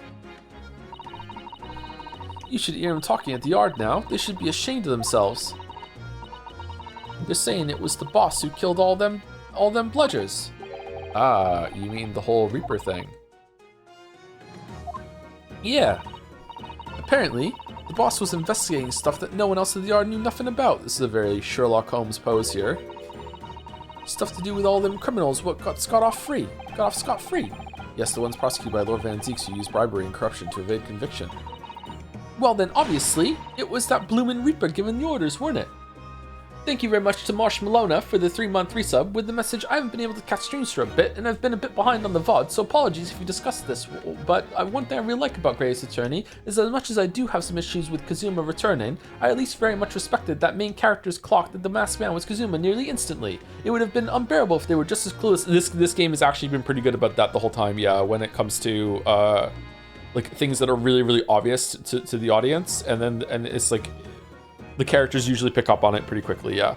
It hasn't been like completely like that, But yeah, I appreciate it a lot. Yeah, it drives me crazy when it's so obvious that they should be thinking about things and they just don't. Yeah, it's possibly my biggest pet peeve in storytelling is that combined with people just not talking, like not voicing questions, not being like, not having like agency in their own stories. Like yeah, it really bothers me. I feel like it's weird that people will praise it in this game, and then when I criticize another game for doing it, we get defense forcing going on. So I don't know what that is. I think maybe it's like people don't know. Some people can't see it as an improvement, but when it is there, they really like it. I don't know. I feel like criticism can be like that sometimes. Like, if something is in the game and you're praising it and you imagine taking it away, then people will be like, whoa, that's instrumental. Hold on, that has to stay there. But if something is absent from the game and you're criticizing it, you're like, this should be included. Suddenly they have to do a lot more work to imagine that. And they're like, whoa, that's not it at all. Like, no, that's not the problem. And I understand that completely. It makes sense, right? It's a lot easier to imagine something being gone than something added, for sure. Well, then obviously it was that Blue and Reaper giving the orders, weren't it? But why would people be suspecting Inspector Gregson of being involved in the killings? There was a notebook in his office. Oh no, this doesn't sound good. What's the best example of that? The best example of that is probably what I said in the Elden Ring video. So Elden Ring video versus Breath of the Wild. Like imagine taking away the legacy dungeons from Elden Ring, and it's just the shrine like little dungeons that are in the game. Like it would be a much lesser game. It'd be like, what the fuck? How like Elden Ring is like kind of destroyed, and then you flip that over, and like people understand that like yeah, of course, if you took the legacy dungeons out of Elden Ring, it would be a much lesser experience. But then you go over to Breath of the Wild, and you're like, okay, but there's a lack of legacy dungeons in Breath of the Wild, and it's just the shrines really. Like, don't you see how much better of a game it would be if those are added? And then suddenly you get a lot of pushback, and it's like, no, it doesn't need that at all. It's like So I wonder if there was a version of Elden Ring that launched without the legacy dungeons, if there would be like a not enough Dark Souls video that I would have made, and people would be like, no, you're wrong, it doesn't need all those things, when clearly it benefited from them quite a lot. I'm sorry, I'm yapping. It had details about all the crimes that have been begged as the Reaper's work. What? No, did you see it, Gina? Did you see that notebook? They wouldn't flaming let me, because I'm just an apprentice apparently. What is a legacy dungeon? Legacy dungeon is the word that the community decided for stuff like Stormville Castle, the whole entire area before Millennia, just like a Dark Souls level that you can find within the open world. Where are the other ones? The Academy of Rhea Lucaria, is that what it's called? Those are all the legacy dungeons. Whereas the shrines are just the side dungeons that feel kind of like they use tile sets in order to have just a boss in a room at the end. Those are the shrine sorts of things, yeah. I'm not sure the community decided. I think From used it in the official market. Oh, did they really? I thought the community just decided that, yeah. But it was me who found it, and he was my boss. The castle getting attacked by the Misbegotten. I would say that's probably like a mini legacy dungeon, yeah. That's right. I was pretty miffed about it, so I sneaked a peek at what it said anyway. Oh, that's our Gina.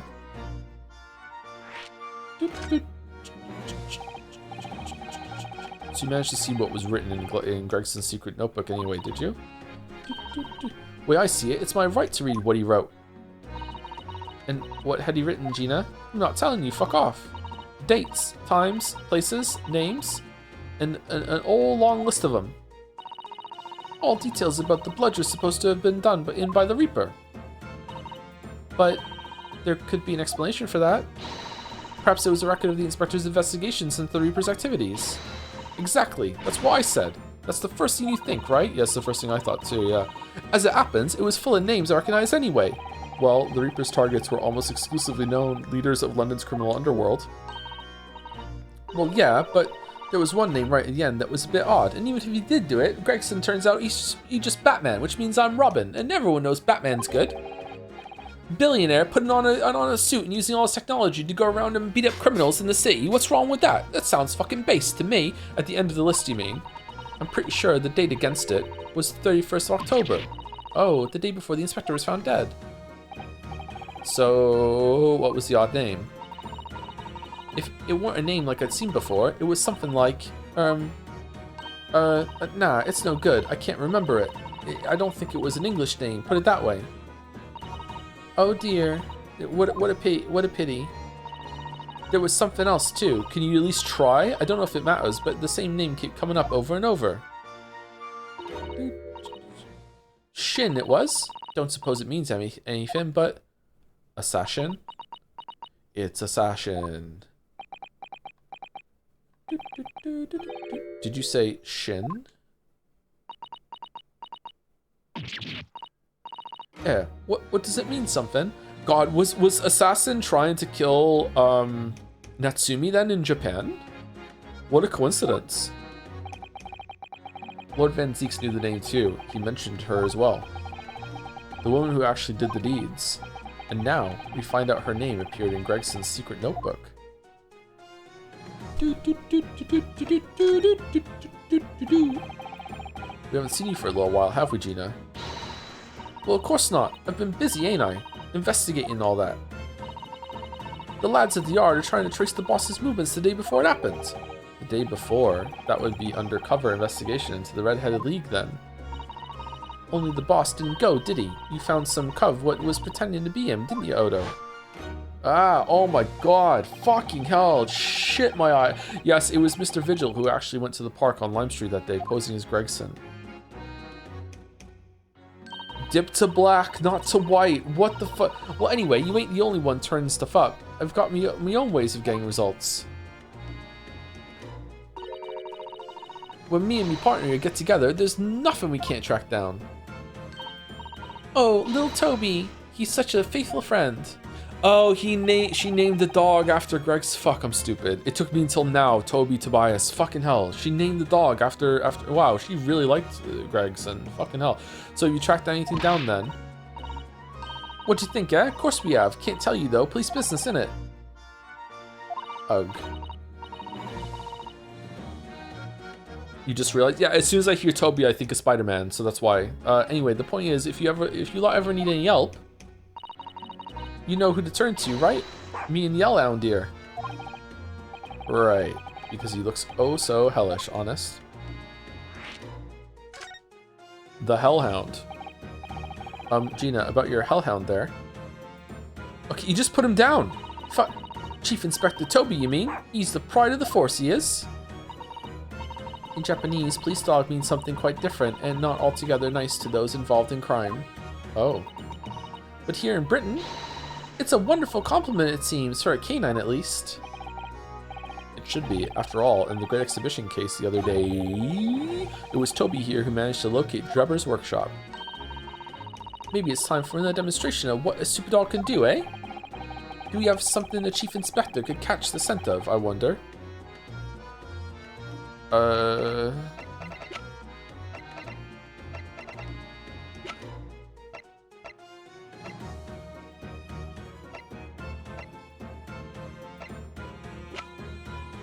No. The fireworks? The wig? Take that! Well, Chief Inspector Toby, if you wouldn't mind having a sniff of this. Oh! Sniff, sniff, sniff, sniff, sniff, sniff, sniff, sniff, sniff, sniff, sniff. He might be a little too keen, don't you think? Arr! I love dogs so much. The Chief Inspector made short work of Gina there. Woof! Ah, look where he's gone to. Oh my, that trunk clearly still has a very strong scent. Of Inspector Gregson. In other words, Sumari, it must have belonged to him.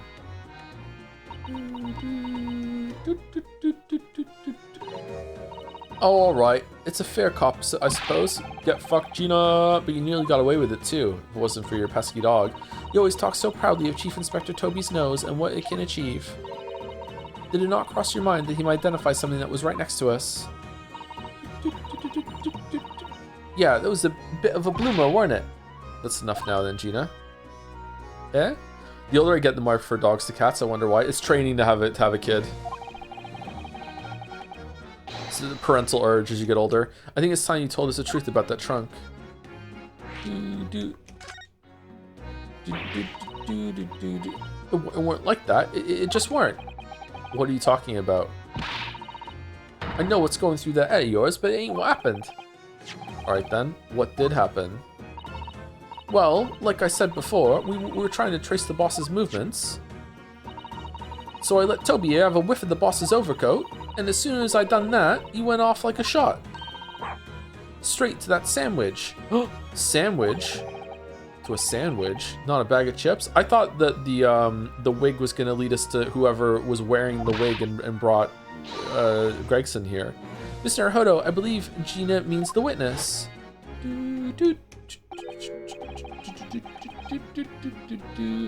Oh, I forgot about that sandwich.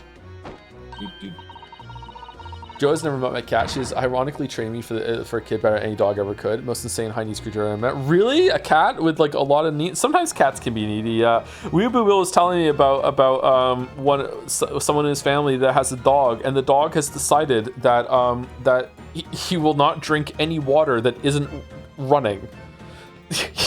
He needs a running source of water to drink, otherwise he will not drink. He won't drink out of a bowl. He won't drink any fresh water. It has to be a tap is running, and he will drink from a tap, or else he's not drinking.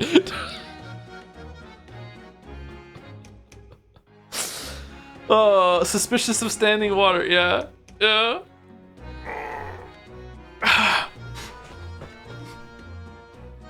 Yeah, he had it in between the wooden boards of his, the boss's trunk.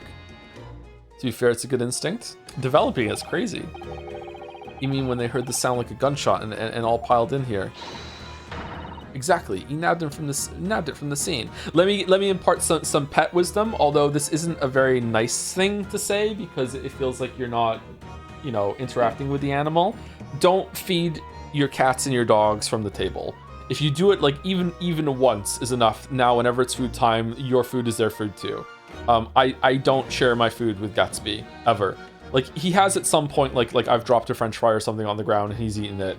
I did try to share a banana with him and he didn't like it. But like, don't feed your pets from your food too, unless you just want to give them like really high standards for food, and also they won't leave you alone. Does that mean it's kind of a little mean because like it's just something nice about sharing your food with your pets? Like, here, I'm having this. Oh, you want a little bit of that? There you go. I've never done it. But like, yeah, it's bad when it does happen. Yeah, exactly. He nabbed him from the scene. Goodness. Me and the chief inspector gave that sandwich a good grilling, and you know what he said? My parents' dog has their own seat at the dinner table. Does he get a plate? I'm picturing like the biggest dog. I'm picturing like a Great Dane sitting on a fucking chair. Although at that point he might not even need a chair. Gatsby doesn't need a chair. He's so fucking big. Oh man. Can you share food with your kids? So the same principle goes with kids. Actually, yes. If you share your food with your kids, they will expect it from now on. But that's unavoidable. Yeah. One morning after 3 years of being fine with her silicone litter mat, my cat decided that actually the mat was food, and she gave herself a bowel obstruction, tearing it to pieces and chomping it in the middle of the night. Whoa, what the fuck?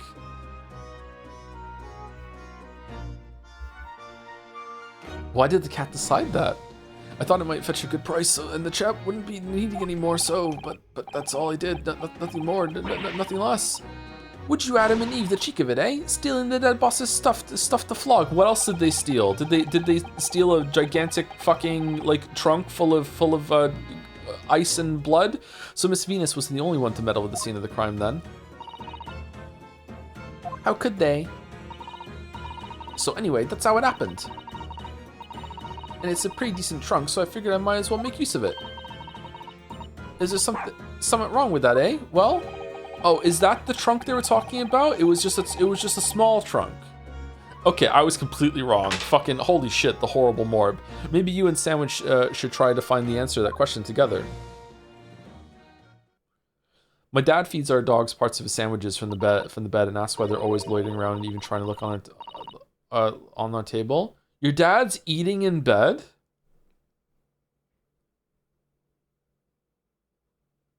What? Don't eat in bed. Everyone does it? I don't. I've never eaten in bed. Why would you eat in bed?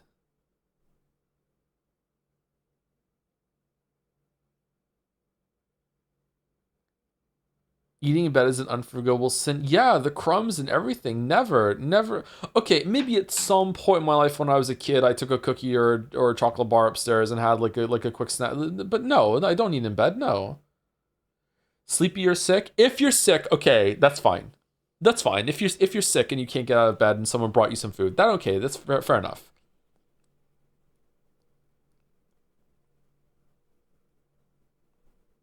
Admitting dominance. I have a table next to my bed. Yeah, so do I, but I still don't put food down and eat in bed.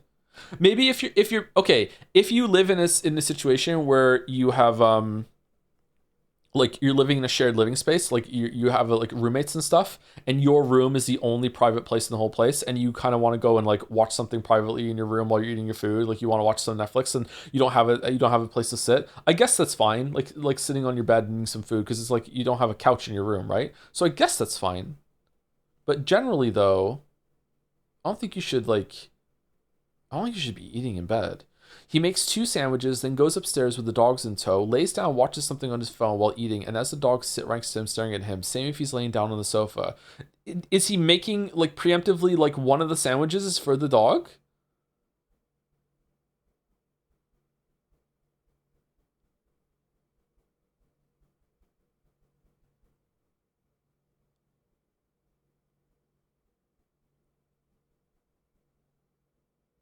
That's me right now. Fair enough.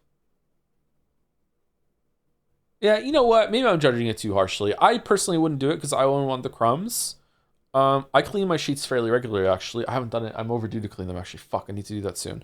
But I typically, I don't like, I'm someone that, maybe it's because of sleep disorder, like any amount of like grit in the bed, like it irritates me. Like I don't want any crumbs or anything like that. I don't want to be uncomfortable while I'm moving around in bed. Yeah. I change my sheets once a week, so it's fine. That's a pretty good rate, yeah. I think perhaps that trunk should be turned over to the police, don't you? What you want about? I am the police. Gina, if you wouldn't mind, could we maybe examine it? Yeah, all right then. Do what you want with it.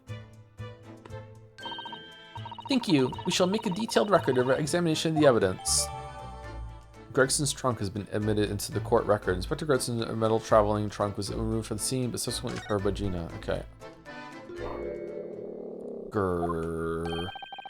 What's the matter with Toby? Why is he acting so aggressively toward me all of a sudden? Mr. Hodo, be careful. It must be the trunk.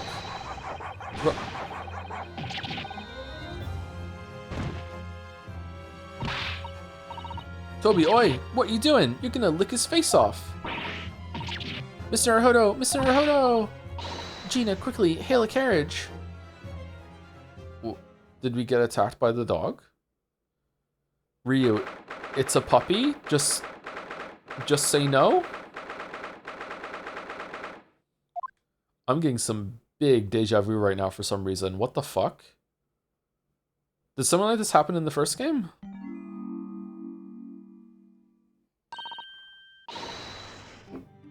Oh, Mr. Hodo, are you alright? So no trunk? Alright. Miss Susato. Ah, conscious again at last. A blessed relief, my dear fellow. I'm kind of the judge, but kind of not. After all, to drop dead after a moderate licking by a small terrier, most unseemly. What is or isn't seemly is irrelevant here, Mr. Sholmes. Susato Defense Force? I'm so glad there's no lasting damage. How are you feeling? I'm fine, thank you. Did you bring me back here? Ah, what's this on my head? A bandage? Sadly, we had no ice, so that's a compress of sugar water. Sugar water? Don't worry, Mr. Naruhodo. It's a first aid treatment that my father taught me. Oh, thank you.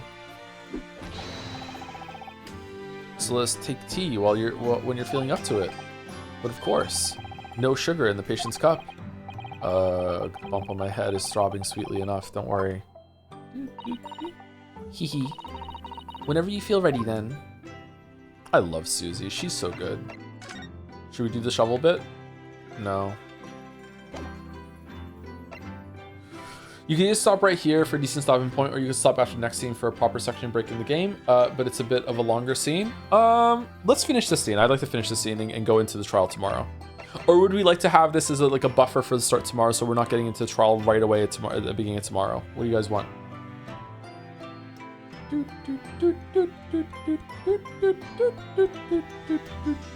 Buffer works. Buffer is pretty good, yeah. Having this at the end, and then we're not straight into the trial for people who show up a little later tomorrow, right? It's a longer scene. How much of a longer scene is this? Is it like an hour or no? Stop now because I have an eye exam. Uh-oh. Gonna be a whole new August after this. There's always a yap buffer anyways, or not? Not always. Sometimes, but yeah, it depends. I'd say 5 minutes and 30 seconds, 10 minutes, 10 minutes, 10 minutes. How many 10 minutes is? You do half an hour of yapping and start your stream anyway. What's the need for a buffer? Some people don't show up until after that either.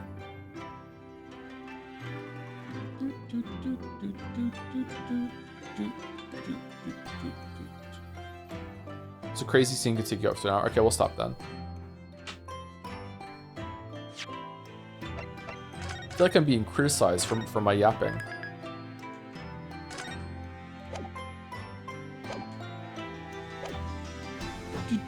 I'd say stop here and play Enri. Enri.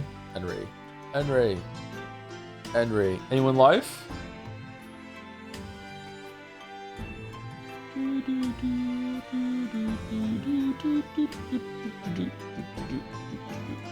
Joe is live. Can I raid myself? A channel cannot raid itself. Damn.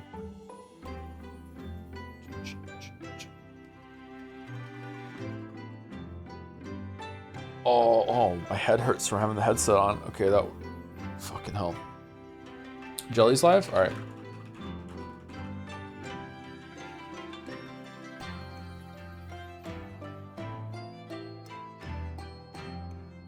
Are you buying the pasta ingredients then? I don't know. I have to look outside and see if it's still raining. Even if it is raining, I could still go. Just it's not ideal. Like I like walking through the rain, but I don't like carrying a bunch of shit in the rain. I should go have a shower as well. Or I could just, you know, go outside and let nature solve the problem for me. No Grace Attorney spoilers for Jelly heads over. Yeah, no spoilers for Jelly, please, for Grace Attorney. All right, so we're gonna be here tomorrow, and then we'll finish. Hopefully, we'll finish this case tomorrow. Because if we don't finish the case tomorrow, that means we're gonna still be on this case on Thursday, and then we're not going to be done in time. So we might have to go a little bit later tomorrow and the next day, or start early tomorrow. So I might be starting tomorrow at noon. We'll see how it goes. If I'm awake in time, I don't know. Like I said, I went to bed on time, even a little early yesterday, and I couldn't sleep for fucking ages. And then when I finally did fall asleep, I had very, like, you keep dreaming, man.